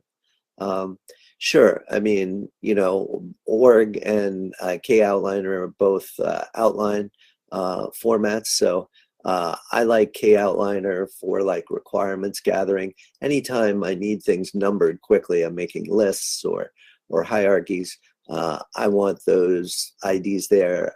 Org does some of that, but not nearly to the level that the K-outliner does. The Rolo, again, I just stuff all sorts of information in there, and then we have very simple search and retrieval operations that we can use on there. So I don't need to worry about all of these like drawers and all the complexity that org allows, because you want to publish something. I tend to use everything as a live hypertext and don't worry about printing it out or displaying it in some other format too much. So it depends on your taste, I would say. Would you recommend a specific resource for getting into hyperbole, or should I just start with the manual? Definitely interested in getting into this. Thank you for asking that. Definitely don't start with the manual. The manual is almost 170 pages. It's a reference manual for specific things that you want to know. For learning, once you install hyperbole, part of the menu system is Control H, HDD for documentation, and then demo. And that puts you into an interactive demo that you just walk through, so it's sort of like the Emacs tutorial. And that'll get you started much better than any other way. And the second thing to do after that, I would say, is watch some of the videos. One of the videos is a talk I gave earlier that's about an hour-long talk introducing you to hyperbole and its concepts. So I think those are the two best ways to get started. And then you can move on to the reference manual if you're really good at reading. What is HyperOrg? That's a name that Sasha made up, I believe, for the talk here. I thought it should be Hyperborg. Would be a little funnier that, right, we're trying to be like the Borg and get people to use hyperbole and org together, and then you'll never want to be anything else except users of those packages. So Anybody want to talk live on the big blue button? Again, so the thing is, I didn't give you the time when we were supposed to finish with the Q&A, and give me just a second. Cool. So I've confirmed with the people behind me that we actually need to get moving to the next talk at the top of this minute. So Bob, thank you so much for answering so many questions. I'm sorry we don't have more time for questions. It's because your talk, I think, was a little longer than we anticipated at first, but I still believe you've done a great job at first covering a lot of stuff. I'll be on the Etherpad for a little while if people want to push anything else there. Thanks. Yes. Also, if you want to stay here, we are going to open the BBB. If people want to ask you questions, we're going to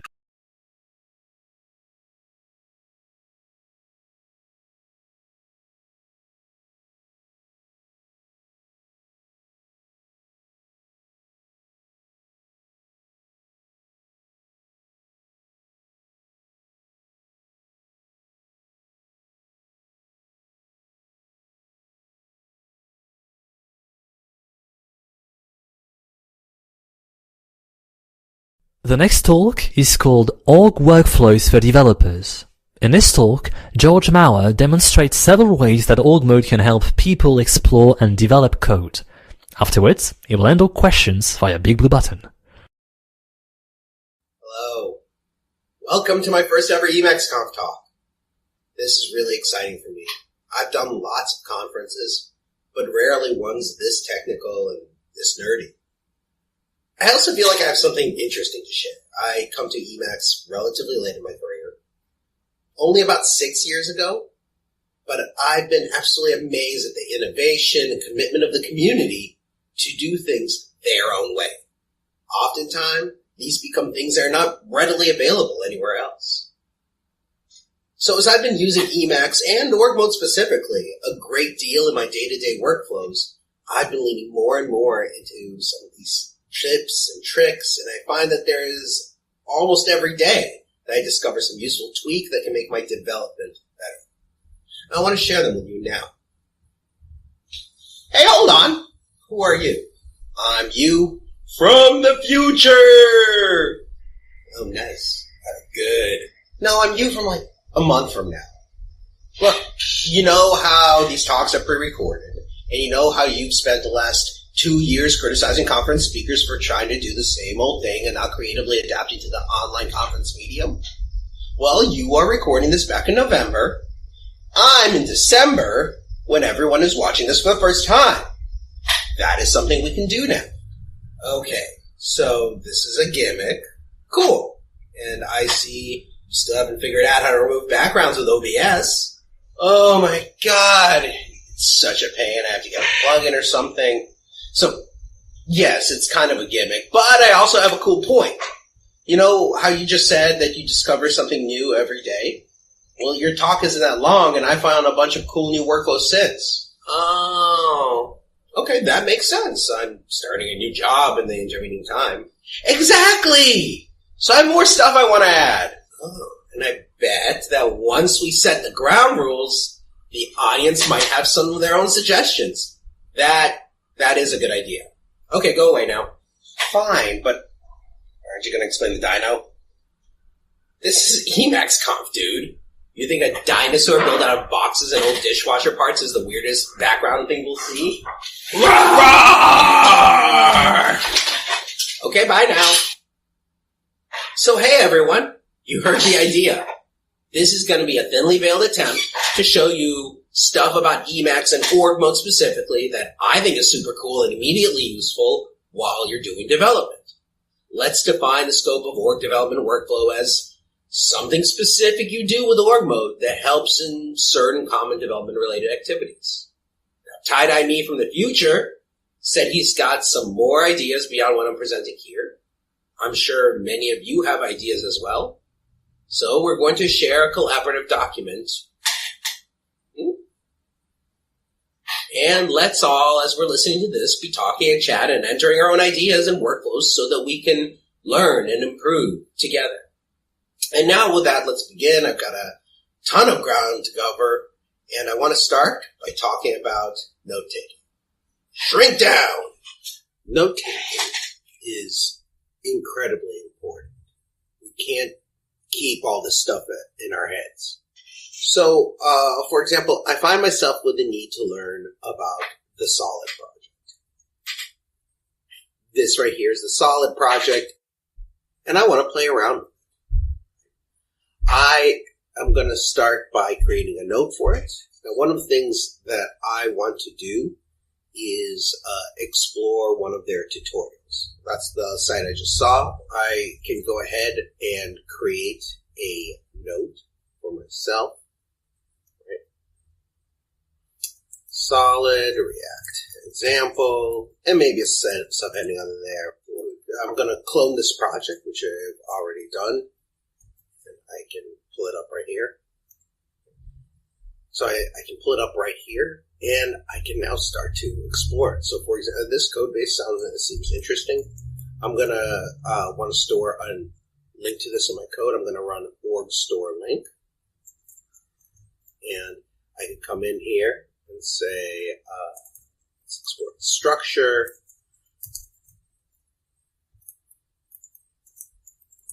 Link.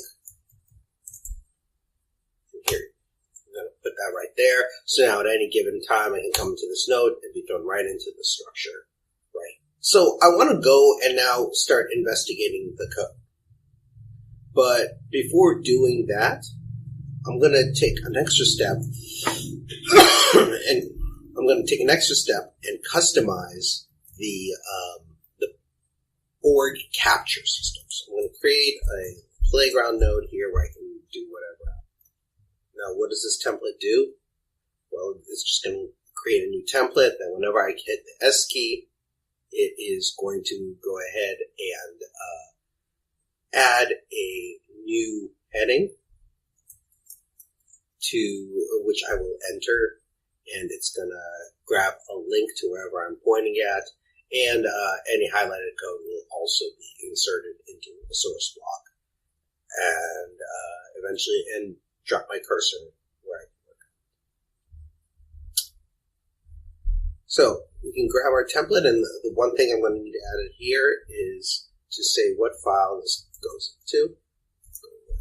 I'm going to copy the name of this file and put it right in there.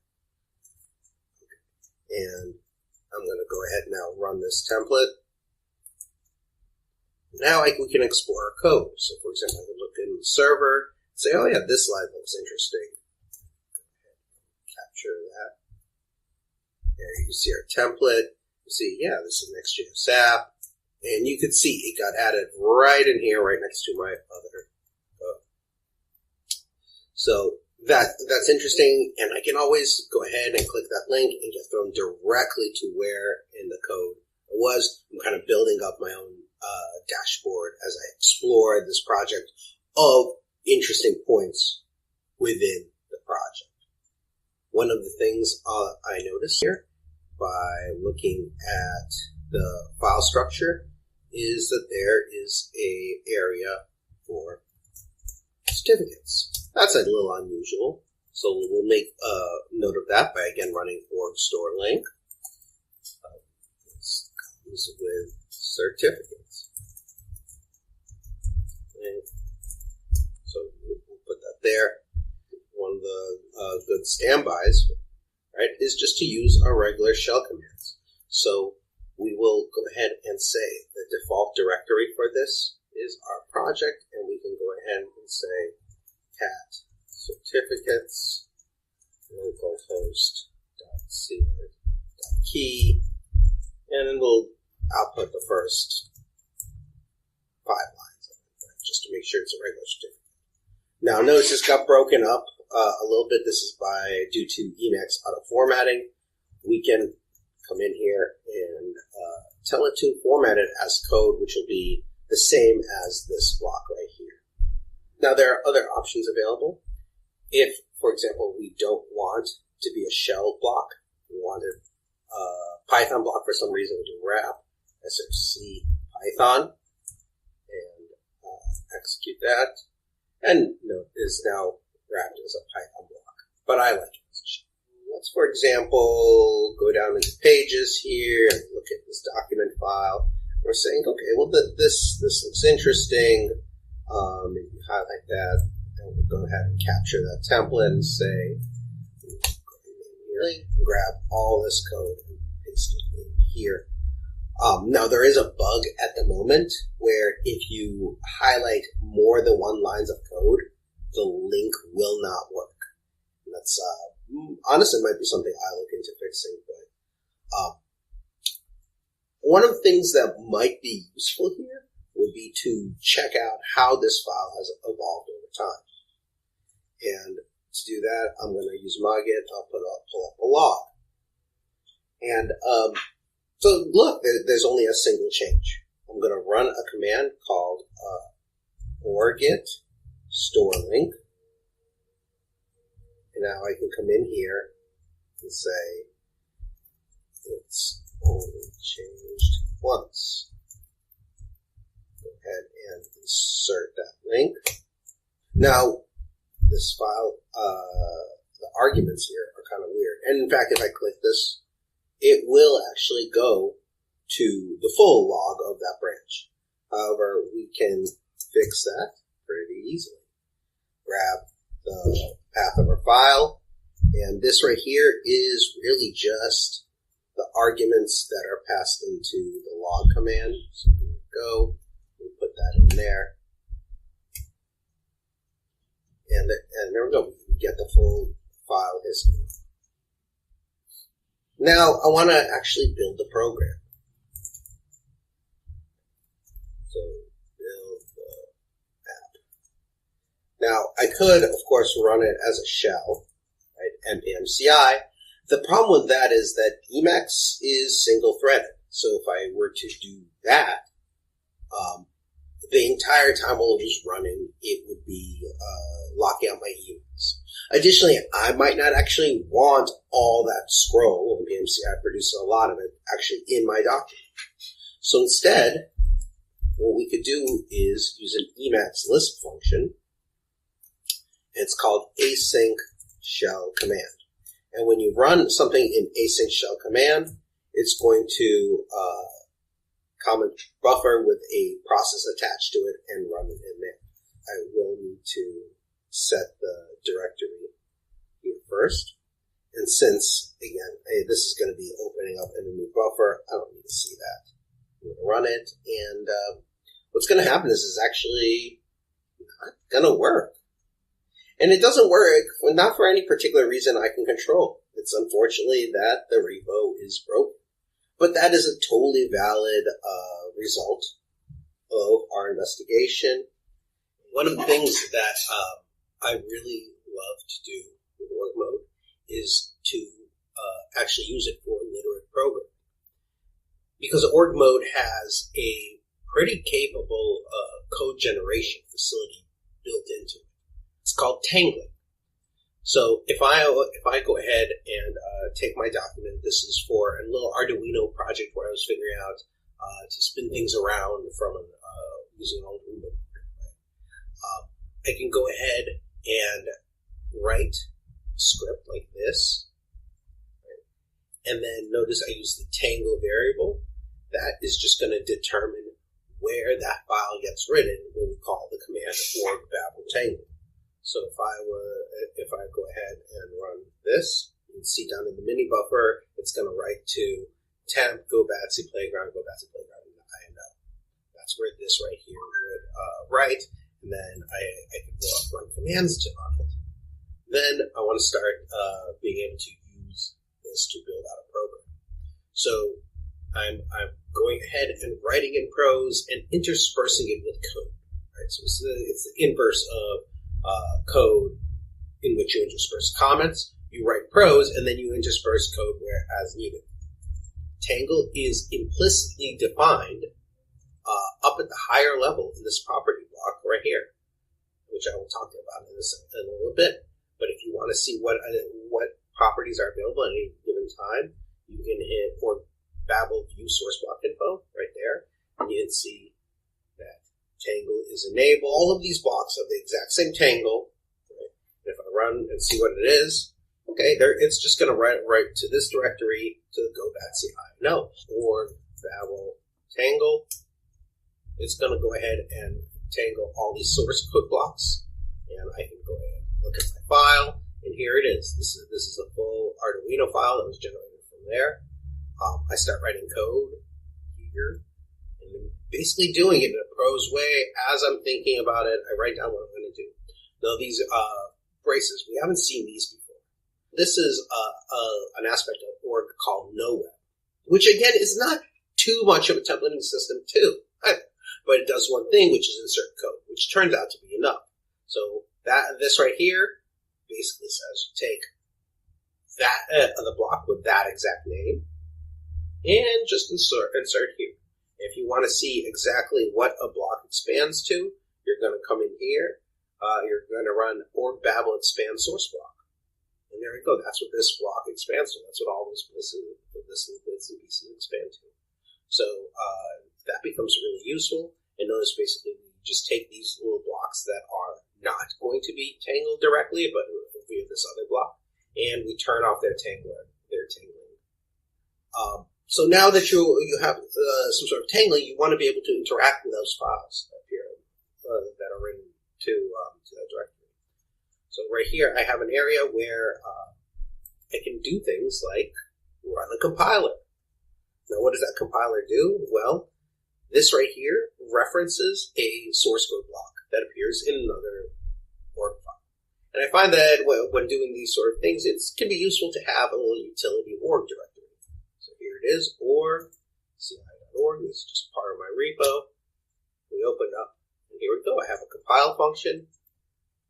Basically, it's doing some stuff to clean up things correctly, but then using that same async shell command to open things up in a new buffer, in this case named after whatever heading it was under.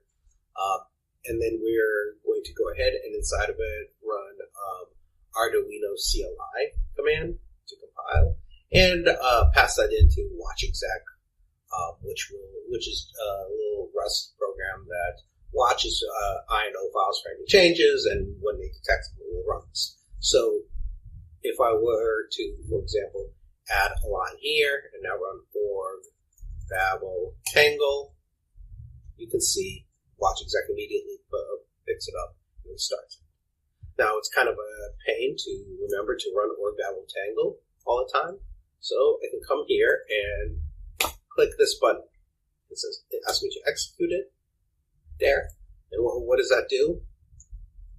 Here you go. It's just a very simple hyperlink, but to the ELISP protocol. The ELISP protocol just adds a hook that says whenever a document is saved, run org babel tangle. And now that I've run that, I can go ahead, come in here, and delete that. And look at that. It tangles automatically for me. Because I don't want to actually have this playground script tangled to my real file. I need this concept of some sort of workspace directory. And a workspace directory, what I really want is a variable that is tied to where in my document hierarchy this appears.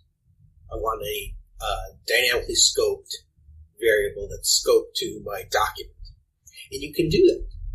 So, for example, in this case, I have in my properties a little key value declared, workspace directory, goes into a temp directory, and here by running org get entries, starting at the current point, find workspace directory with a second parameter of 1, you can see down in the mini buffer, goes temp, go that, see play.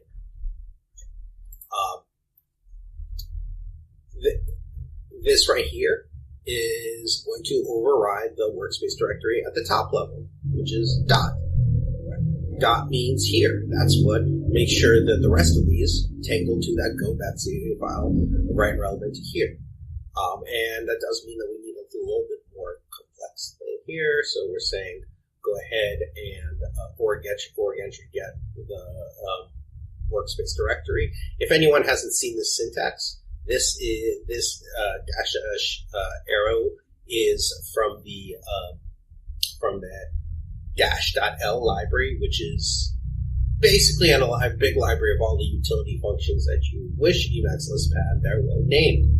I highly, highly recommend it, and this is the threading operator. So we're just basically taking it, getting the workspace directory, if it happens to be dot, and we're just going to return the current directory. Otherwise, whatever directory it said. And then I want to just take a moment and look at the rest of this structure. So workspace directory we talked about. Header args, if you noticed, none of my code blocks, for the most part, have any header args. You can drop the header args property, which is going to be header arguments that are added automatically to all source code blocks under this heading. Header args plus, well, sometimes you don't want to type, you have a bunch of args, you don't want to type them out in this one big line. So you basically are adding a new header arg to the existing list of header args. And then you can have header args that are specific to certain languages, like for example, this default directory var is going to be set for all Emacs Lisps, and for all Arduinos, evaluation will be disabled, and tabling will be automatically enabled. So these are just some of the workflows that become useful when you're actually doing the coding. Oh, hello again, me from the 6 months from now. Cool. How'd the talk go over? People liked it. Thought the pacing was all over the place. Yeah, I had to cut like 2/3 of it. Going to be filling in those gaps in the Etherpad, and the editing was uneven at best. I got way better at it as I worked on it, didn't I? Kden Live is pretty cool. But yeah, I want to take a shot at something different, and I figured if anyone can appreciate trying something different, it's EmacsConf, right? I hope people found it useful. Yeah, some did. Oh, I should tell you about the coming Orca War.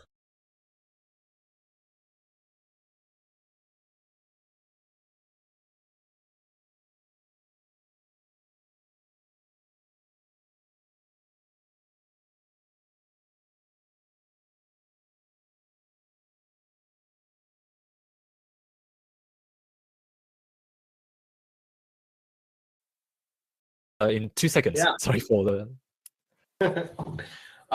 Okay, hi everyone. Sorry, George, I'm just going to introduce you a little bit. Sorry, for context, I generally, when I arrive on a BBB room, I have a little bit of time to chat with the speaker, but right now, I made it right on time, and I barely had time to say hi to George, but I will do it live. Hi, George, how are you doing? hello. No, you're doing well. I do think I think some of the content in the Etherpad got overridden. Like I was typing out a bunch of different stuff with other workflows that developed, but I will try to find where that went. Yeah, so George, nothing is lost. Don't worry about this. We will get it back to you. I believe it's my fault. I grumbled, I looked at the pad and I said, oh, this is not a question, this is a pad. And I think one of my helps in the background said, oh yeah, I'm just going to wipe this all out. But don't worry, it's still in the history and we'll be able to find all the code you had. Cool, we'll find it. Yeah, so George, I'm just gonna, sorry, this is my task to give you some context otherwise. Do you have the pad open in front of you? I do, yeah, I have the pad open. Would you be able to take questions from there? Yeah, so we can take questions from here. I think we've already answered a bunch. So one of the ones that's in there right now is, does it become unwieldy due to the indirection of the edit org source to use org mode and the approach for linear programming as the project becomes larger? It can. I generally use it for, I find parts of the project that are more useful for it and to be dropping in. So like on a large project, when I'm working with other people, I do not use it as much because you need to actually be able to modify the code. However, I just recently found out about a feature called detangle, which is the inverse of the tangle, where as long as there's certain tokens emitted into your file, it'll be able to take the file and re-update back into the linear programming document, which is kind of mind-blowing as a feature. I have not had a chance to experiment with it yet, though. And I think that could work really, really well. Thanks for restoring the stuff I was putting in. I want to take a look at the files used in your demo. Are they somewhere online? So I dropped the stuff I used for the Arduino stuff. Now, caveat with that, I was figuring out the workflows as I did it. So there's like a README of work. I was both figuring out Arduino and workflows. So the initial README has a bunch of projects as I kind of did them one by one. So the workflow becomes more mature the further down the list you are. The ones earlier on are just copy and pasting a lot. Do you have any other questions? This is not the same shirt. You noticed. Also, the room's been rearranged because my wife made me move everything. Well, that's fine. Don't worry about it. It looks fine in the background. I wasn't playing the 7 mistake game, trying to see what changed in the background. I was very interested though in some of the stuff that I was seeing, including this dinosaur in the background. Yeah. There you go. There. It's this is lovely. Oh wait. Yeah, it was my 5-year-old's birthday party in the summer, and it's been far more useful as a video background than a bunch of 5-year-olds were impressed with it. Yeah, sorry, I do have to. It begs a question though, which is it's a fairly large structure to be made by a 5 years old, like it is several 5 years old tall. Yeah. Well, the idea was I wanted them to be able to eat them, but it didn't quite work. Yeah, it definitely feels like the mouth would be able to fit a 5-year-old. Yes, so I think we're good. We might want to get back on track. Sorry for getting distracted by this menacing presence in the background. Yeah. I had not heard of org transclusion. I should look into this. Our work. Okay, I'm waiting for the next one to get typed up. I'll post a couple more things that into the chat. So a couple, like I mentioned in the chat, first of all, that org entry get thing to be able to, so you could put properties into, you could put variables into properties on your org outline and then have them be referenced is really, really, really powerful. Especially because you can call into blocks from other parts of the outline. You can basically, how I don't know if anyone here does React, but there's something that very powerful that happens because you kind of have dynamic scoping over the DOM tree, and you get a similar type of power that you get with React contexts in org mode, because you have variables that you could set depending on what's the closest point in the outline tree is, and then have defaults cascade upwards. Let's see. Our workflows, as they are in your life, closely tied to particular projects, or are they general workflows? So I think that there's general ones like repository source code analysis that I've gone to and used over and over again. So I mentioned down below CodeMot and JORS. That's a pretty common trick I use to just when I sit down with a project to analyze its history, make a movie of how it plays out, and that a lot of that is is easiest to orchestrate in org. So here actually I'll drop one right at the top of the other cool workflows. Here's an example of something I did. Oh boy, I don't want that to. We'll figure out how to make that not be, there you go. Yeah, so here's an example I did where it was clean that up a little bit, but where you basically are using org. Within org, you use CodeMot. Here's the thing. This stuff is hard to do if you can't just write about it and say, this is what I'm trying to do and talk about it in prose. Because you're doing things like analysis and you have to have it already in front of mind. And if you don't have that, and if you have you just have an empty document, you can type into whatever, you can type what you're trying to do and then figure out how to do it in terms of these blocks. So like, for example, this is pretty generic and something I end up going to a lot, where you use something like CodeMot to basically run analyses on like, well, what sort of stuff does, or I guess that first one's not even CodeMot. That first one's just git log analysis. Like, what sort of stuff has a person done, right? What files have they touched? And then like, okay, I don't want to see the full list of the files. I just want to get an idea of what areas they've worked. So really like take the first few directories over there and just emit that out to the screen.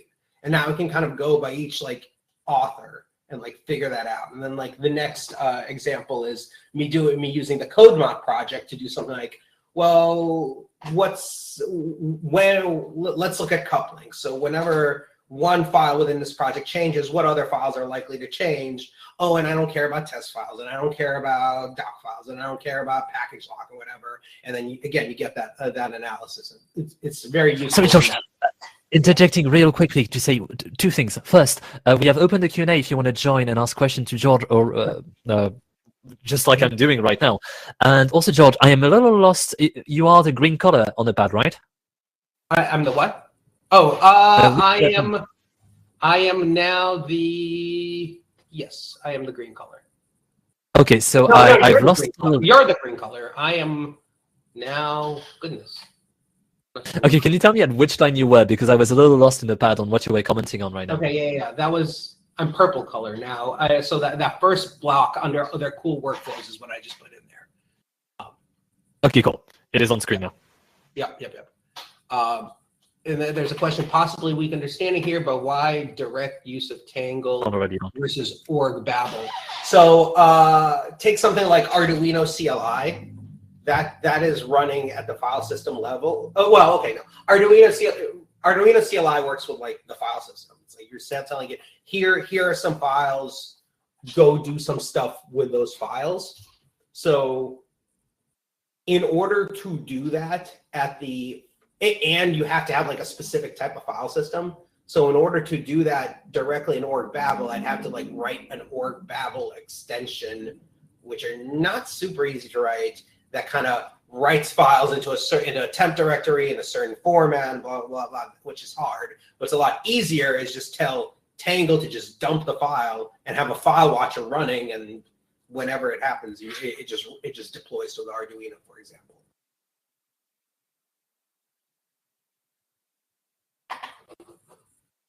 Yeah, so it's basically a way of integrating with things that require the file system.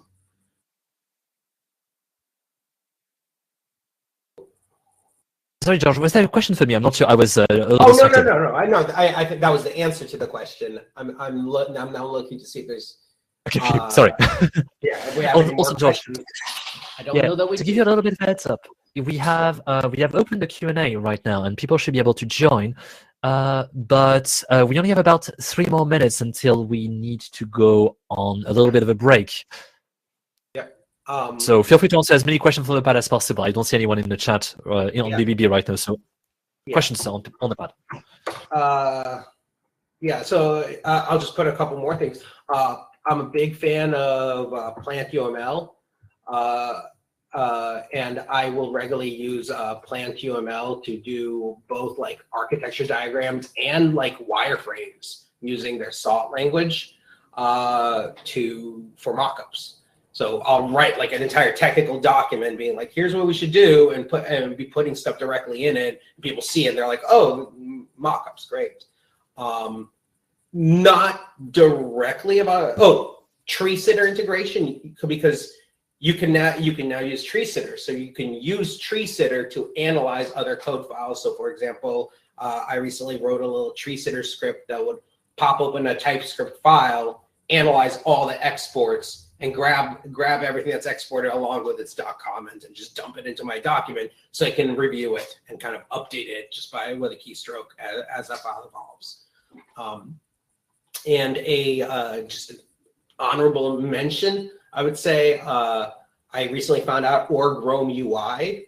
So if you're an org Roam user, that's an awesome like visualization where it starts a server and shows you like a little web page with like everything visualized. And just in terms of like, it's nice and cool and useful, but it's also like a great politics hack where like you start a new time on a job or a team, and then you're like, you spend a week taking your notes. So you have like 80 notes or something like that because they're little bits. And then at the end of the week, you do your one-on-one with your manager. You're like, here's the visualization and everything. And you're like, jaw drops. Yes.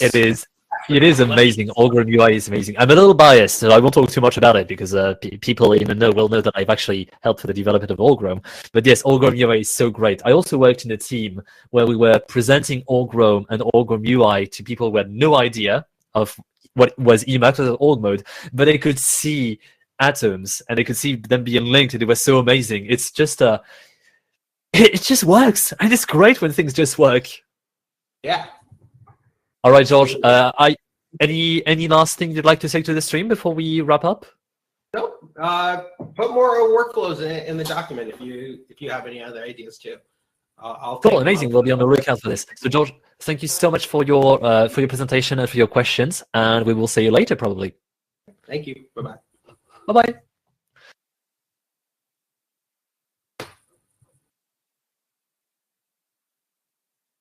Oh, I'm still there. See you in a bit, folks. Oh, sorry. I'm panicking. Give me a second.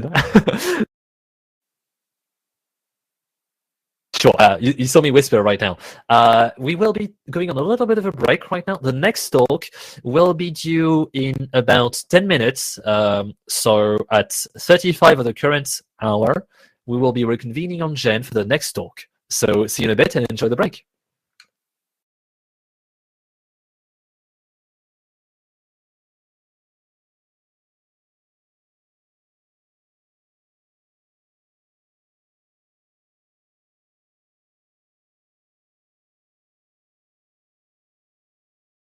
So give me just a second. I'll put some music for the break. Right now I'm doing too many things at the same time, so we will have to wait a little bit for everything to wait. I'll put the music on first so that you have something nice to listen to, which is Shoshin music, by the way.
Okay, hi everyone. So we are about to resume. We are back from break. In about 20 seconds from now, we're going to play the intro for the next talk, and then we will move into BBB. So there'll be a little bit of time before the intro and we join BBB, so bear with us. But we will be playing the talk in about 30 seconds now. Yeah, I'm being a little cocky now. It's the end of, it's day 2. We are at the best level of energy right now. So playing the intro right now.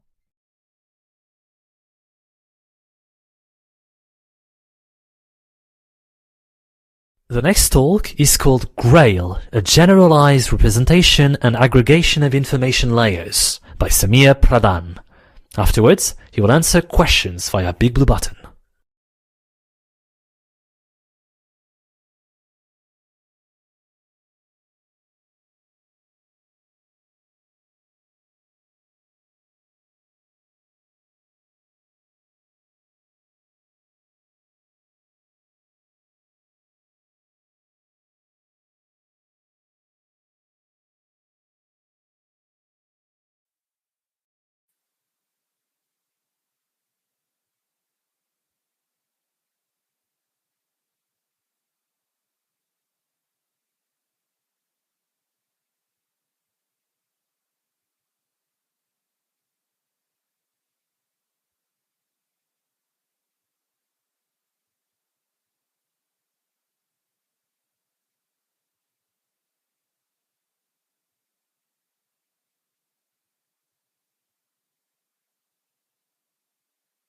Okay, folks, we're having a little bit of a problem. I was so cocksure, you know, and I just disregard the word. It's a little old word to say that I was feeling very sure of myself. We will try to make contact with Samir right now. I just need to join the room. Give me just a second.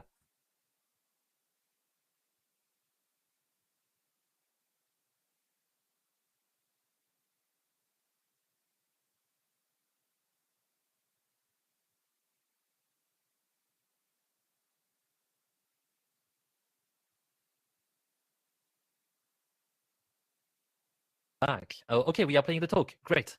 Can you hear me, Samir?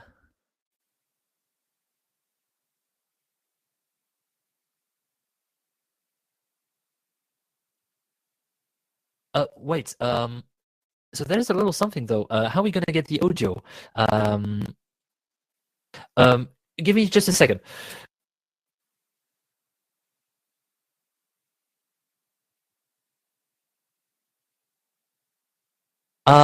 So can we just get a confirmation? Can you start playing the talk now, Samir, please?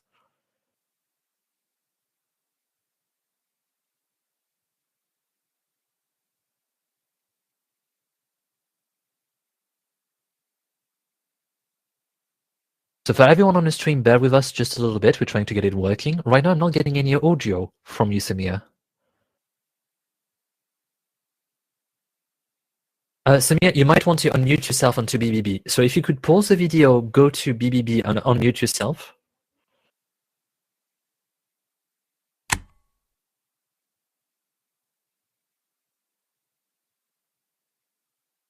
Okay, Samir, can you hear me now? Yeah. Okay, so... okay. Let me start. Where is it? Okay, there we go.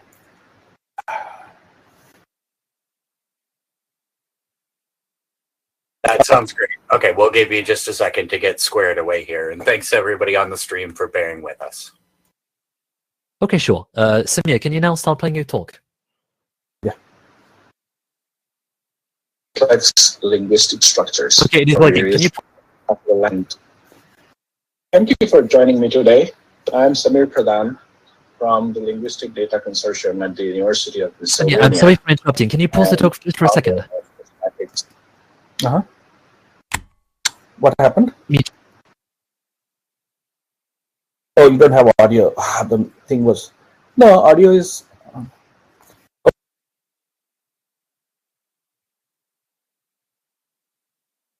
Okay, Samir, sorry, we were just doing some last minute checks. So yes, do exactly the same thing as you did. We'll be fine and we'll manage on our end. And sorry everyone on the stream. We're just trying to do some last minute shuffling. And you are muted on BBB right now, so you will probably need to unmute yourself on BBB and then start the talk.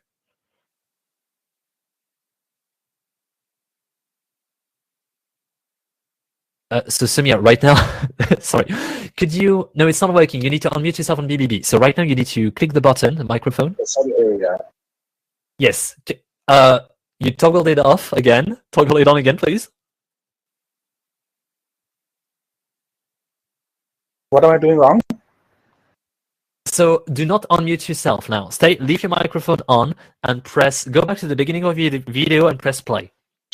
From various signals. The work we present is limited to text and speech, but it can be. Thank you for joining me today. I'm Samir Pradhan from the Linguistic Data Consortium at the University of Pennsylvania and founder of semantics.org. Today we'll be addressing research in computational linguistics, also known as natural language processing, a sub-area of artificial intelligence with a focus on modeling and predicting complex linguistic structures from various signals. The work we present is limited to text and speech, but it can be extended to other signals. We propose an architecture, and we call it GRAIL, which allows the representation and aggregation of such rich structures in a systematic fashion. I'll demonstrate a proof of concept for representing and manipulating data and annotations for the specific purpose of building machine learning models that simulate understanding. These technologies have the potential for impact in almost any conceivable field that generates and uses data. We process human language when our brains receive and assimilate various signals, which are then manipulated and interpreted within a syntactic structure. It's a complex process that I have simplified here for the purpose of comparison to machine learning. Recent machine learning models tend to require a large amount of raw, naturally occurring data, and a varying amount of manually enriched data, commonly known as annotations. Owing to the complex and numerous nature of linguistic phenomena, we have most often used a divide and conquer approach. The strength of this approach is that it allows us to focus on a single or perhaps a few related linguistic phenomena. The weaknesses are the universe of these phenomena keep expanding as language itself evolves and changes over time. And second, this approach requires an additional task of aggregating interpretations, creating more opportunities for computer error. Our challenge then is to find the sweet spot that allows us to encode complex information without the use of manual annotation or without the additional task of aggregation by computers. So what do I mean by annotation? In this talk, the word annotation refers to the manual assignment of certain attributes to portions of a signal which is necessary to perform the end task. For example, in order for the algorithm to accurately interpret a pronoun, it needs to know that pronoun, what that pronoun refers back to. We may find this task trivial. However, current algorithms repeatedly fail in this task. So the complexities of understanding in computational linguistics require annotation. The word annotation itself is a useful example because it also reminds us that words have multiple meanings, as annotation itself does. Just as I needed to define it in this context so that my message won't be misinterpreted, so too must annotators do this for algorithms through manual intervention. Learning from raw data, commonly known as unsupervised learning, poses limitations for machine learning. As I described, modeling complex phenomena need manual annotations. The learning algorithm uses these annotations as examples to build statistical models. This is called supervised learning. Without going into too much detail, I'll simply note that the recent popularity of the concept of deep learning is an evolutionary step where we have learned to train models using trillions of parameters in ways that they can learn richer hierarchical structures from very large amounts of annotated data. These models can then be fine-tuned using varying amounts of annotated examples, depending on the complexity of the task, to generate better predictions. As you might imagine, manually annotating complex linguistic phenomena can be very specific, labor-intensive task. For example, imagine if we were to go back through this presentation and connect all the pronouns with the nouns to which they refer. Even for a short 18-minute presentation, this would require hundreds of annotations. The models we build are only as good as the quality of the annotations we make. We need guidelines that ensure that the annotations are done by at least two humans who have substantial agreement with each other in their interpretations. We know that if we try to train a model using annotations that are very subjective or have more noise, we will receive poor predictions. Additionally, there is the concern of introducing various unexpected biases into one's models. So, annotation is really both an art and a science. In our remaining time, we will turn to two fundamental questions. First, how can we develop a unified representation of data and annotations that encompasses arbitrary levels of linguistic information? There is a long history of attempting to answer this first question. This history is documented in our recent article. It is as if we have, as a community, have been searching for our own holy grail. The second question we will pose on is, what role might Emacs, along with org mode, play in this process? While the solution itself may not be tied to Emacs, Emacs has built-in capabilities that could be useful for evaluating potential solutions. It's also one of the most extensively documented piece of software and the most customizable piece of software that I have ever come across, and many would agree that with that. In order to approach this second question, we turn to the complex structure of language itself. At first glance, language appears to us as a series of words. Words form sentences, sentences form paragraphs, and paragraphs form completed text. If this was a sufficient description of the complexity of language, all of us would speak and read at least 10 different languages. We know it is much more complex than this. There is a rich underlying recursive tree structure. In fact, many possible tree structures, which makes a particular sequence and many others. One of the better understood tree structures is the syntactic structure. While natural language has rich ambiguities and complexities, programming languages are designed to be parsed and interpreted deterministically. Emacs has been used for programming very effectively, so there is a potential for using Emacs as a tool for annotation. This would significantly improve our current set of tools. It is important to note that most of the annotation tools that have been developed over the past few decades have relied on graphical indexes, even those used for textual information. Most of the tools in use are designed for a user to add very specific, very restricted information. Not really make use of the potential that an editor, rich editing environment like Emacs can add the mix. Emacs has long enabled the editing and manipulation of complex embedded tree structures dependent in source code. So difficult to imagine for having capabilities that we represent naturally. In fact, it already does that with features that allow us to quickly navigate sentences and graphs and with a few keystrokes.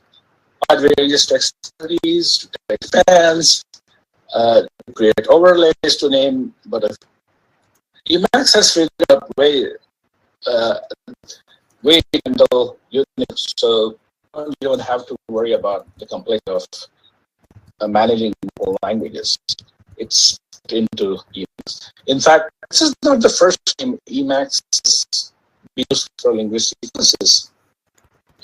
One of the breakthrough moment in language natural language processing was the creation of a newly created syntactic tree for a 1 million word collection of Wall Street articles. This was 1990, before Java or Google interfaces common. The tool that was used to create that corpus was Emacs, and it was created pen, known as the pen tree bank, and in 92, about the linguistic consortium was also established. It's been about 30 years that has been creating various language-related resources.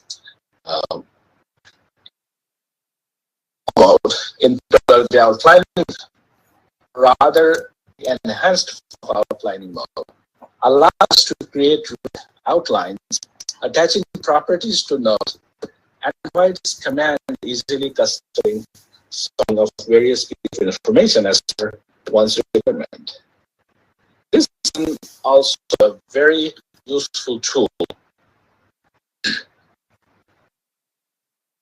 This enhanced outline mode has more power commands. It provides command for easily customizing and entering information, but at the same time hiding unnecessary context. It allows structural editing. This will be very useful when we are focused on limited amount of phenomena. The two together allow us to create a rich representation that can simultaneously capture multiple possible sequences, capture details necessary to read the original source, allows the creation hierarchical representation, wide structural capabilities that can take advantage of the concept of inheritance within the tree structure. Together, they allow local manipulations of structure, thereby minimizing data coupling. The concept of tag org mode complement hierarchy. Hierarchies can be very rigid, but through tag on hierarchies, we can have a multifaceted representations. As a matter of fact, org mode has the ability for tags to their own hierarchical structure. It further enhances the representational power. All of this will be done as sequence, mostly functional data transformation.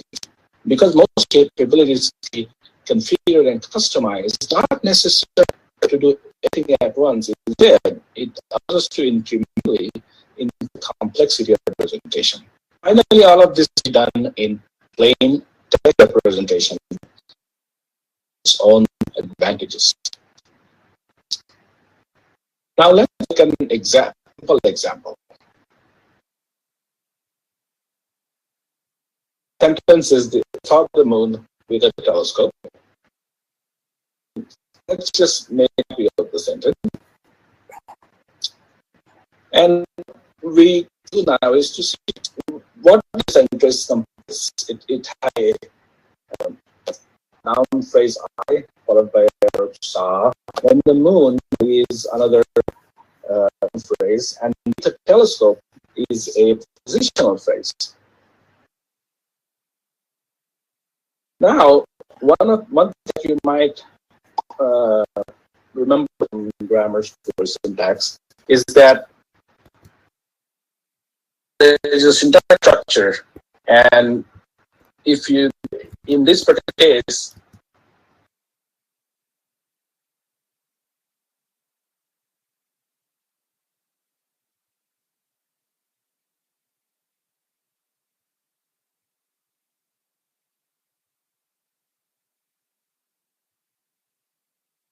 Bear with us, folks. We are trying to fix it currently. It's a little hard. Okay, let's see. Because we know that the moon is not typically something that can hold the telescope, that seeing must be by me or I, and the telescope must be in my hand, or I'm viewing be moved with a telescope. However, it is possible that in different contexts, the moon could be referred to an animated picture, animated species, and could hold the scope. In that case, the situation might be that I'm actually seeing a moon holding a telescope.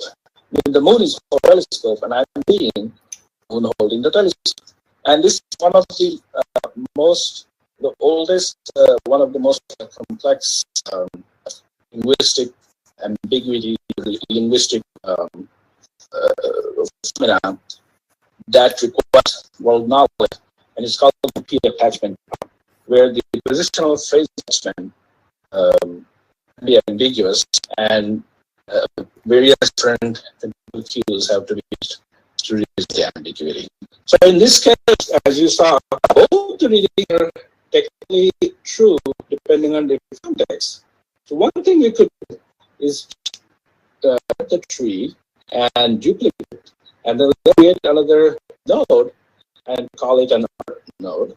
And because this is one of the interpretations, let's call one interpretation A, and that interpretation essentially is child of node A, and says that the moon is holding the telescope.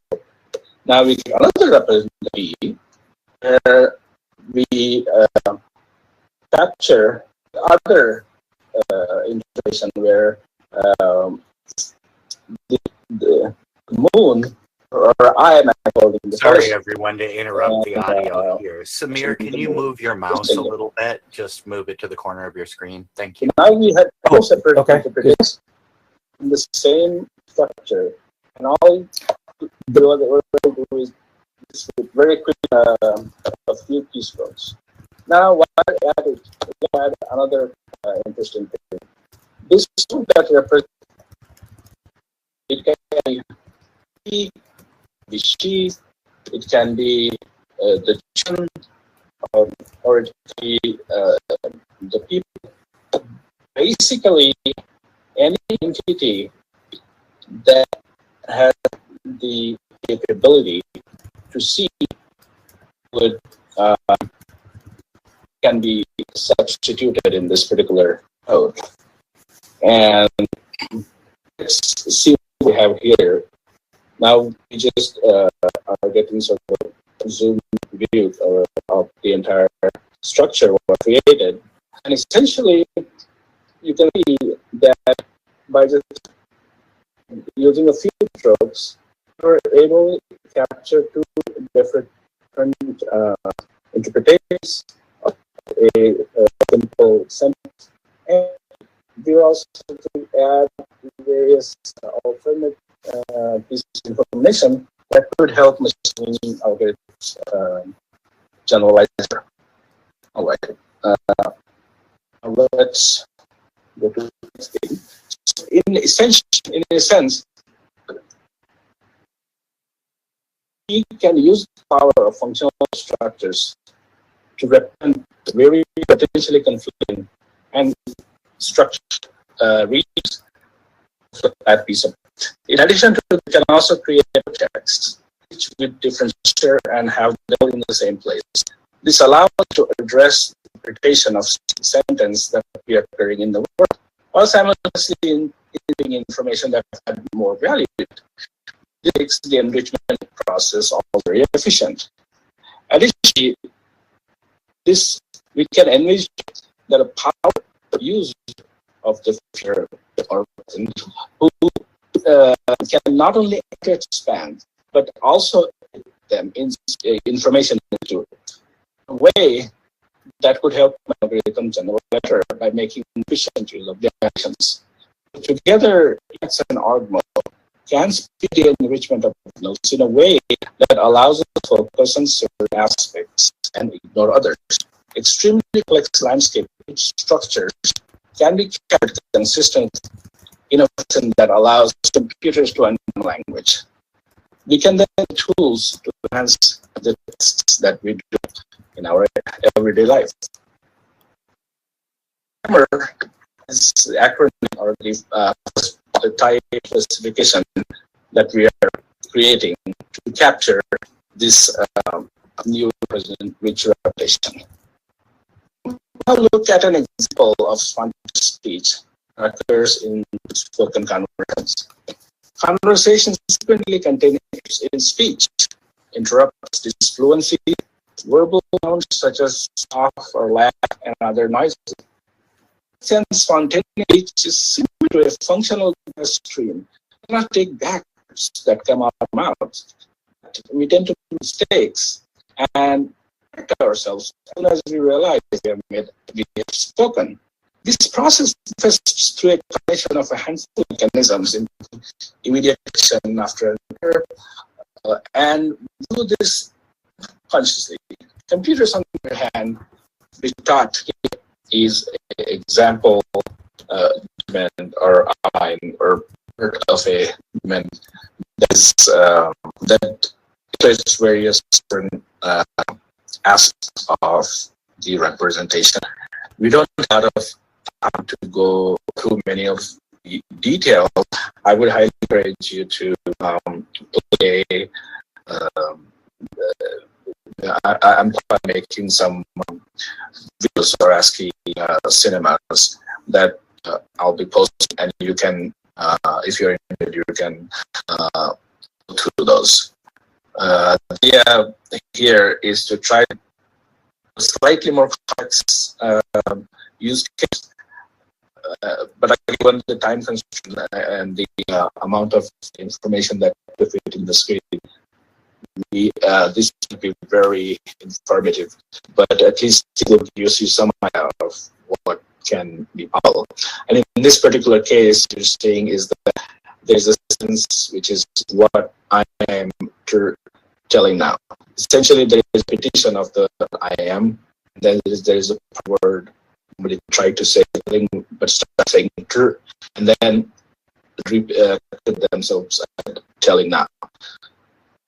So in this, you see, we can capture two words, a series of words, so sequence of tokens. Into an interesting thing to is that in NLP, sometimes we have to typically words that have into contracts I am, which is like I am. So the person needs to. But anyway, you can see that here. This view shows is that with each of the words in the sentence or in the representation, you can have a lot of different properties that can attach to them. And these properties are typically done, like in the earlier slide, but you can make use of all these properties to various kind of searches and framing. And side here is actually not a legitimate syntax. On the right are descriptions of what each of these present. This information is also available in the article, and you can see there. But it shows how rich rich context you capture. It's just a closer snapshot of the properties on Node. And you see we can have like whether the word is a token or not, it's incomplete, whether some want to be filtered for parsing and say this ignore, or some words are restart marked. We can add a restart marker. Sometimes some of these migrations. The other fascinating this presentation is that you can pick properties in the view. So you have this filler data structure and combined hierarchical data structure. As you can see, you may not be able to, you're not able to see here. What has also happened here that some of the tags have inherited from earlier errors. And so you get a much picture of things, and essentially you can filter out things that you want to process them, and then integrate it into all. So in conclusion, today we have proposed and demonstrated the use of architecture rail, which allows representation, manipulation, and aggregation of rich linguistic structures in schematic fashion. We shown great how advanced tools available for building machine learning models simulate understanding. Thank you very much for your time and attention. Contact information is on this slide.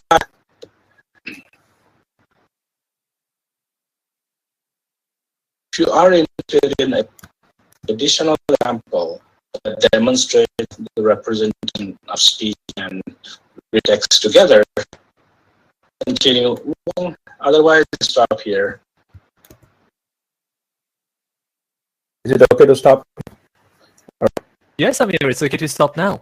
Okay. So thank you so much for your talk. Are you able to see the pad on your end? In the Etherpad? Yes, in the Etherpad. Do you have the link? I'm there. Nothing has happened, I guess, so far. So, Samir, you should be able. I'm going to put a link to the pad. Give me just a second right now. Colin, feel free to interrupt me whenever you're here. I'm actually looking at the pad. I don't think anything is added anything. There don't seem to be questions yet. Yes, it's probably because of the audio problem. People might have a little bit of trouble hearing you talk. But that's fine. Do you have anything else you'd like to add on your talk, maybe? Because I think it was excruciating process to get it out to us, and you had to get a lot of darlings in the process, didn't you? Sorry again? Yeah, you, in the process of preparing this talk, you had to select a lot of stuff that you wanted to include in your talk. Actually, Simi, can I ask you maybe to put on your webcam or something? Are you able to do this? 92.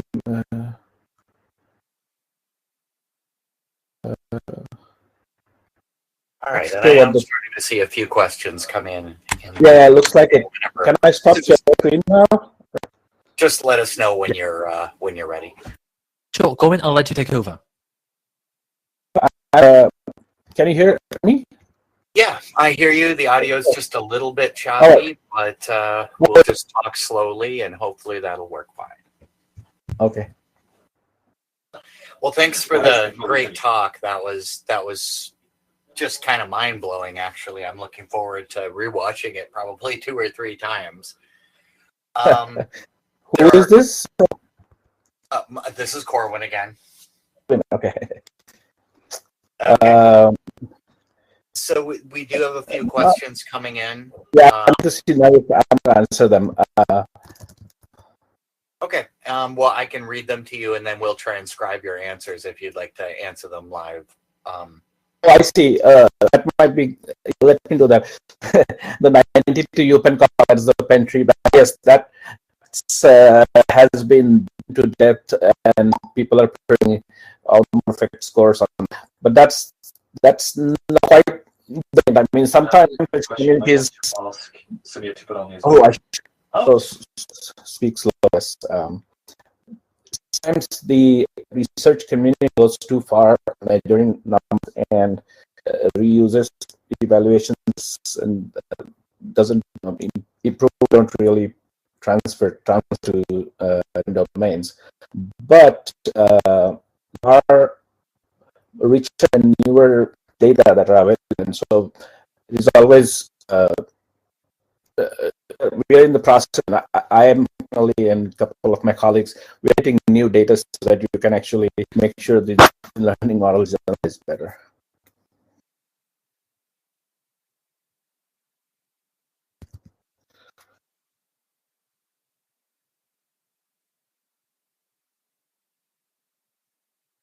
Oh shoot! And then I failed to unmute myself in the on the stream here.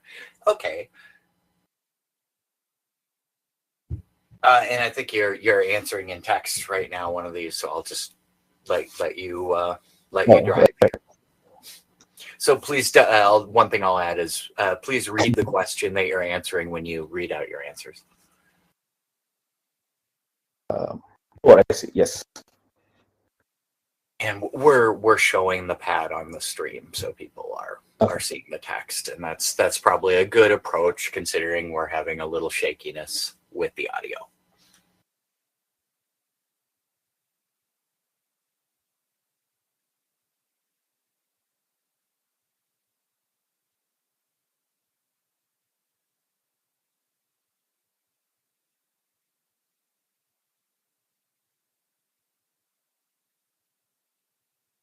In fact, I think my audio may be pretty stable, so I'll just start reading out both the questions and the answers. But Samir, if you wanna, you're welcome to interrupt me if you wanna expand on your remarks at all. So the first question was, has the 92 UPenn corpus of articles feet been reproduced over and over again using these tools? The answer was not quite. That was a sort of a first wave. The particular corpus was the first one that started a revolution, kind of. But there are more corpora being made available. In fact, I spent about 8 years, a decade ago, building a much larger corpus with more layers of information. And it is called the Onto Notes. It covers Chinese and Arabic, DARPA funded. This is freely available for research. To anyone, anywhere. That was quite a feature, quite a feat. The next question, is this only for natural languages like English or more general? Would this be used for programming languages? Samir said, I am using English as a use case, but the idea is to have it completely multilingual.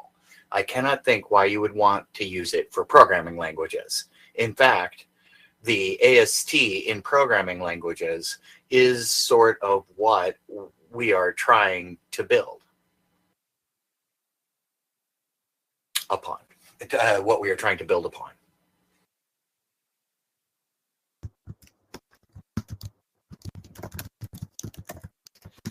So that one can capture the abstract representation and help the models learn better.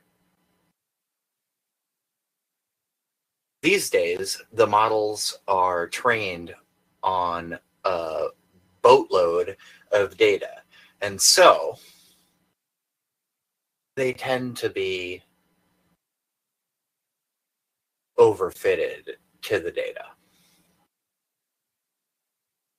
So if you have a smaller data set, which is not quite the same as the one that you had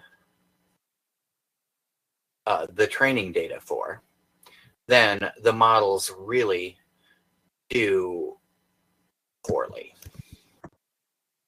It is sometimes compared to learning sine function using the points on the sine wave, as opposed to deriving the function itself. You can get close, but then you cannot really do a lot.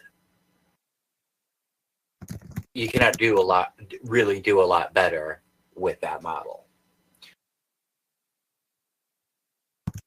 This is sort of what is happening with the deep learning hype.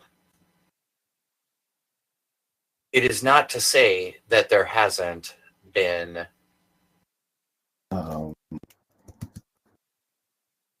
a significant advancement in the technologies, but to say that the models can learn is an extreme overstatement.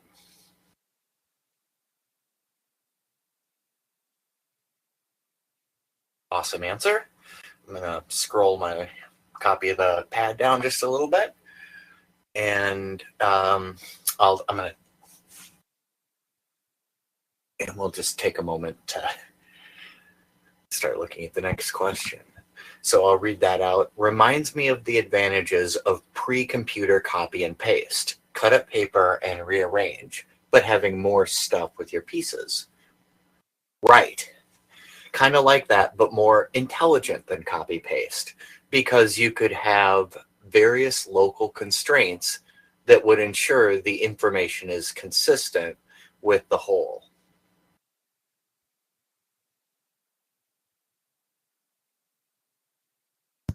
I am also envisioning, excuse me a moment. I am also envisioning this as a use case of hooks.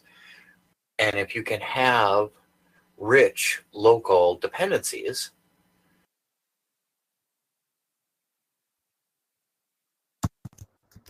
then you can be sure, as much as you can, that the information signal is not too corrupted.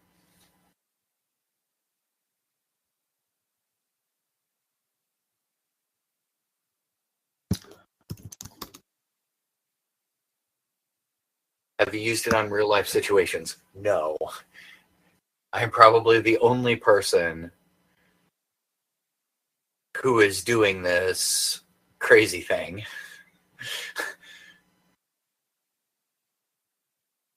It would be nice, or rather, I have a feeling that something like this, if worked upon for a while, by many people, by many, might lead to a really, really potent tool for the masses. I feel strongly about using, I feel strongly about giving such power to the users and be able to edit and share the data openly so that they are not stuck in some corporate vault somewhere. Amen. One thing at a time. Yeah, +1 for that as well. All right, and I'll read out the next question. Do you see this as a format for this type of annotation specifically, or something more general that can be used for interlinear glosses, lexicons, etc.? Absolutely. In fact, the project I mentioned, OneNotes, has multiple layers of annotation, one of them being the propositional structure, which it uses for a large lexicon that covers about 15K verbs, so 15,000 verbs and nouns.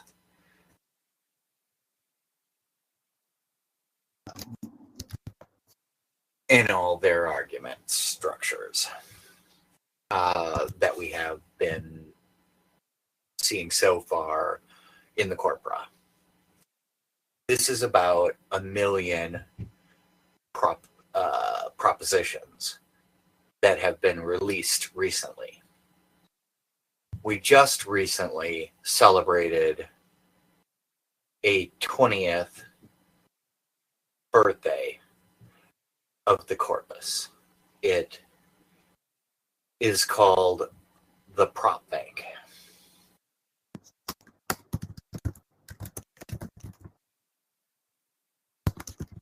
There's an interesting history of the banks.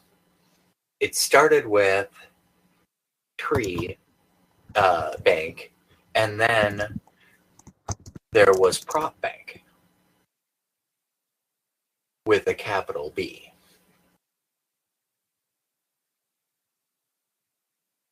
But then, when we were developing OntoNotes, which contains syntax, named entities, conference, resolution, propositions, word sense, all in the same whole. Hey, Colin, sorry for the interruption. We have about 5 minutes and 15 seconds until...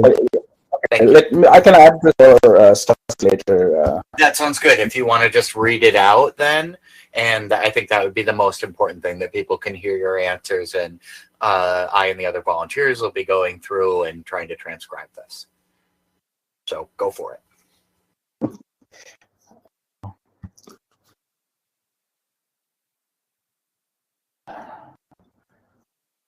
So, Samir, just to make sure, did you have something to say right now? Oh, okay. I think there are all questions, and there is a lot, and clearly the amount of time is not enough. But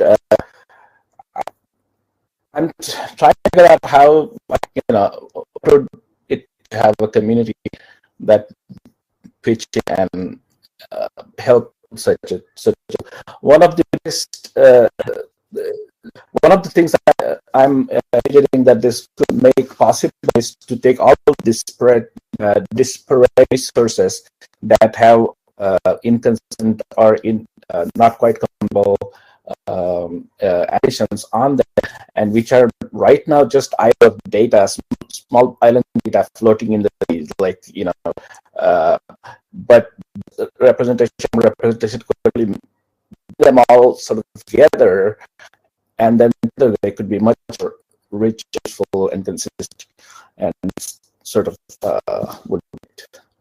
Like you said, one of you were asking about balance and the sort of subcorpora that have sentiment information. I am, there's a lot of various common people. The way it could be used by common people is to potentially make available that that currently doesn't recognize the current models don't do, and so that more people can use data and not be biased towards one or the other. So for and there are sometimes things when people train these models using huge amount of data, no matter how big the data is, it is a small cross section of the universe of data, and depending on what drop select will be your model, those will be best against for those. And some people will be interested in using the model for X, but somebody else might want to use it for purpose Y. And if the data is not in, then it's hard to do that. Okay. So I think we've got just about 100 seconds left. So if you have any closing remarks you want to share, and then we'll start transitioning. Thank you so much. I really appreciate this was experience. Frankly, I've a complete pre-recorded and level of talk before. I guess in a way it was for a different audience. It was extremely useful, and I learned that anyway, planning sort of try and community that could take this some. Right, Samir, thank you so much.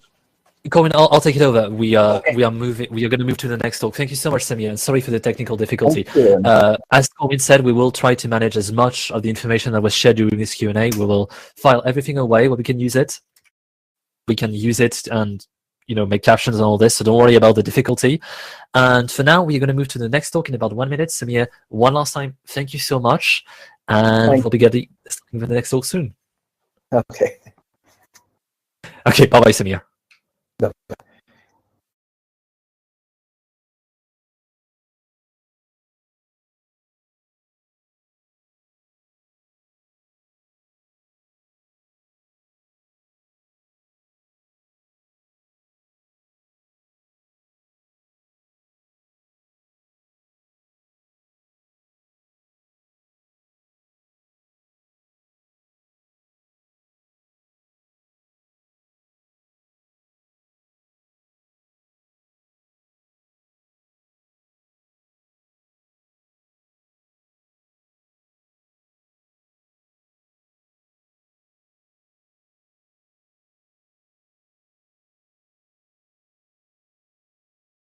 The next talk is called Putting Org Mode on the Indie Web.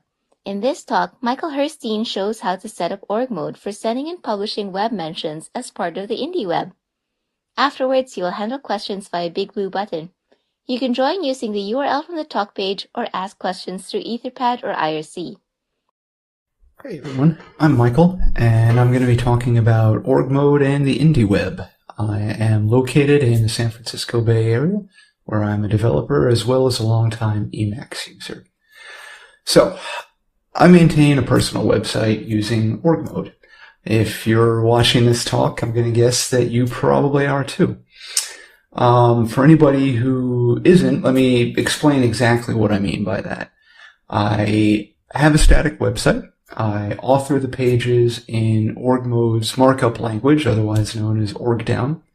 I use the org export facility to transcode that markup to HTML. And then I just use rsync to push the resulting HTML pages up to a VPS. I like the workflow. It's familiar to me as a coder. I get to use familiar tools like Git and Make. Pushing the site to publishing and then pushing the site to a local test server is just Make. Pushing it to the live site is just Make prod. That said, certain problems made themselves apparent with this arrangement pretty quickly. Commenting was one. It's very difficult to support commenting on a static website. I've got no database, I have no real server, and so on. Yes, of course, there's Disqus and other third-party services that will do this for you, but I was uncomfortable outsourcing that job. And it was more than just comments. There was a general sense of isolation. There's no connection to places like Reddit or Mastodon or Twitter, where all the people are. I guess you can post, then tweet a link to it, but suppose somebody responds to your tweet. Now you've got a conversation going on Twitter that a non-Twitter using visitor to your site would be completely disconnected from. I am seeing people using Reddit effectively as the comment section for their sites, but unless you've got an audience, the size of Derek's or Amos's, I don't think that's really feasible either. Now, after casting about for some time, I stumbled upon something called the Indie Web. In their own words, the Indie Web is a community of independent and personal websites connected by simple standards based on the principles of owning your domain and using it as your primary identity, publishing on your own site and optionally syndicating elsewhere, and owning your data. I would describe it as a collection of individuals who've chosen to own their own platforms, alongside a loosely spec'd set of standards that tie those sites together. And it's really those standards that make the Indie Web more than just a call for everybody to go back to the aughts and blog on their own sites. Now, this presentation isn't going to focus on the Indie Web as such. It's more about using org mode to put your site on the Indie Web. I'm a little limited by time here, so I'm going to focus on just one of those protocols, and that's web mentions. So what's a web mention? Let's begin with the inveterate Alice, who has a website and has posted content to that site. Her old friend Bob comes along, notices that content, and wishes to say something about it. He posts to his site, and his publication software will, if it supports web mentions, will notice that he's mentioned Alice's post. At that point, his publication software reaches out to Alice's site, asks for the mentioned document, and will examine it to see if Alice advertises an endpoint at her site capable of receiving web mentions. In this case, it does, so Bob's publishing software does it. At the end of the day, a web mention is really just an HTTP post request with two parameters, source and a target. On receipt, Alice's server will reach out to Bob's site, request the document that contains the mention and validate it, decide whether or not she wants to accept the web mention. In this case, it's legit, it's accepted, and Alice chooses to make a note, to update her content, to make a note of the fact that it was mentioned by Bob. Now, a couple of things to note here. The first is that this is effectively decentralized commenting. Both parties own their content, and there's no third party involved, trusted or otherwise. Now, at this point, you might object that, well, as the owner of a statically generated site, I have essentially none of the infrastructure I need to implement this. I have no server above and beyond Apache. I can't really, I have no database. I guess you could send web mentions with curl, but now to do web mention endpoint discovery, you're going to be parsing arbitrary HTML. It's a lot of work. That's okay. There are sites out there that offer web mentions as a service. So let's take a look at how that goes. We return to our original example. Alice continues to advertise an endpoint capable of receiving web mentions, but it's no longer on her site. It's at webmention.io. Bob is essentially in the same position, but he now has in his world a third-party site called Telegraph. When Bob wants to publish, he no longer needs to go through all the work of sending web mention and of carrying out web mention endpoint discovery. He sends one API request to Telegraph, effectively saying, "Please send a web mention for me." Asynchronously, Telegraph.io is going to retrieve Alice's post, do web mention endpoint discovery, and send the web mention on Bob's behalf, except this time he's sending it to webmention.io. Now, at some arbitrary point in the future, Alice can ask webmention.io, "Hey, do I have any new web mentions?" And if she does, she may choose to update her content and publish. Okay, so let's code this up. Now, I'm recording this talk about a month ahead of time, and I haven't been able to put together a little demo project. Hopefully I can hack something together before this video streams. But in the meantime, I'd like to imagine a little test site. It has a single page. Maybe we'll call it index.org, and we're going to publish it. We're going to export it to a subdirectory of our project directory, simply called www.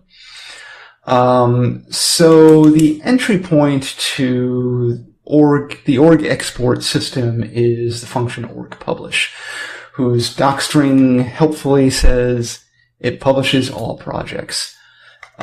The set of all projects is defined by the variable org publish project a list, which is a very flexible association list that lets you define what files are in your project, how you wish to export them, where they're going to go, etc., etc., etc.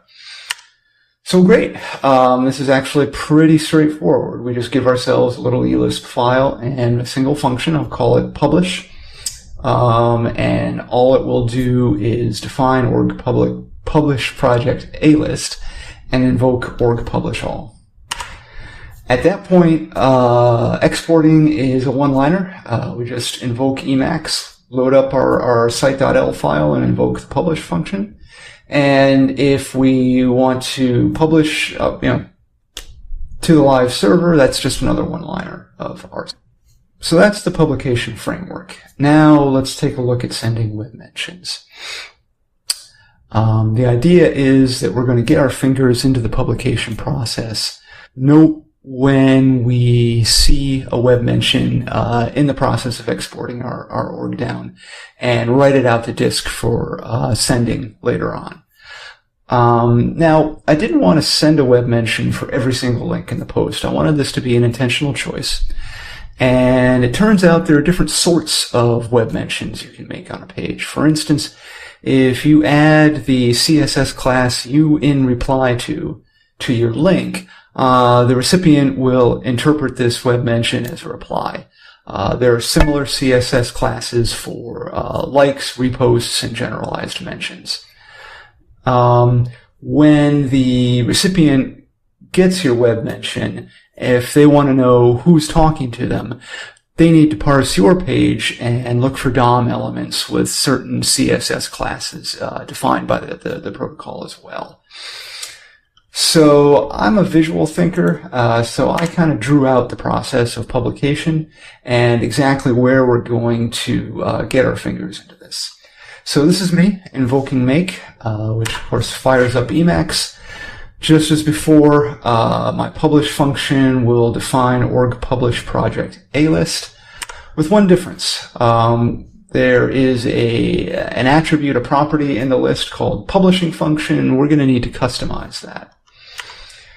As usual, we kick off the process by calling org publish all. Org publish all will invoke your publishing function for each page, and it will hand to your publishing function for each page the name of the file you're publishing, where it's going, and a parameter entitled plist.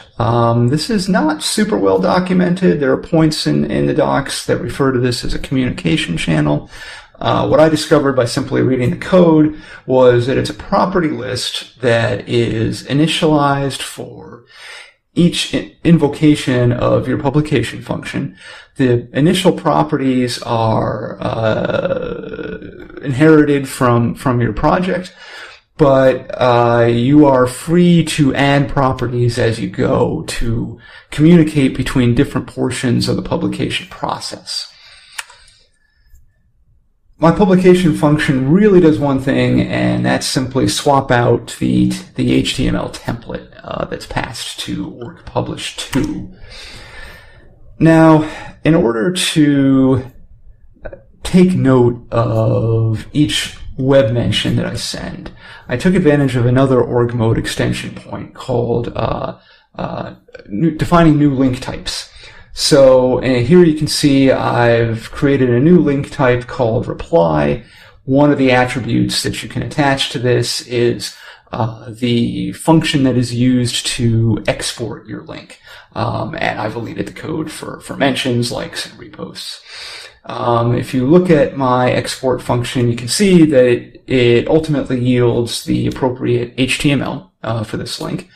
But before that, it calls a little helper function that will pull out the actual target URL of the link and shove it into this communication channel under the property name spiff/mentions.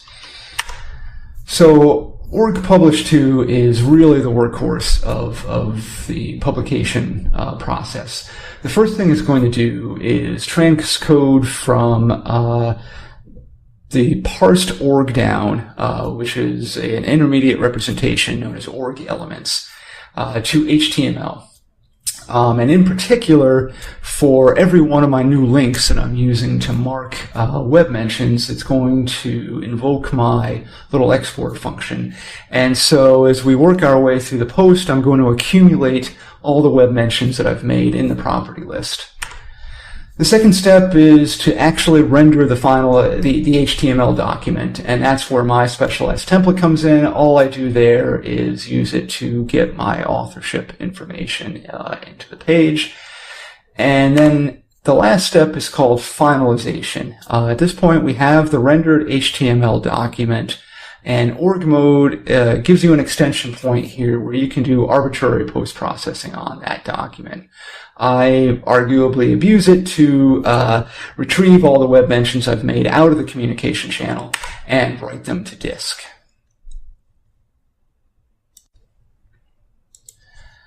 So at this point, when we type make, we wind up with the rendered HTML for our org down document, along with a little text file in which we've recorded all the web mentions that need to be sent.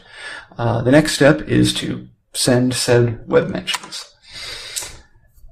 This is surprisingly easy in Emacs Lisp. This is my actual implementation. I use the request.l package to talk to Telegraph.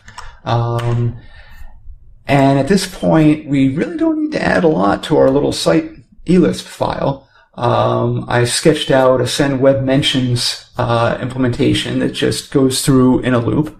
and calls my send web mention function. And now publication becomes a two-step process. First the org publish, then sending web mentions. Okay, so I realize this has been a bit of a whirlwind.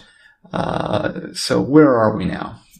We have a sample site that we can publish and have send web mentions, and we've done it with just Emacs, org mode, a little Lisp, and a makefile. If you'd like to see more, I've put my library up on GitHub. It has logic for both sending and receiving web mentions, as well as something that on the indie web is called POSSE, which is an acronym standing for Publish on Your Own Site, Syndicate Elsewhere. What that means is that you turn the publication step from merely publishing new content to your site to also replicating it to places like Twitter and Facebook and so forth. And also, when people like, comment, and retweet your content, that gets fed back to your site where you can display it as comments. In terms of the future, I feel like I'm at a decision point. Org mode is admirably flexible, and I'm confident that I can continue to add support for indie web protocols. On the other hand, it is so flexible that the process of figuring out which extension points to use in any situation is very challenging. When I started down this path, my mindset was keep it simple and let's just see how far I could get with org mode. And I feel like I might be bumping up against the limitations of that approach now. Thank you very much.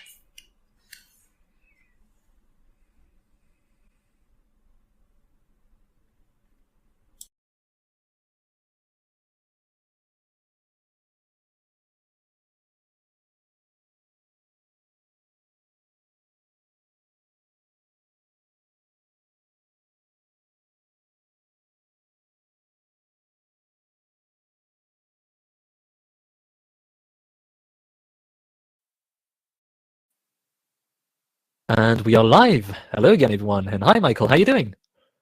Very well, thank you. How are you, Leo? I am doing well. I am running out of energy steadily but surely. But it's always a confusing feeling, because I feel the energy going away, but the excitement going up. Because not only because we are close to an end, which means my turmoil and my plight will come to an end, but also because it's nice to have finished an EmacsConf, and I've put so many great talk in the wild for people to be able to consume. So, and that's no little thanks to all our speakers, including you, Michael. So thank you so much. Oh, no, you're very welcome. I'm just happy to be a part of it. Yeah, and we're glad you are. So Michael, do you have the pad open in front of you? I do indeed. Looks like we've got a few questions coming in here. Yes. Would you mind reading the question and then answering them? Sure. So let's start off with one I've already answered. How did you create the drill down representation of the make call? He wondered if I sketched it out by hand and scanned it. So I should, every talk I give, both at work and elsewhere, people ask this question. I should get a finder's fee from Excalidraw. But there's a wonderful website on the web called excalidraw.com. Very nice diagramming solution, and it makes these awesome sort of handwritten looking diagrams. So that's what I used. First question, have you seen Reclaim ID? This allows you to make a login that you own, or at least is more open source and ownable. Seems to fit with the indie web. This is one of the things I've come to like about speaking at EmacsConf. I feel like I learn as much or more than I teach. No, I am not familiar with this. So I will definitely be taking a look. There is an IndieWeb protocol for identity. It's called IndieAuth. But yeah, thanks for the tip. I will definitely check out Reclaim ID. What happens when you republish or re-export the same post? Will the web mentions be sent out repeatedly? They will not. You could do that. I suppose you might annoy some of your recipients, but my solution on successful send of the initial web mention notes that down and is smart enough to not resend it a second. Yeah, so, and actually I want to follow up on something on IRC. I think Carl Voigt said, oh, I don't have to have a database. You don't have to have a database, but I do use a plain text file full of just printed Lisp forms to maintain state. Let's see. An advantage I see to using org mode for the IndieWeb is you can use it for your notes, org Roam, for example, in org mode, no export for private data. Yes, yes. Your web mentions could be org file. Yes, absolutely. So, yeah, I mean, so many people have found org mode so handy as a writing tool that, you know, and I just felt like you were right there, right? You just need a little bit of code to get you to transcode to HTML and get it on the web. And then it was like, well, gosh, I'm right there. Just a little bit more code, and I could start sending web mentions. I could start posseing, et cetera, et cetera, et cetera. Any thoughts on using with Ox Hugo? So, no. Not because I have anything against Ox Hugo, it's simply because I'm unfamiliar with it.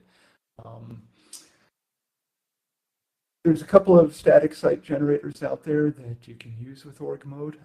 My design philosophy for this was I was going to start with Emacs and org mode out of the box and see how far I could get with just adding a little bit of eLisp around it.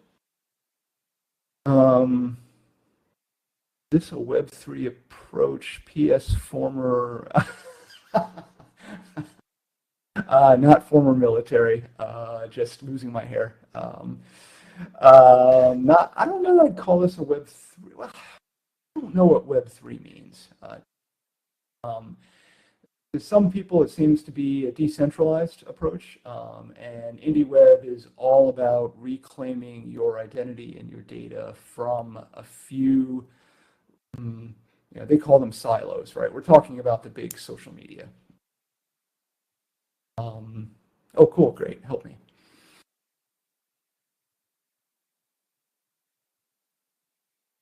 So Web 1 was static sites. Yep, everybody go out and blog on your own server. And web rings were kind of like the communication mechanism. Web 2 is more interactive.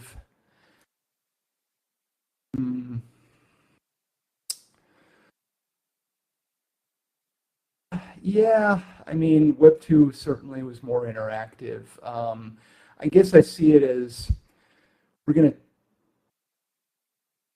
I don't know. Michael, just interrupting a little quickly. We are going to open up the Q&A to people. So if you want to join us, the same drill as usual, you go to the talk page. We've also posted the, sorry, give me just a second. Just a second. I'm verifying something with audio level. Okay, cool. Apparently my audio is perfect. We were trying to do some live adjustments. So I was saying we've opened up the BBB room so that people who want to join and ask live questions are able to do so. So either on the talk page, or you can do this also on IRC. We've posted the link over there. So Michael, you feel free to keep taking questions on the pad. We still have many of them, but I just wanted to let people know in case they wanted to join. And also one last information, we will need to move on with the next talk in 16 minutes. So you still have plenty of time. Yeah, wow, things are. Let's see here. It's not before, also, depending on what is here. I'm not sure if it was, oh wow, I'm excited, there's so much time left to answer a question, or oh wow, I'm not sure what I'm going to do for 60 minutes. Oh no, the former. Oh wow, I'm not sure I'm going to get to all these questions. Right. Well, you'll be able to answer later. Try to do as many as you can. Okay, so I'm on IRC right now. Somebody's telling me I'm super quiet. I'm going to adjust the mic. No. Don't worry about audio levels. It's on us. You don't worry about it. Okay. Let's see. Oh, Sasha's going to try and fix. Is there a workflow to use Emacs to publish and connect directly to target websites? So that's an interesting question. Can you What do you mean by workflow in that question? So you want to cut telegraph out of the equation. I get that. What that means, oh, go ahead. Oh, I'm sorry. I thought somebody had joined the chat room. Oh, don't worry. I will let them know. If you have people joining and asking questions, if you hear another voice than mine, it's someone joining, and I will try to be polite and say, "Yeah, can you please wait? Let Michael finish their question." Don't worry. I handle everything. So if you want to cut telegraph out of equation, that means you're going to need to take on more work client side in terms of first discovering the web mention endpoint, which is going to involve parsing HTML, which we all hate. Then you're going to need to send the request to that web, your web mention to that endpoint, which introduces, the standard question with webhooks is, what if they're down? What if you can't reach them? What if you're not on a network? So now you got to build yourself a queuing system. But sure, absolutely. IndieWeb is just a protocol, and I think the community would actually welcome fewer points of failure like Telegraph. We got the BBB audio better. Okay, great. So questions. We were discussing Web 3. Let's see. Carl says some people started the term Web 0 for similar decentralized approaches. Yeah, I don't think that, by no means does IndieWeb imply static site. There are actually CMS systems that talk to, that speak the IndieWeb protocols. I think even WordPress does it, as does Drupal. Yeah, so I don't know, if you want to, we can discuss further if you want to hop in the room, but yeah, I guess I see it more as a decentralized web than Web 3. Do I have a process? Nope. Sorry, the question is, do you have a process running on the web server to receive requests? No, so those are cached for me, and I literally have a cron job on my personal desktop, and once an hour I just reach out and say, you got any more web mentions for me, and process them back here. That does mean, given that I have a statically generated website, I need to republish every time I receive a web mention. Michael, if you don't mind interrupting, we have someone in the room who would like to ask a question. Max, if you want to unmute yourself, feel free to ask the question. I'm not sure if you're just showing your webcam. Yes, you do have a question. Go on. Hi, Michael. I actually didn't have a question. I asked a question about the Web 3.0, and I had a little concern about, you described kind of how dead it was to have just a static site and not be able to interact with people, and so I was, just thinking along those lines. Is IndieWeb, is it a better way? How satisfied are you with this, with web mentions and, sort of thumbs up, down? And did you actually get a demo running? I mean, are we able to see it somewhere? I did not. Well, you can see it on my site, which is just, but I have. Oh, Max, are you there? Can you put it in the? If you have a pack, can you put it in the pad so that other people can actually access it, including Max? I'm gonna. Okay. Yes, Max. I know you're still there, but I just want everyone to be able to click on it as well. I'll do it. Don't worry about it. I'll take care of it. Here we go. Carl says Web3 is supposed to be something really strange with blockchains, and this is definitely nothing like that. Yeah, Carl put it much better than I could.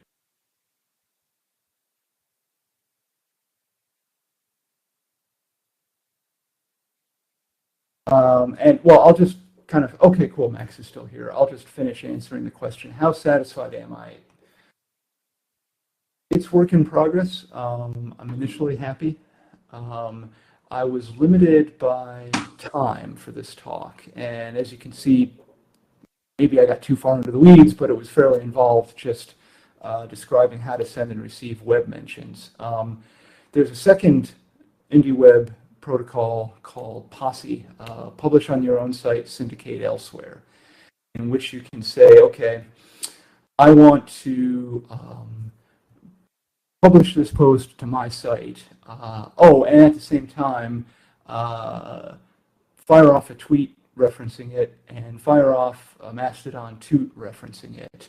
And there are protocols for like pulling likes and boosts of that back to your own site as feedback. And I've been playing with that a little bit and actually feeling pretty good about it. Yeah, so happy to talk more.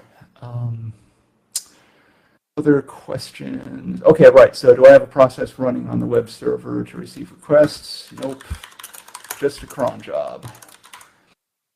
I think perhaps you're doing too much inside Emacs. Yeah, great question. I can't remember if I alluded to this at the end of the talk, but as I said, when I started down this path, I felt I was so close with just plain vanilla Emacs and org mode. It couldn't be that hard, right? And of course, this is famous last words. Initially, it was just a little bit of code around that to get the static site generator up. Sending web mentions are, yeah, it's a lot of code. And so I'm definitely kind of at this point of, is it time to turn to a proper CMS? Start out using web mentions as service, web mention, telegraph. Then you want to change endpoint, whether to a different service or I want to take them. I see. Shouldn't be. The way the web mention, I'm sorry, let me finish the question. I keep to make this clear. So the question is, let's suppose you start your site using web mentions as a service. And then later on you decide, I want to change services or I'm just going to handle this myself. Is there sort of a dead letter problem? Will web mentions show up at the old address? And it shouldn't be. So when somebody wants to reach you, that is when they do endpoint discovery. So they issue a GET request for your page, and they parse the HTML, and they discover where to send web mentions there. Suppose if for some reason they did that and sat on that information for some period of time, of course, then they might send it to an old address, but that would be a non-standard use of the protocol. You should be good. Have I seen Agrigor browser is a decentralized KISS browser using some of the peer-to-peer protocols? Interesting. I have not. I'm going there right now. Thank you.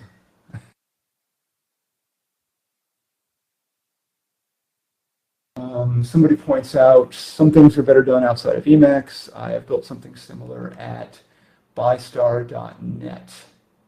You see www.by-star.net.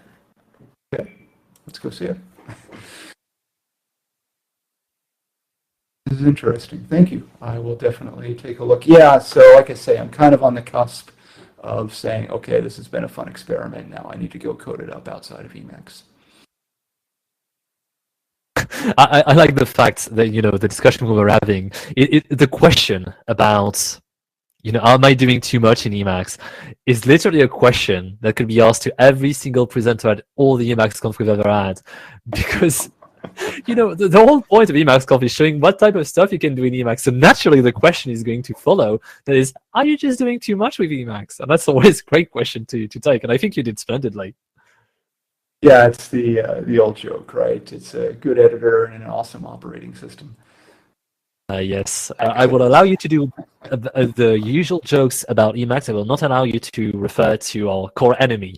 That shall not be. They who may not be named. Okay, fair.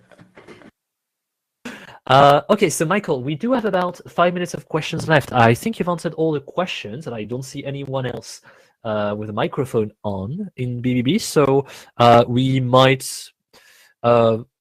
leave it at that, if you're okay with this. That's fine by me. Okay. Well, thank you so much, Michael, for taking the time to not only do a presentation for us, but also for answering the questions in here. Yeah, no, thank you all. Like I say, I always learn as much as I teach here. So great, thank you. Okay, amazing. All right, and for the others, I'll hold you hostage a little more longer, Michael. We will be heading into the next talk in about 4 minutes and 30 seconds. So we'll put out some music, and you'll hear my voice again when we are supposed to go live again. So see you in a bit, everyone, and see you, Michael.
Don't worry, folks. I am doing something now. I just want to fix the audio. All right, I am talking now. Okay, the audio is good. See you guys. See you in a bit in about 2 minutes.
Alright, going live with the next talk now. The next talk is called Emacs Development Update. In this talk, John Wigley will briefly summarize important developments on the road to Emacs 29. He will not be able to answer questions right now, but you can post questions in the pad and you can follow up after the event. Hello, it's time for another Emacs development update. I want to thank the organizers of EmacsConf for putting this together, and also the maintainers of Emacs, with a special thanks to Eli Zaretsky. It's really he who gave me this information so that I could pass it along to you. So the main thing to discuss this time with regard to what's been going on with Emacs is Emacs 29. So the release cycle for Emacs 29 should begin in December, when a branch will be cut and the release work will start. So we should be seeing Emacs 29 coming out fairly soon.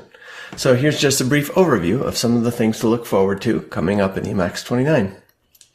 So overlays have been re-implemented. If you haven't used them before, overlays are a way to apply a set of properties over a range of text so that you can have things like mouse clicks take on different behavior depending on where it happens in the text. This is different than text properties, which associate the properties with the text itself. Overlays do not alter the text in any way, and they simply, as the name suggests, overlay on the buffer. Now, previously, overlays were implemented as linear lists, which got very slow when there were a lot of overlays in a buffer. Now they're being re-implemented as trees so that searching should be very fast and, in fact, comparable to text properties. This is already on the master branch and more or less is ready for release. eglot has been ported into Emacs. eglot is an LSP client for Emacs, one of the two that are often used, but now it's going to be included in core, so it's considered official and will be well integrated with other Emacs features. There's going to be a tree sitter library. So tree sitter is a way of building fast incremental parsers. There's a website on tree sitter if you Google for that. This can be used for various features, but first and foremost, it'll be used for fontification and indentation in Emacs. So instead of heuristics and regular expressions, you can now build your fontifications based on a parse tree. There's a branch now that supports this for several modes already, like Python, TypeScript, and JavaScript. We don't have anyone yet working on it for C mode, but Eli has challenged whether anyone in the community is interested. He would love to see tree sitter support added for C mode, because this has been quite slow when dealing with very, very large files, and tree sitter should help that. There have been significant improvements in dealing with very long lines. So this is something that has been a long time frequent complaint. Emacs becomes rather unusable if you open a giant file that's a single long line. Anyone who's ever tried to open a 30 megabyte JSON file that's all on one line will know this pain. Some modes, however, will have to adapt to this change because sometimes access to the whole buffer is now forcefully restricted. So if the mode requires access to the entire buffer at all times to work, then the developer of that mode will need to devise some simplifications so that they don't require that complete access. So for example, if a mode used to go way back to the beginning of the buffer in order to determine if there's an unbalanced parenthesis, this won't work in the new long lines support mode because the entire buffer is not always available. Emacs is sort of doing some restricting of the buffer heuristically in order to keep the visible range working very, very quickly now. Emacs can now build directly with SQLite. This means that SQLite databases can be directly accessible from Emacs. Should be nice for anyone whose mode wants to cache or store some queryable data. The Xinput extension is now at up to version 2. There are many extensions in this specification. From the user's point of view, it enables things like smooth scrolling and touch devices. Emacs will now use this by default on all systems where the library is installed, and it should be on every modern system that uses X. There's also a pure GTK build in Emacs 29, and the purpose of this is to allow Emacs on systems without X, such as Wayland or Broadway, to be able to have a graphical build of Emacs. There's also lots of improvements to drag and drop on X systems for people who like drag and drop. And there's support for double buffering on Microsoft Windows. And for the last of the headline features coming for Emacs 29 is emoji input. So there will now be a prefix key, Control X8E, for emoji input, along with several new commands to insert emoji by various forms of shorthand. There will even be an input method where you can write the plain English names of emojis and have the symbol inserted. So that rounds out some of the features coming up for Emacs 29. Sounds like an exciting release, and it should be headed your way soon. I hope everybody has fun at the conference and enjoy yourselves.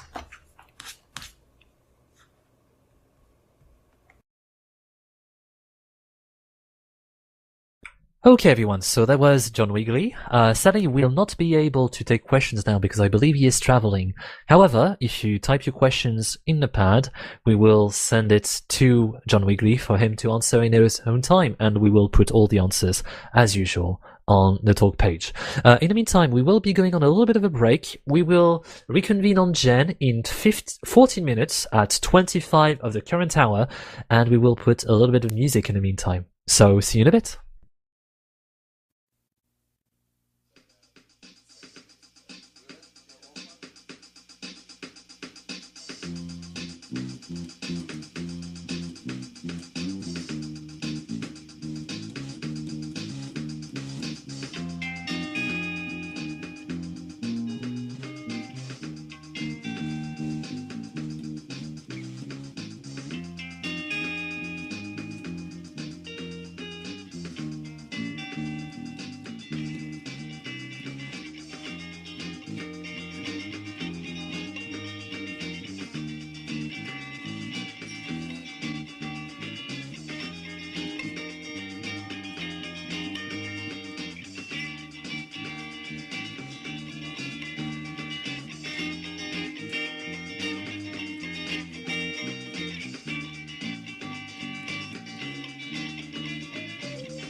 Alright folks, we are about to get started with the next talk now, in about 10 seconds, so brace yourselves.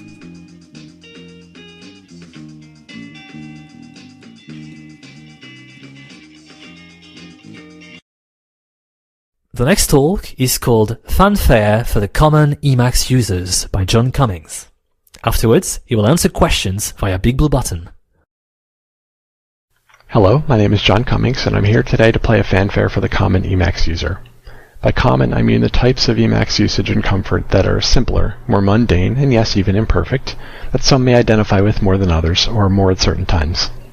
It's hard to use Emacs and not be aware of the impressive and interesting accomplishments of its community, and here at EmacsConf we also get pumped up about those things, amplified by the energy of the other attendees. But this energy fades as we return focus to our day-to-day work.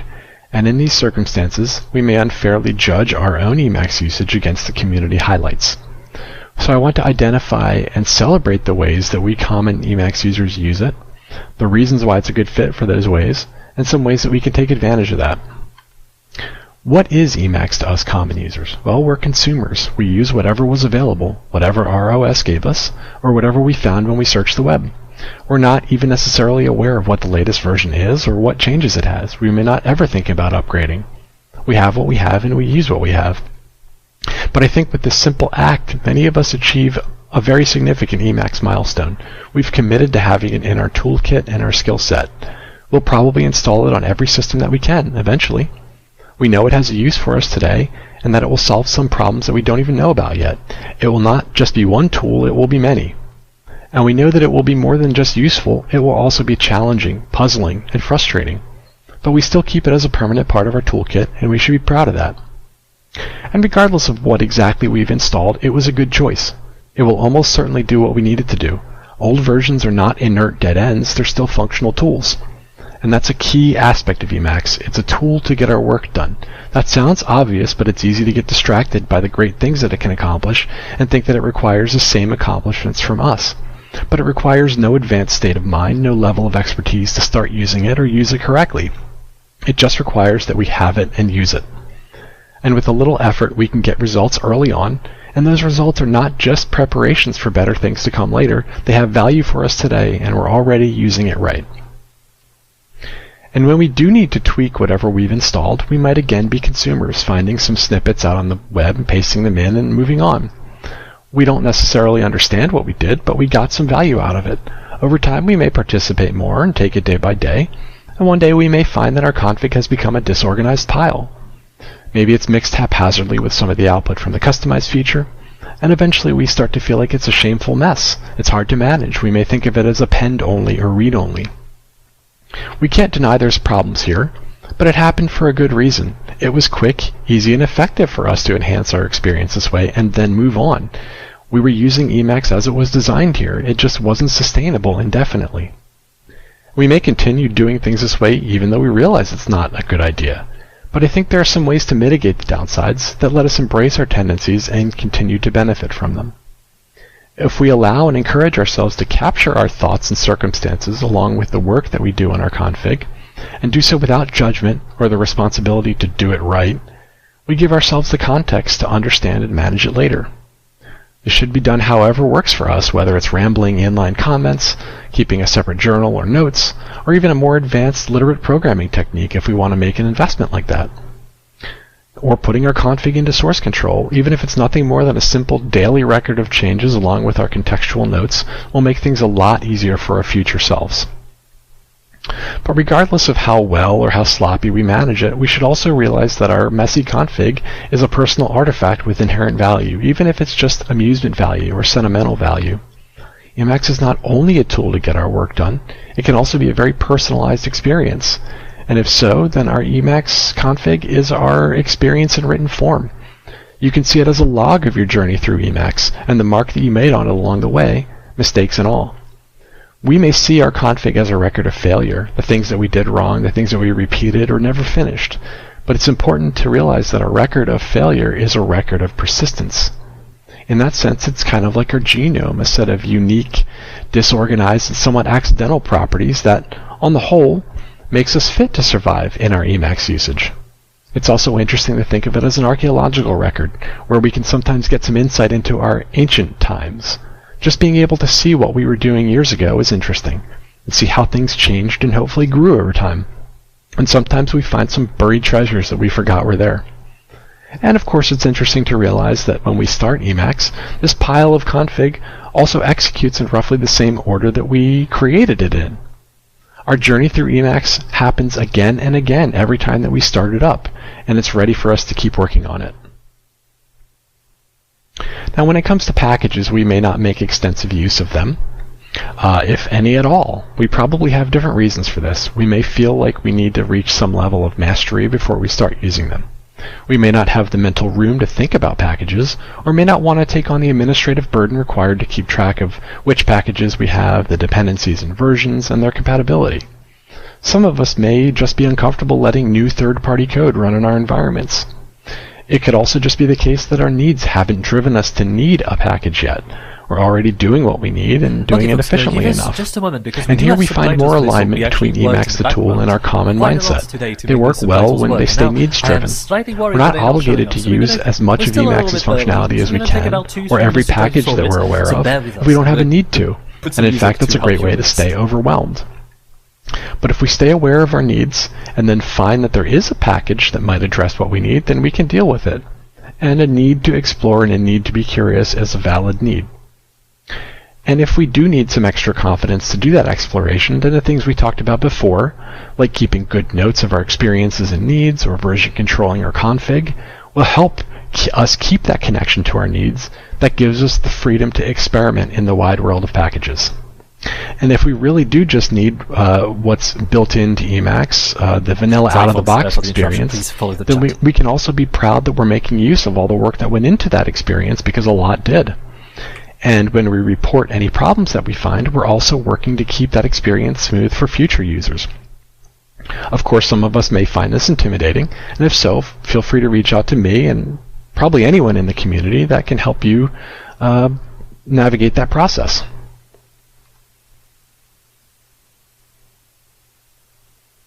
So how do we use our Emacs installation? We often use it very simply. We get simple results in simple ways. Often we do things the same simple way for a very long time. And this is of course great, since we're getting done what we need to get done. There's no result or method that's too simple for Emacs. And we're not oblivious to the alternative. Many of us are at least aware that there are ways that we could iterate on what we do, or some polish that we could apply.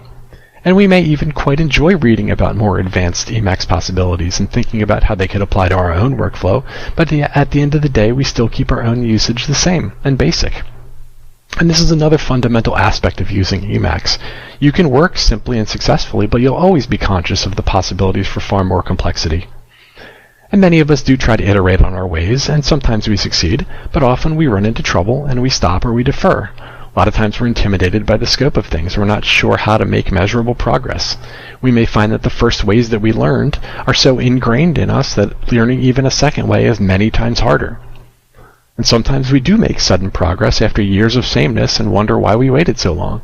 And these are universal pains that everyone who has to feel who wants to improve.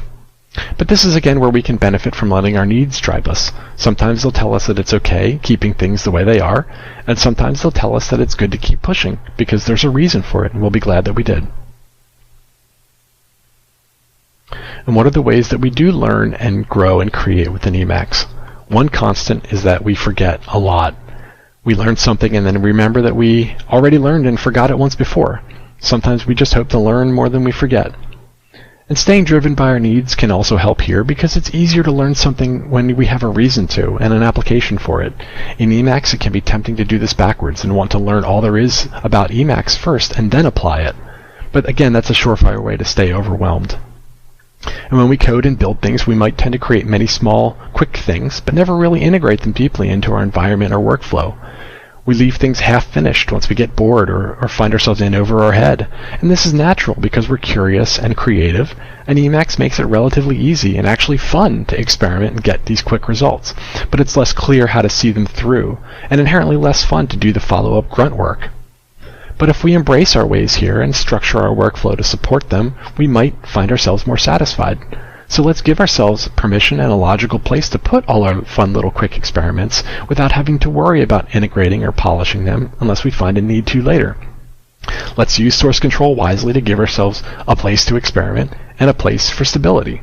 Let's stay needs-driven so that we know what we really do need to follow up on and what's okay to drop. And let's remember that there's someone who will always appreciate any notes about our thought process that we can take, no matter how rough or rambling they are, our future selves. And so I hope that some people can identify with at least some of what I've shared today. And I hope that we realize that no matter how we see ourselves as Emacs users, and no matter what we see other people building, we're proud of the fact that we have built an experience that fits us. Thank you to everyone.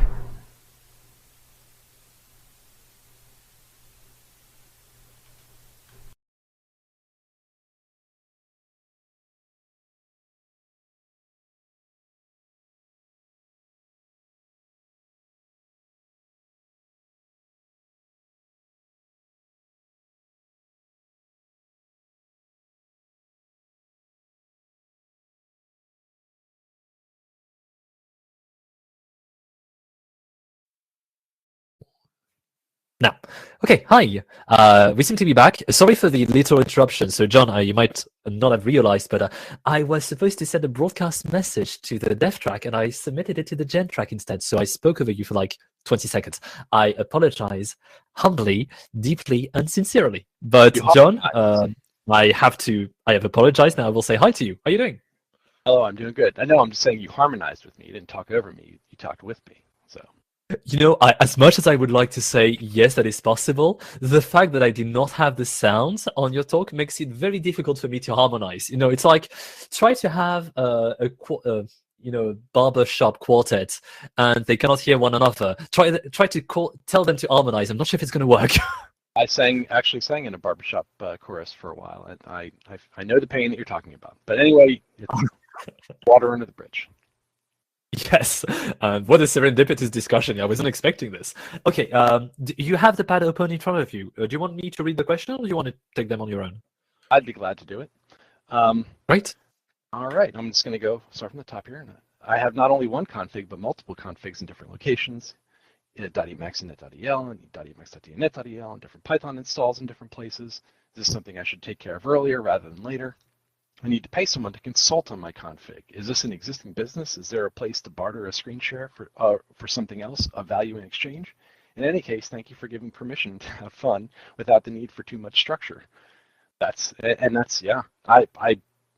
feel humbled being asked this. I don't know how much insightful answers I can give here, other than the fact that I did notice one of the talks that I really wanted to catch and resonate with was the Emacs Buddy initiative.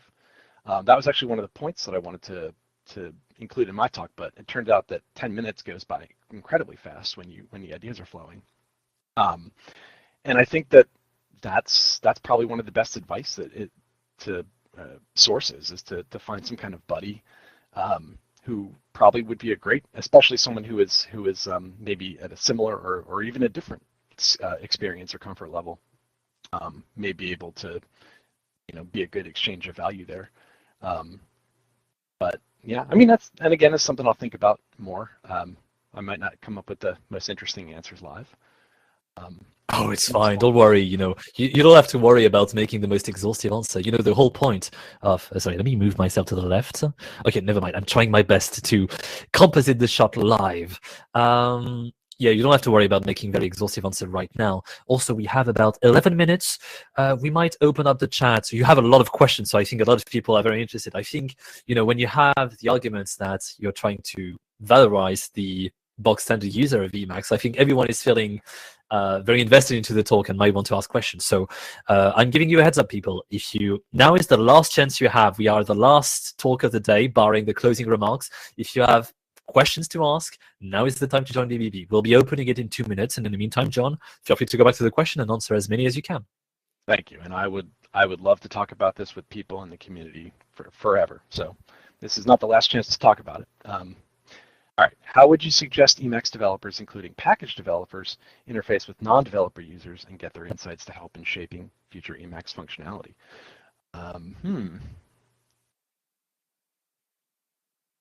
You know, I think I've seen a lot of discussion on the mailing lists where this kind of exchange is wanted.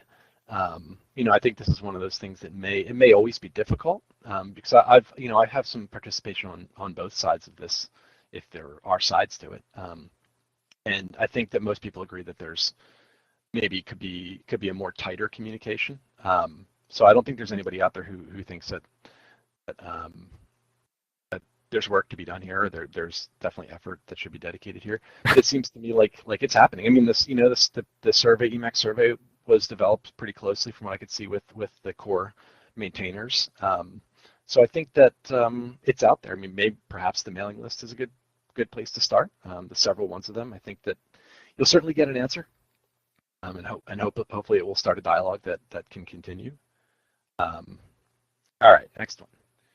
My impression that many common Emacs users are migrating to other editors in past years. The reasons cited are configurations growing out of control, general rough around the edges feel of Emacs that they've been putting up with for a while, and maybe this isn't new. As a result, Emacs is becoming home to a smaller set of people. More invested. Do you share this observation? So what do I think of the trend? And I'm sorry that I was talking over your editing there. I hope I didn't pressure you into stopping. I mean, my impression has been that's a thing of the past. That was happening. And my impression, I've been using Emacs for something like 25 to 15 years, depending on exactly when you start counting the time. So it's been a long time for me, and I haven't been very aware of things that whole time. I've become more and more aware and conscientious of the scene over the years recently. But those impressions are that it was getting less usage in past years, but I think it's been increasing pretty quickly in recent years, increasing at a pretty high rate. So I don't necessarily disagree that there are different sets of people within the Emacs community whose usages may be changing, and maybe certain sets within the community are shrinking, and their investment levels are changing. But my up until now, if you had asked me, I would have said that the Emacs user base was growing, changing, and the usage of what they were counting on would have becoming more towards the popular, maybe away from what the core user base would have focused on previous to that. But yeah, overall, it seems to me like it's growing, and I think that where we are here and everyone who's gathered here today is evidence of that. And what do I think of that trend? I mean, I'm happy about it. I think, I mean, one of the things that I didn't have a chance to focus too much on in the talk was the power of that vanilla out-of-the-box experience. I am a happy Viper user. I don't think there really are many others at least ones that I know about. And they just may be the people that I was describing in my talk. They may be out there using Viper happily, and they're dark matter. They're there, and they make up maybe a huge amount of the universe, but you just maybe can't feel their effect. But I think that I'm glad that usage is growing if it is. But I also would hope that people continue to value that out-of-the-box vanilla experience, because I think that it's easy to overlook, and I think it probably does get overlooked. And that may just be a necessary consequence of the fact that when things become popular, when things grow in popularity, they are what gets focus and what gets coverage is those things that are more receptive and lend themselves better to popularity. And that's not necessarily the same as the things that are the most. It's not everything. Is really all I can say. There's more. There's always more to it than that. So I hope that as popularity grows, people won't forget those things, and those things will stay useful for everyone. Yeah. Should I do the last one, or should I stop? Oh, yeah. I might have some comment on this if no one shows up afterwards. But for now, yes, feel free to answer the last question. Okay. Do you consider that using one of the starter packages, Doom, Emacs, Spacemacs, etc., affect that learning process that you mentioned, or is it a good thing from your perspective? That was another thing I wanted to mention in a talk that my 10 minutes didn't allow, or maybe just the way that I talk in those 10 minutes didn't allow. I wanted to just acknowledge the fact that I don't have experience with them. I've been using GNU Emacs since I started using Emacs. I think they solve a problem for people. I think they have a place. But you know, I think some of the thoughts that I had been forming that I wasn't able to put in there about these was that you need to start wherever gets comfortable for you. And I think that no matter what you use, whatever you start with, I think you always get to the point where you feel like you've entrenched yourself in a mindset or a set of habits that you use, and you think you want to change. You know that you should be able to change and grow, but you've just become accustomed to what you do. And I think that if using a starter package gets you, anymore. If using a starter package, sorry. If using a starter package gets you over that initial, gets you into the things, if you feel like it's going to limit your growth later on, I don't think it's necessarily because of what you chose. It's just that's just a feeling that everybody's going to feel eventually. Yep. So, sorry, John. I was talking with production. Are you finished with the questions? It seems that you are. Yeah. Yes, I believe I am. And I will try to add better thoughts to these later on the pad. Yeah, but that's fine. I think you did a bang up. I'm French. I don't know if a bang up job is a good job. Can you confirm it for me? Yes, thank you. I appreciate that. Cool, thank you. So it seems like we have Bob on for a question. So Bob was the speaker for the Hyperorg talk earlier today. So Bob, can you hear us? Yes, I can hear you great. And we can hear you as well. What are your questions? Can you see me? Let's see if we cannot see you yet, though. Okay, yeah, I just start sharing. So I wanted to ask you. I mean, one of the things we really suffer from hyperbole. We have this issue that we try to make things as easy to use as possible. Right? Just point and click, press this button, and the magic happens. But because we are dealing with a domain that has a lot of complexity to it, we find, like you're saying, people have always done something a certain way. They bring whatever processes with them that they've used before. So it feels like there's a much heavier barrier to get regular users on board than there really should be from what we think we're producing in the software. So I wanted to get your perspective about what you think that might be, and ways we could pursue tackling that. Mm-hmm. And by regular users, you mean ones who already had a lot of time and Emacs users who are not developers, not Emacs developers, but maybe they're non-technical at all. Sure. But they have to manage everyday information. They do emails, they do memos, and whatever else they're processing. I'm not sure if I don't know. This might not answer things to your satisfaction, but I'll be glad to keep the conversation going. But I wonder if one of the things I was thinking of is that it's very easy to generate, I think, a lot of psychic baggage with Emacs as you use it over time, because I think I mentioned this in the talk, that it's hard to use it and not be aware of all the different cool functionalities that it's built on and the things that you can take advantage of. And part of that is that as you develop your own workflows, you are not only developing them, but you're for pragmatic reasons rejecting other things. But you don't, you're still aware that you've done that, and you're aware of all the different possibilities that you've kind of left behind, at least temporarily. I think at some point that baggage can impede you, definitely can make you less open and feel less safe to try new things out, especially if those things are, I think sometimes it scales, but the more useful and exciting, and maybe even, that's pretty much it. If it's going to be exciting and useful and significantly change things, you could maybe feel extra resistant to try them out because you're not sure that you want to deal with all that excitement. And sometimes, again, the more useful it is, maybe the more resistant you are.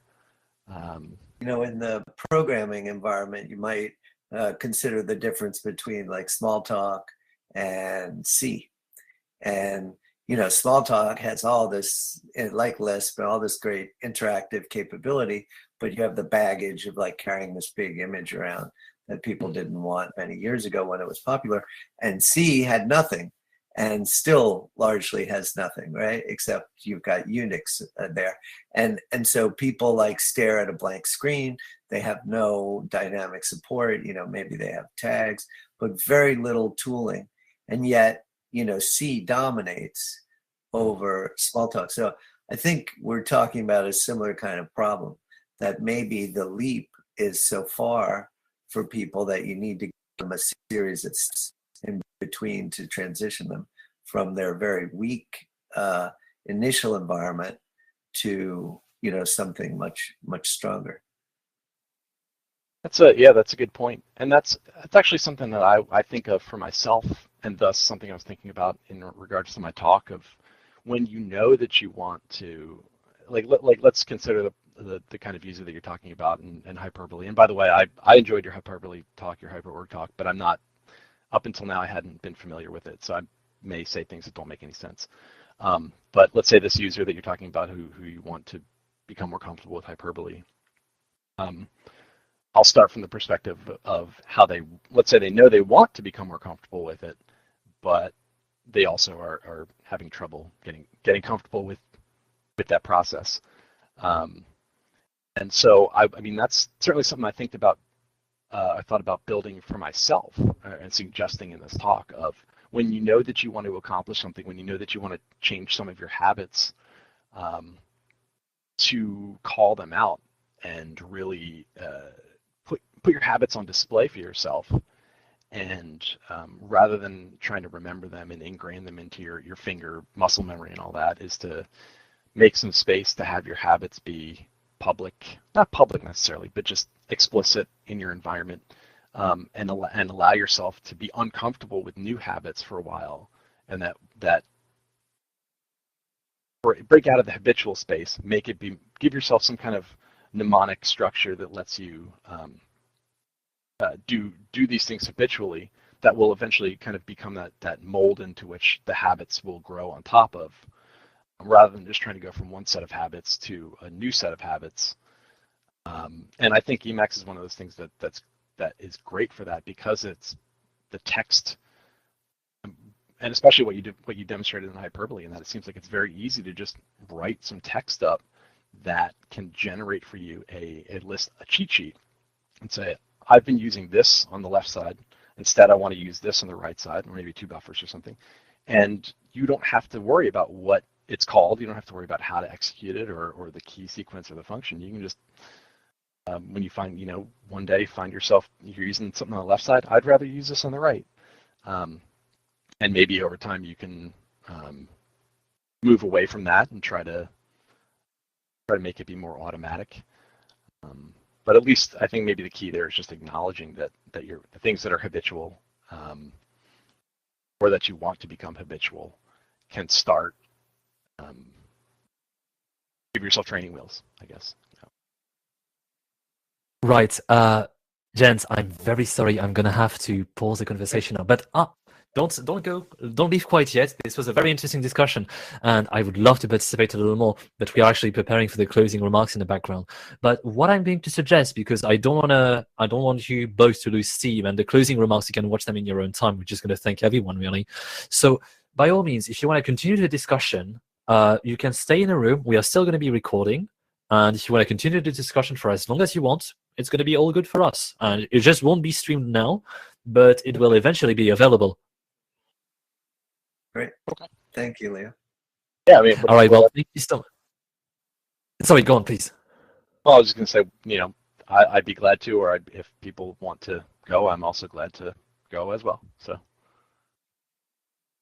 really, so if you want to join the discussion now, you only have to go to the talk page and you will be able to join there. I'm really sorry, Bob. I'm going to have to end it off in 30 seconds because we need to move to the next room. So I'll leave you say bye, Bob, if you want to. Okay. I will stay here and talk to whoever wants to talk. Great. And Bob, do you want to say bye? Bye. Thanks, John. Appreciate it. Okay. See you in a bit. We'll be closing remarks in about 1 minute. Okay.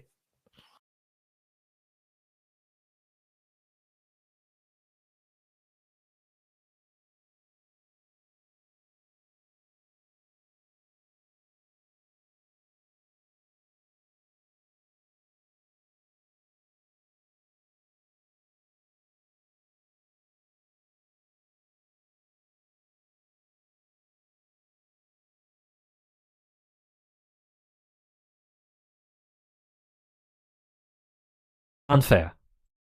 I'll put the link. Are we moving Jen? Oh, we seem to be live, I suppose. Can people Jen is confirm now that you hear me? backstage, I think. Can people hear us? Yes. Can you please type 2 in the chat if you can hear us? Yep, definitely audio is good across the stream. Okay, we got confirmation. Great. Let me just put it on my webcam as well. Yep. Do we want to point deaf here as well? Sorry, who do we want to put with us? I was asking if Sasha would want Let to. me rebroadcast. Okay, so we're just, for those of you following along at home with the technology, we're just repointing the 2 streams to the same signal right now. So we should be ready to start our closing remarks in just a moment. Confirm, Sasha, it's Kill working. music if you need to. Okay, I think we're good to go. We have both stream pointing to Jen currently. We have the pad on. And if I show... And just like that, EmacsConf Oh, yeah, the intro, 22 damn it. is coming to an end. Intro playing. It's time for Sunday's closing remarks. By the way, people can still hear us during the intro. Okay, so that was a little weird. So we've had to change a lot of things at the end, but we have now officially introduced the intro, even though we've been introducing the intro for like 2 minutes. Anyway, we are here, and we are at the closing remark for the day. Do we want to show everyone? Do I want to show Big Blue Button? Is everyone ready to be shown to the face of the world? I'll take this as a yes. No time like the present. All right, Sasha, I'll let you play with the window because I have already proven many times, well, actually once, but it was enough, it was scary enough that when I touch the i3 setup on the stream, everything dies.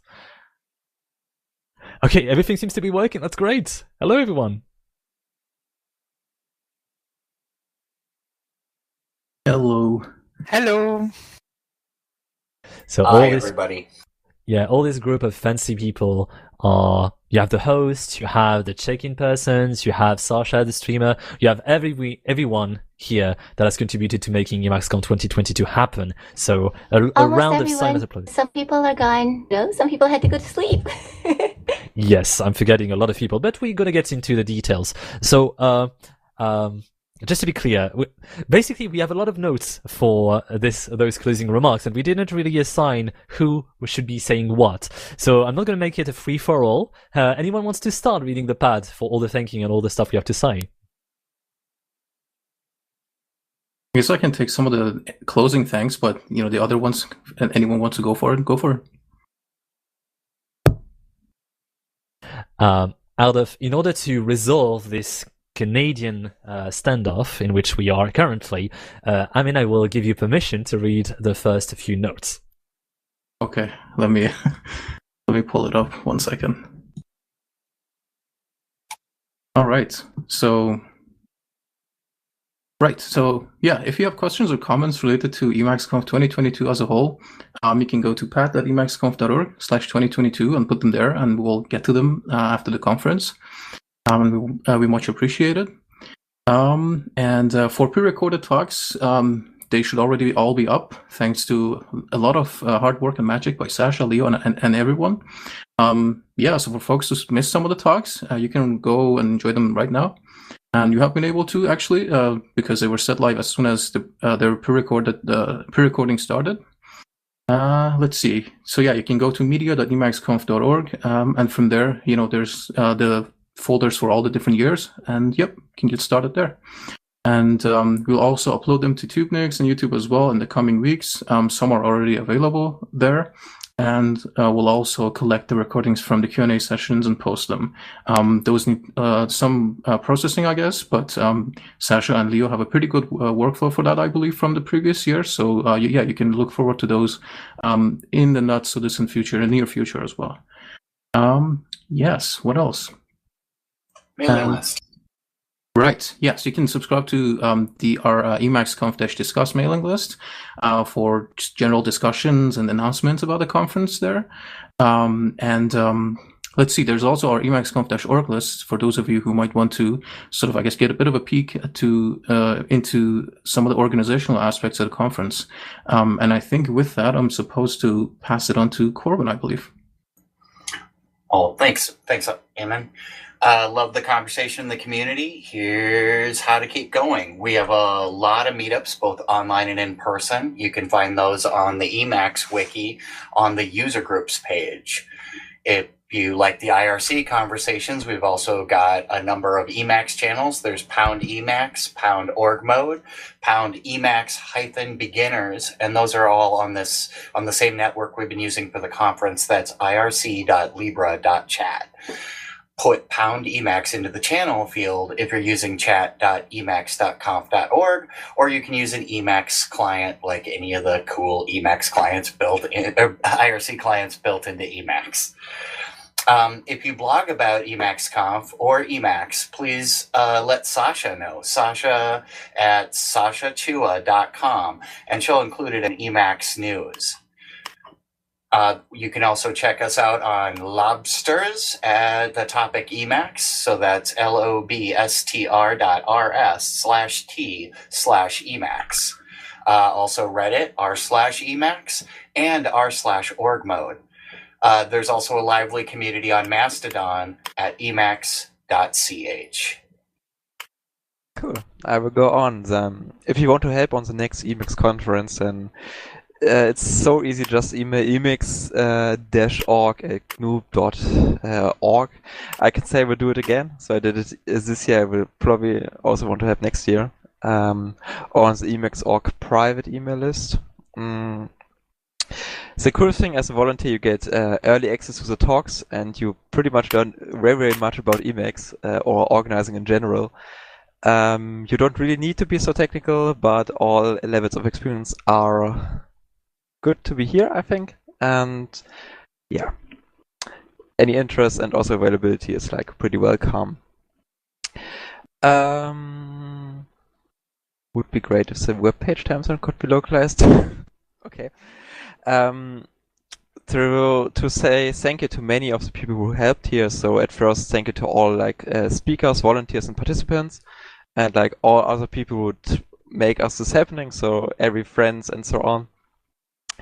This year conference host was Save or Leo and Banderly, and our streamer Sasha. So very, very thank you for that. So it was a crazy performance of you all. I don't know how how Sasha did it, but managing 2 streams on like parallel is like fantastic, and I don't know how you would do it. Yeah, and I'm stopping here.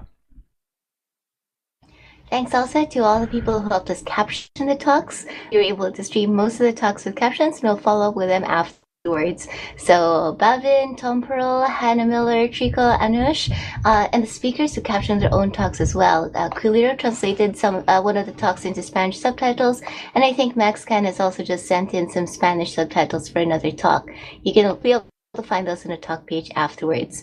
Thanks to David O'Toole for describing things in EmacsConf Accessible, and to everyone who added notes and questions to the pad. So Carl Voigt, Public Voigt, and Jay Root helped capture and organize some of that information there. We'll be copying the pad to the talk pages so that you'll be able to access them even afterwards.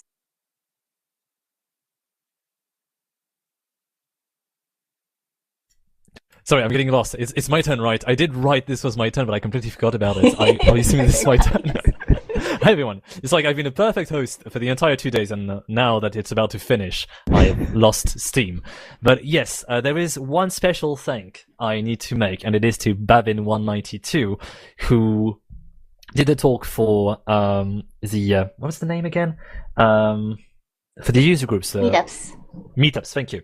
So this was yesterday, and Bavin has been helping us today with all the re-encodes that we had to do. We had some late submission on the pre-recordings, and from this morning, when I woke up in a European time zone, I've been working with Bavin, who is in a +6, 7 time zone, to make sure that everything was working. And I think Bavin went to bed at 2 a.m.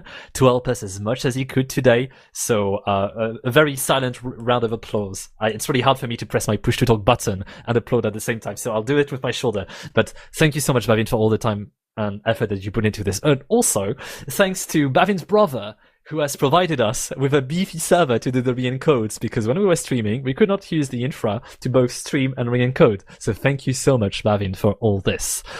We also have to thank actually Gaikwad for the design contribution, especially whenever we had intros and we had next talk is well, that was the contribution of Akshay, and thank you so much for all this, because it made it so much sleeker to move from one talk to the other. We also have plenty of other volunteers to thank as well. Well, first Corwin, who we are thanking again, but Corwin has been taking care of most of the checking in of the speakers today alongside Flowey, and that was amazing. Thanks to both of you. We also have Vitri, who we're really saddened to not have with us today, but who was supposed to help us host maybe next year. We hope that everything is all right, Vetri. If you're watching this later, hi, and we'll be in touch. We also have to thank David O'Toole, DTO, who was presenting the health talk yesterday, who managed the EmacsConf-accessible channel, putting a lot of transcription for what was happening. So you had the captions under the talk, but also the description of what was going on. And that is mostly thanks to David, who not only did the writing today, but also conceptualized a lot of the things about this channel. So thank you so much, David, for all your work on this. We also have to thank J-Man Antonio, who is currently in a room. Can you say "I" so that people can see you? Yes, thank you. Antonio was supposed to be Sasha's number 2 on the streaming, but Sasha was just managing everything. But Antonio has been very keenly listening to all of us work throughout the entire 2 days. Antonio, I do have a question for you. How crazy are we all in the back scene?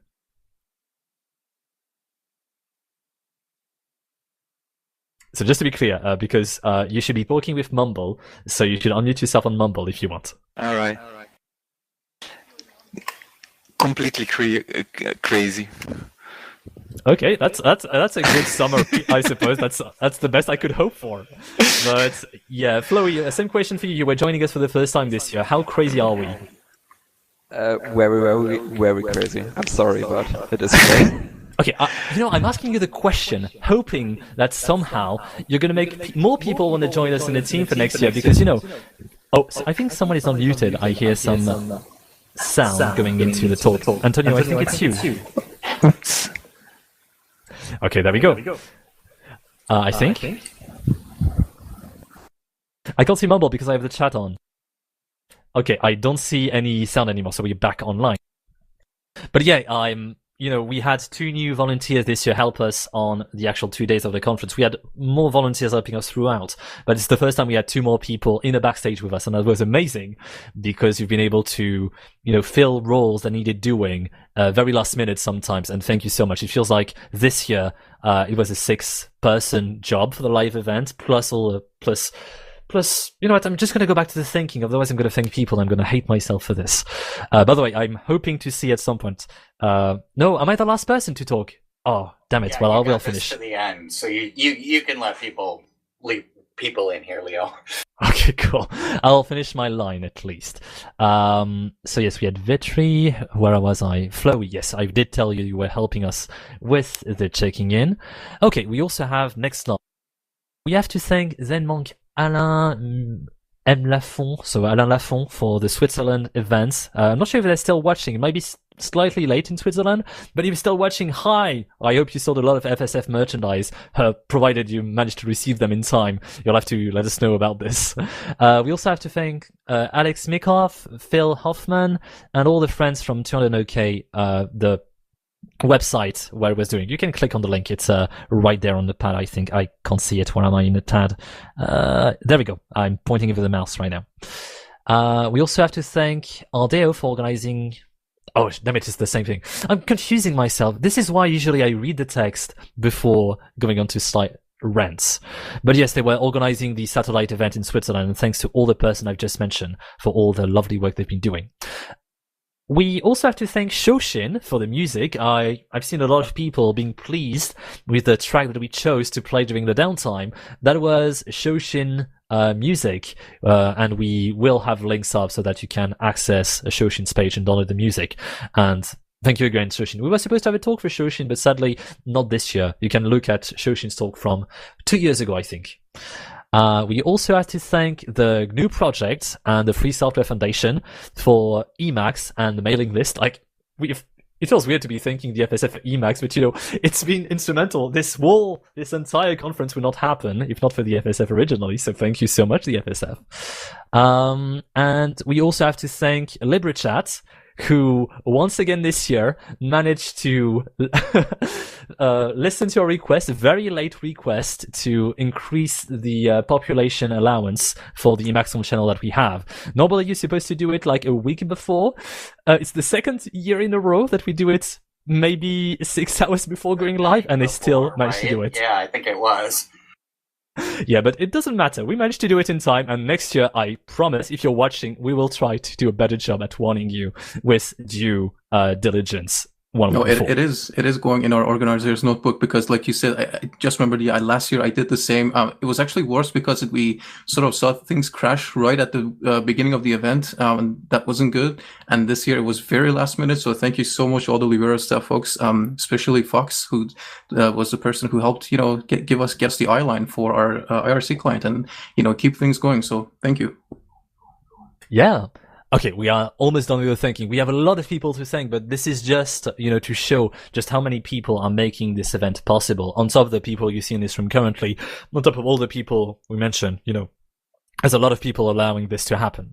Continuing with the thanking, we have to thank Rai P for the server that we're using for OBS streaming, which you are currently seeing right now, and also for processing all the videos, and that means both taking care of the re-encoding, but also taking care of the automatic subtitling. Now, this is not to say that the automatic subtitling was doing everything. We still needed a lot of captioneers in the background, mostly led by Sasha, to make this work. So thanks to everyone, but also thanks to Rai for the server, because it makes our job so much easier compared to last year. And finally, we also have to thank all the organizers for EmacsConf, most of the people in this room, but also all the participants, be they speakers, be they participants in the chat, be they people watching later on the website, if they happen to be watching those closing remarks. Thank you so much for taking the time out of your day to learn more about Emacs, to be curious about Emacs, and endeavoring to find out more about a piece of software that has been alive for 35 odd years, but has never felt more, 45, I can't count, but that is more alive than ever thanks to your contributions. So thank you so much to everyone. And let's add a thank you to Leo, who started stressing about this year's conference about 10 minutes after we wrapped last year. You're amazing. The aplomb that you bring, even as your stress level rises, it's an inspiration. It's fine. Way to go, Leo. Thank you. I am glad we do those conferences in winter, because it's really cold outside. I can tell you, if you were having those conferences in the summer, I would be a much sweatier host. Right now, this is a very comfy temperature for me. If anything, EmacsConf is making me save up on power bills currently, because I put so much stress into my blood that I don't have to put the radiator on. Also, you'll have to excuse Sasha's webcam as well, which is doing very funky stuff, mosaic style, but don't worry, she's still listening and she's still there. If you're curious about how we made all this stuff happen, I did add a note to the pad, and we'll add that to the wiki later on.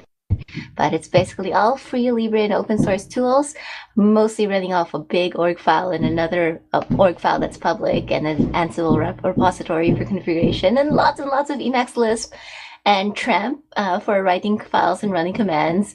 And it's like a lot of fun stuff. I learned a lot along the way, so yay. Yay, Emacs. Indeed, yay, Emacs.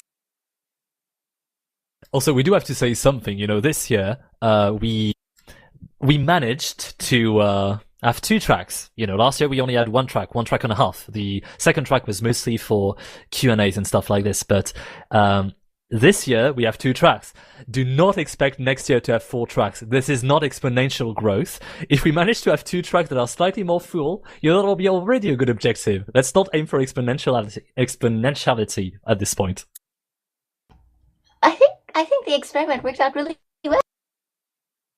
Yes, we'll have to debrief this later on with a small committee. But yes, this year went surprisingly well, considering very few art mics, most of them my fault. I apologize humbly, deeply, and sincerely again. But otherwise, the intros were recorded, which means we didn't have to stress, so that was great. I'm going to make a plea as well, because we tend to be quite long during those closing remarks. It is already 15 past the time at which we were supposed to stop. So let's start answering questions so that we can start moving to a close eventually.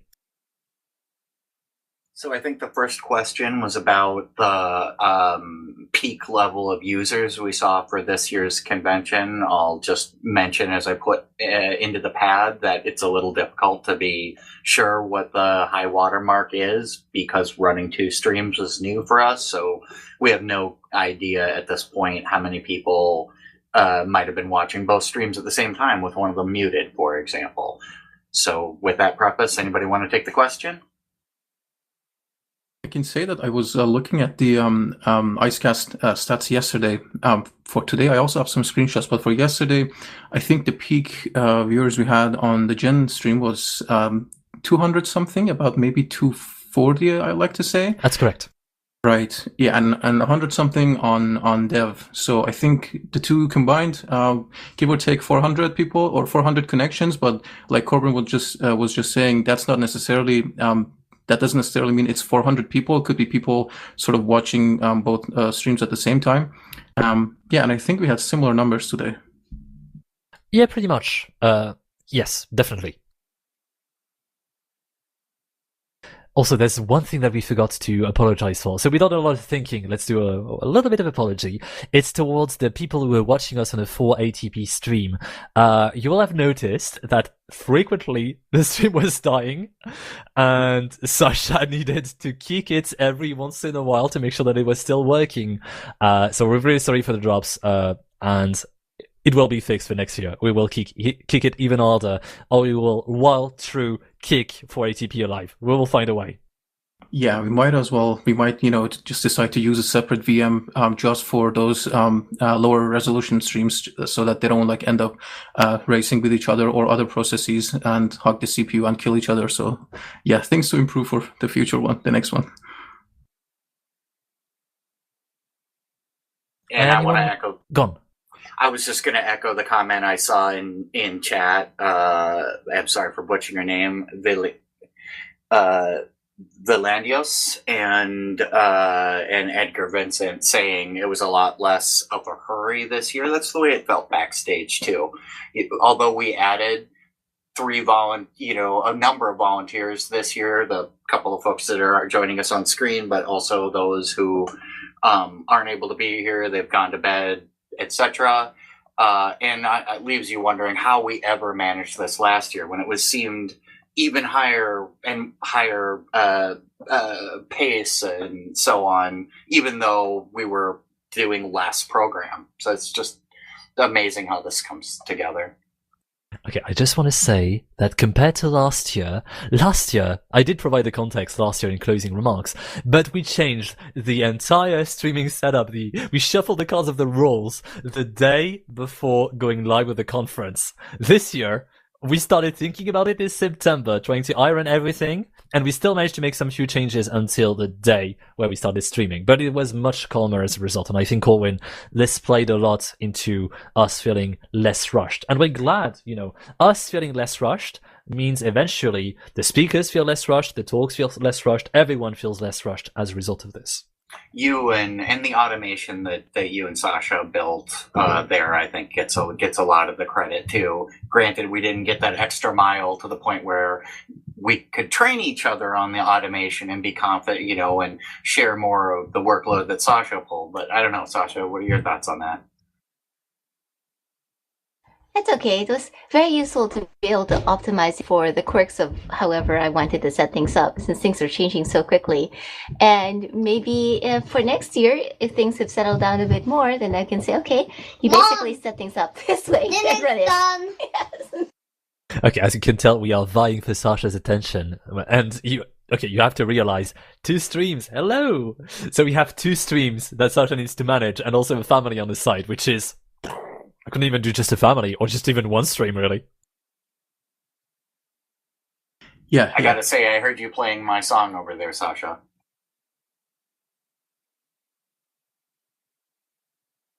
You want to say hi? Hi! Hello! Oh, I'm not sure Hello. she can hear us. Or she might be in your ears. Well, anyway, relay her salutations to your daughter, Sasha. Alright, do we want to take another question, maybe?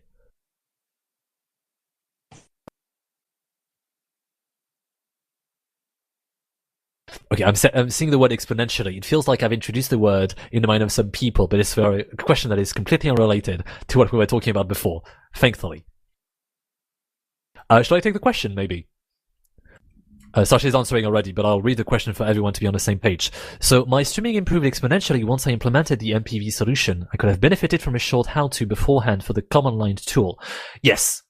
We are trying our best every year to iterate over how we tell people to watch the stream, how to prepare for talks. You will have noticed, if you've been looking on the EmacsConf wiki that we have, we try to be very verbose, and we try to explain as much stuff as possible about the different workflows. Be they, like, how do we check in speakers? What do the speakers need to do?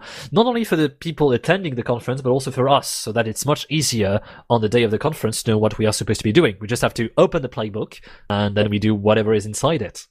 And it's a very good recommendation. I think this year we were supposed to overhaul the watch that MD page. Watch, don't forget about the MD. We were supposed to overhaul the page. We did a little bit of it, but not enough. But we will next year strive to make the instruction for for MPV to be a little clearer. But thank you for the remark. Sasha, do you want to take the question about, do you want to help organize? Oh, I see. That was our answer. Never mind. Yeah, thank you, Sasha. I can take the next question if no one wants to take it. I believe someone unmuted themselves.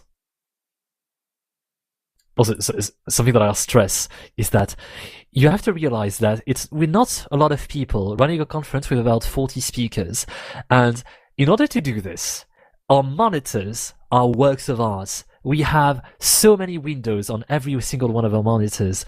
Right now, I am on i3, tiling window workspace. All my windows are floating, and I have 12 windows all trying to get my attention right now. So, yes, Sasha is doing a setup review right now. It is fairly clean. I could do the same. I can actually do the same. Let me just, I will show my entire stream.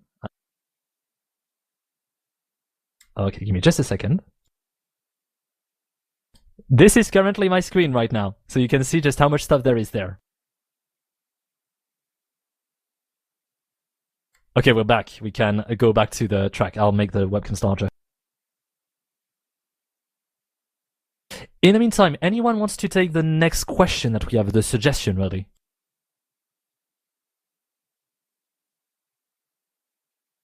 I'm not going to point fingers to someone we should say. Floey, do you want to take the next one?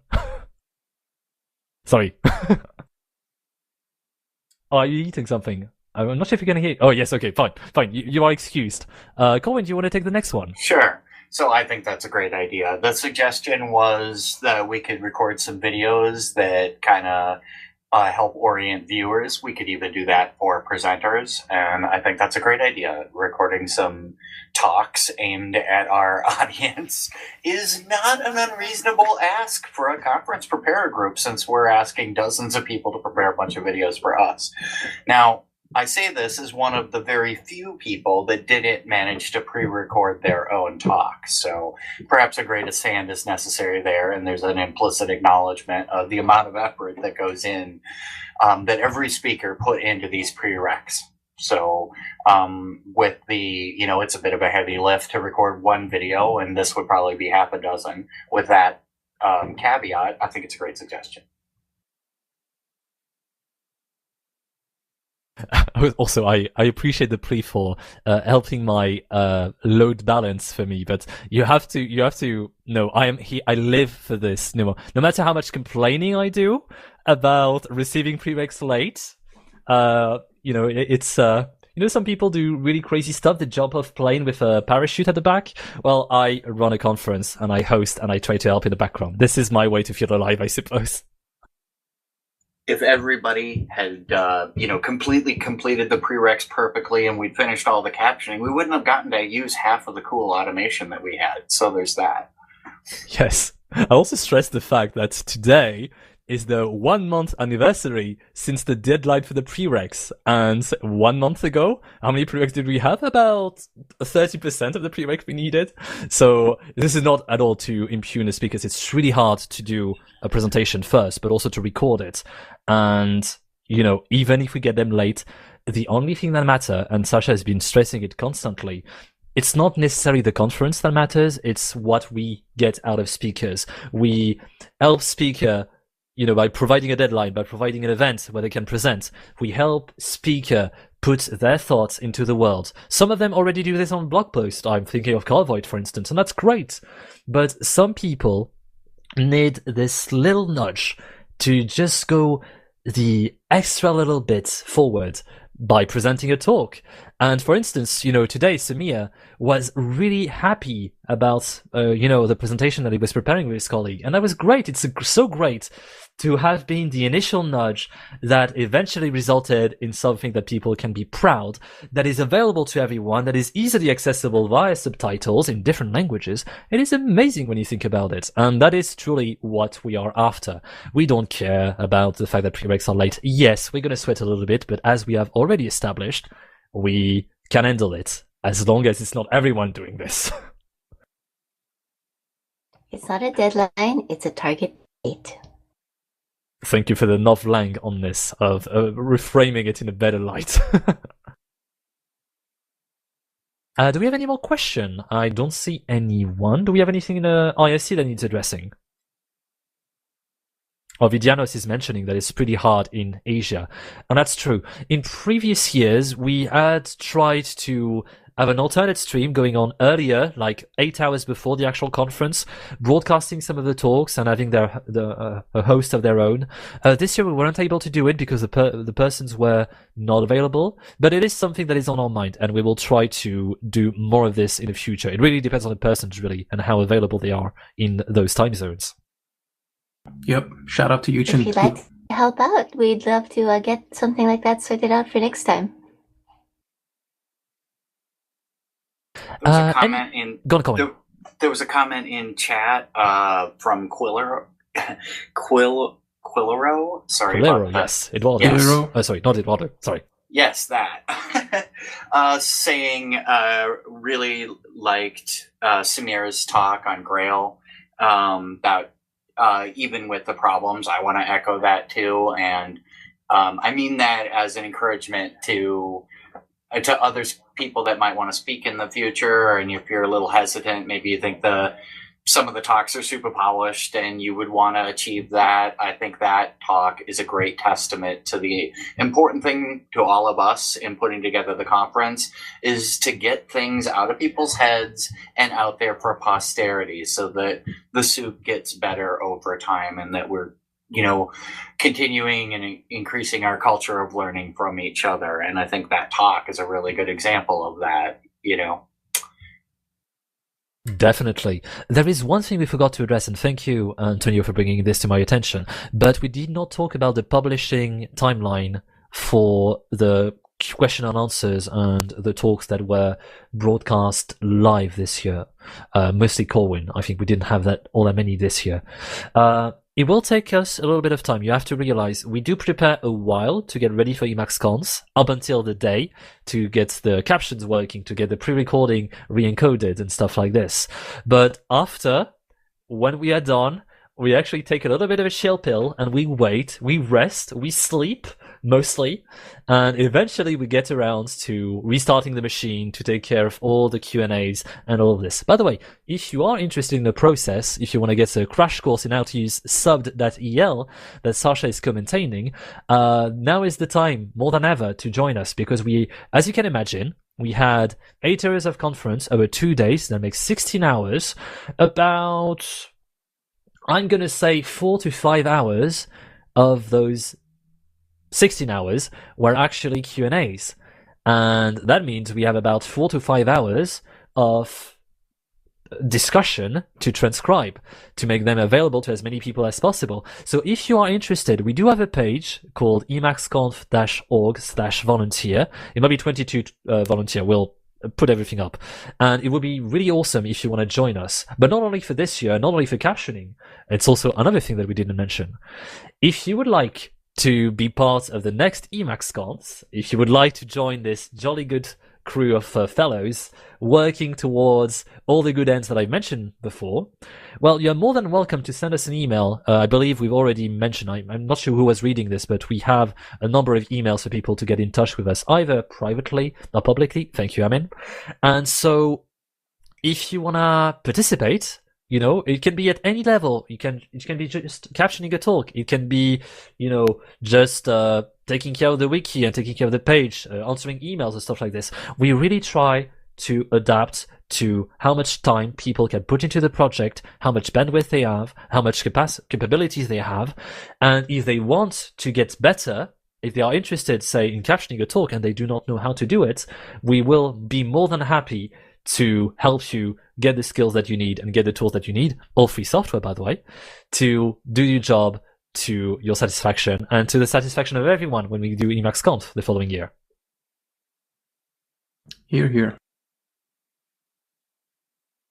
All right. Would you like to go around the room? And I was just going to suggest maybe we go around the room, but I may have missed more questions. I am more than happy to do this. I've been hogging the microphone, trying to mention as many points as possible, but I'm more than happy to do a round table. Don't get self-conscious now. You're doing great. Thank you. I mean, I'm sorry. You're going to be the first one, because I'm going to go in the order showing in on the stream. So you're the first one, I mean. Yeah, sure. Let's see. I mean, you know, with all the thanks that we said, those are all great and very true. I also want to again point out to the whole 2-track thing this year. You know, up until now, EmacsConf had always been a single-track conference, but this year, you know, we pulled off having 2 tracks, and that was awesome and incredible. And I think a huge part of that, I guess, success and being able to actually do it this nicely was not doing the streams locally, but over on a remote machine, res.emacsconf.org, which actually Rai had donated. So again, thank you so very much, Rai. This is actually a very beefy server. You know, what's it called? Bare metal hardware sitting in a data center with great network connection and also great CPU computing power. So, you know, we were able to run the 2 VNCs on it, which, again, Sasha juggled very gracefully. But then because it was on a remote machine, myself or Leo or any of the other organizers were also able to quickly jump in, make some little tweaks and adjustments, or take over some small part of what Sasha was doing ourselves when Sasha was busy putting out a fire elsewhere. So, yeah, huge shout out to Rai and Sasha for that. I guess that's the first thing that does come to my mind. I think the best thing, sorry, Coin, just intervening real quick. The best thing about all this is that Rai is probably unaware that we're doing all this right now, and he will find out that the server has been instrumental to everything we've done this year, and we'll just say, thank you so much. Without you, the conference would have been much more different. Yeah, absolutely. Yeah, and I would like to give another shout out to Vetri, who was actually with us until the very last minute before the conference, but due to a number of problems, they couldn't join us. Which I was very saddened by, but I wish them all the best and hope to see them around for the next conference. And again, another big thanks to Jamin, Antonio, and Floy Cotter for joining us this year and just doing a lot of awesome stuff. So much good work. No matter, I mean, we will get to them. They will speak, but they might say that, we didn't do much. I didn't do much. That's not true. You did incredible work, especially for being first time, EmacsConf organizers. Wonderful. It's been great having you along. So thank you. Cool. Chloe, are you done with your mouthful? Yes, I am. Great. Do you want to go next? Can try. So just for the whole Emacs conference, there's not much to say from my side. So to every person I've spoken with, check-in, I said it's my first Emacs conference organizing it, attending it, and my first year using Emacs in general. So it's like what was really interesting to be here. It was also like my first conference organizing, so on the organizer side. And I can count on my hand how many conferences I've attended. So I just want to say thank you to everybody who makes this possible, in my opinion. Also, the chat was really, really great. I've learned quite much about Emacs and some other stuff by just reading the chat at some point. I cannot say much for the organizing before this conference because I was not really involved in it. I tried to do it better the next time because I think this is awesome how it was and I want to be a part of it, in my opinion. So yeah, we will probably hear next year again or in another conference. No pressure. Okay, Colin, I'm really sorry. I said I would be going in order, but I skipped over you because I was looking at the wrong window. You're next.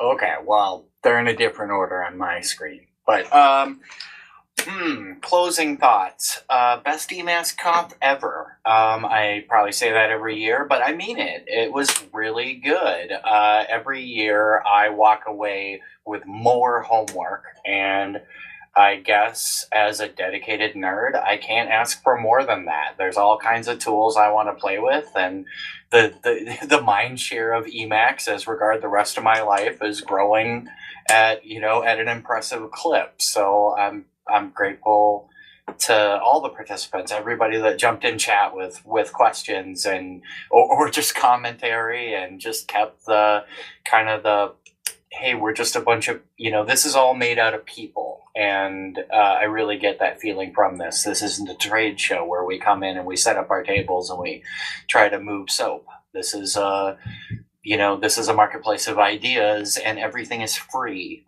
And that's what it feels like. And it's just a ball.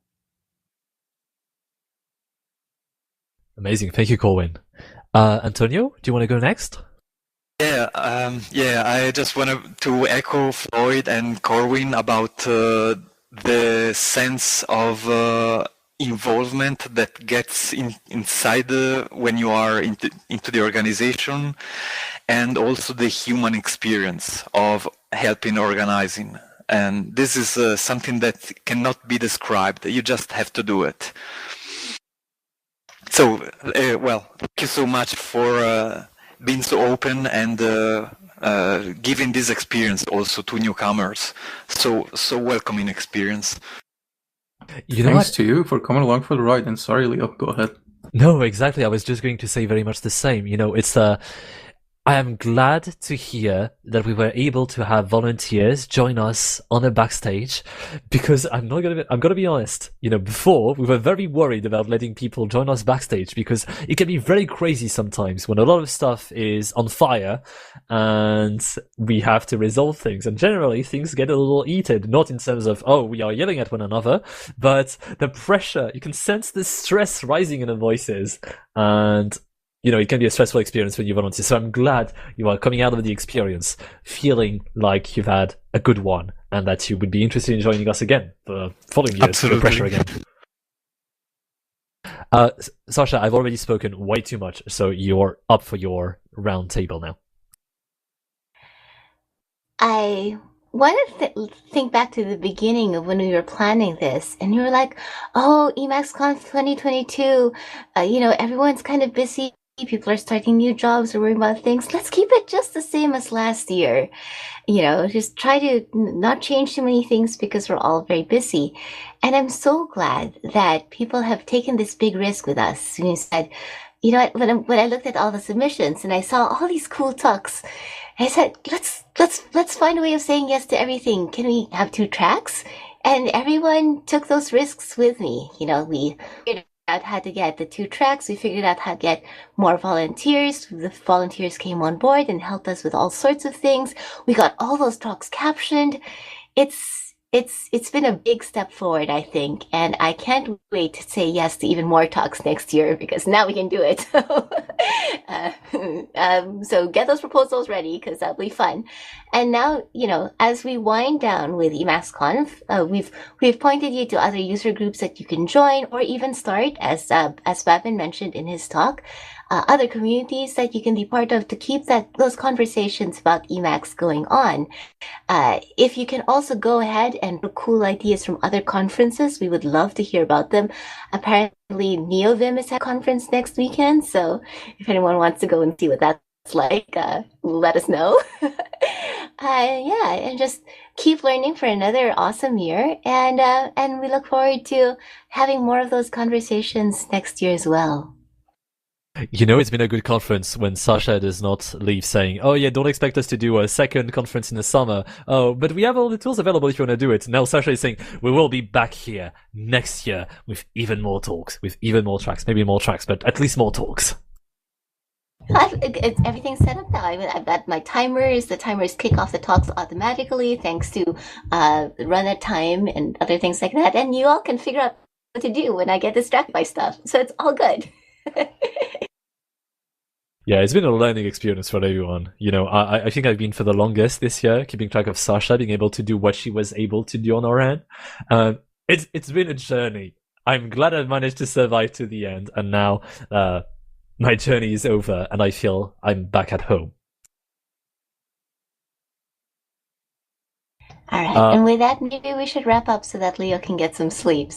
Yes, because it doesn't look like, but if I start turning off some lights in the background, it is very dark for me. You know what? If I just do this, I can finally rest my eyes. Oh, look, it is so much better already. Oh, I've done Redshift on. Timestamps don't deceive me. You've been working solidly on today's program for 17 hours. Pretty much, yeah. It's been a long day. I think a long day would be an understatement, so... I also want to say I still managed to squeeze in some time to go swim at some point in the day, so nothing was lost. And look at him, folks. I mean, look at him in that suit and tie. You'd never know. Apparently people were concerned about the fact that I was always wearing the same suit. Don't have to worry about it. It's fine. I can wear the same suit twice, and I love this tie, and I have to wear it. All right. I believe Sasha was making a plea for us to go and saying that it was mostly for my sake. But yes, my eyes are starting to tire and I need to go back to a regular sleep cycle now because usually I'm soundly asleep by this time. So folks, thank you so much for sticking with us for 40 extra minutes for the closing remarks. It was lovely to be able to chat with all of you. As you can say, we're still very excited. There's still a lot of energy in the air. And I'm not going to say anything about the future. Some people, reading mailing lists might have some ideas about what is coming in the future, but I would tell you, those are exciting times. And if we do not see you next year, I'm not going to say more. But basically, we are very excited about what's coming up in the future. Is there anything else anyone would add before we close? I believe Sasha's kid is telling us a goodbye, which is the sign for us to leave right now. So thank you so much, everyone. We will see you next year. Have a lovely year. Have a lovely end of the year for now, for December. And we will see you when we see you. Goodbye. Goodbye. Bye. All right, and now that we've done the awkward goodbye, the few people still on stream can see us on wider. Oh, Well, Sasha. Oh, I'm still talking. Okay, yes, only BBB is done. So we are unwinding Still everything. I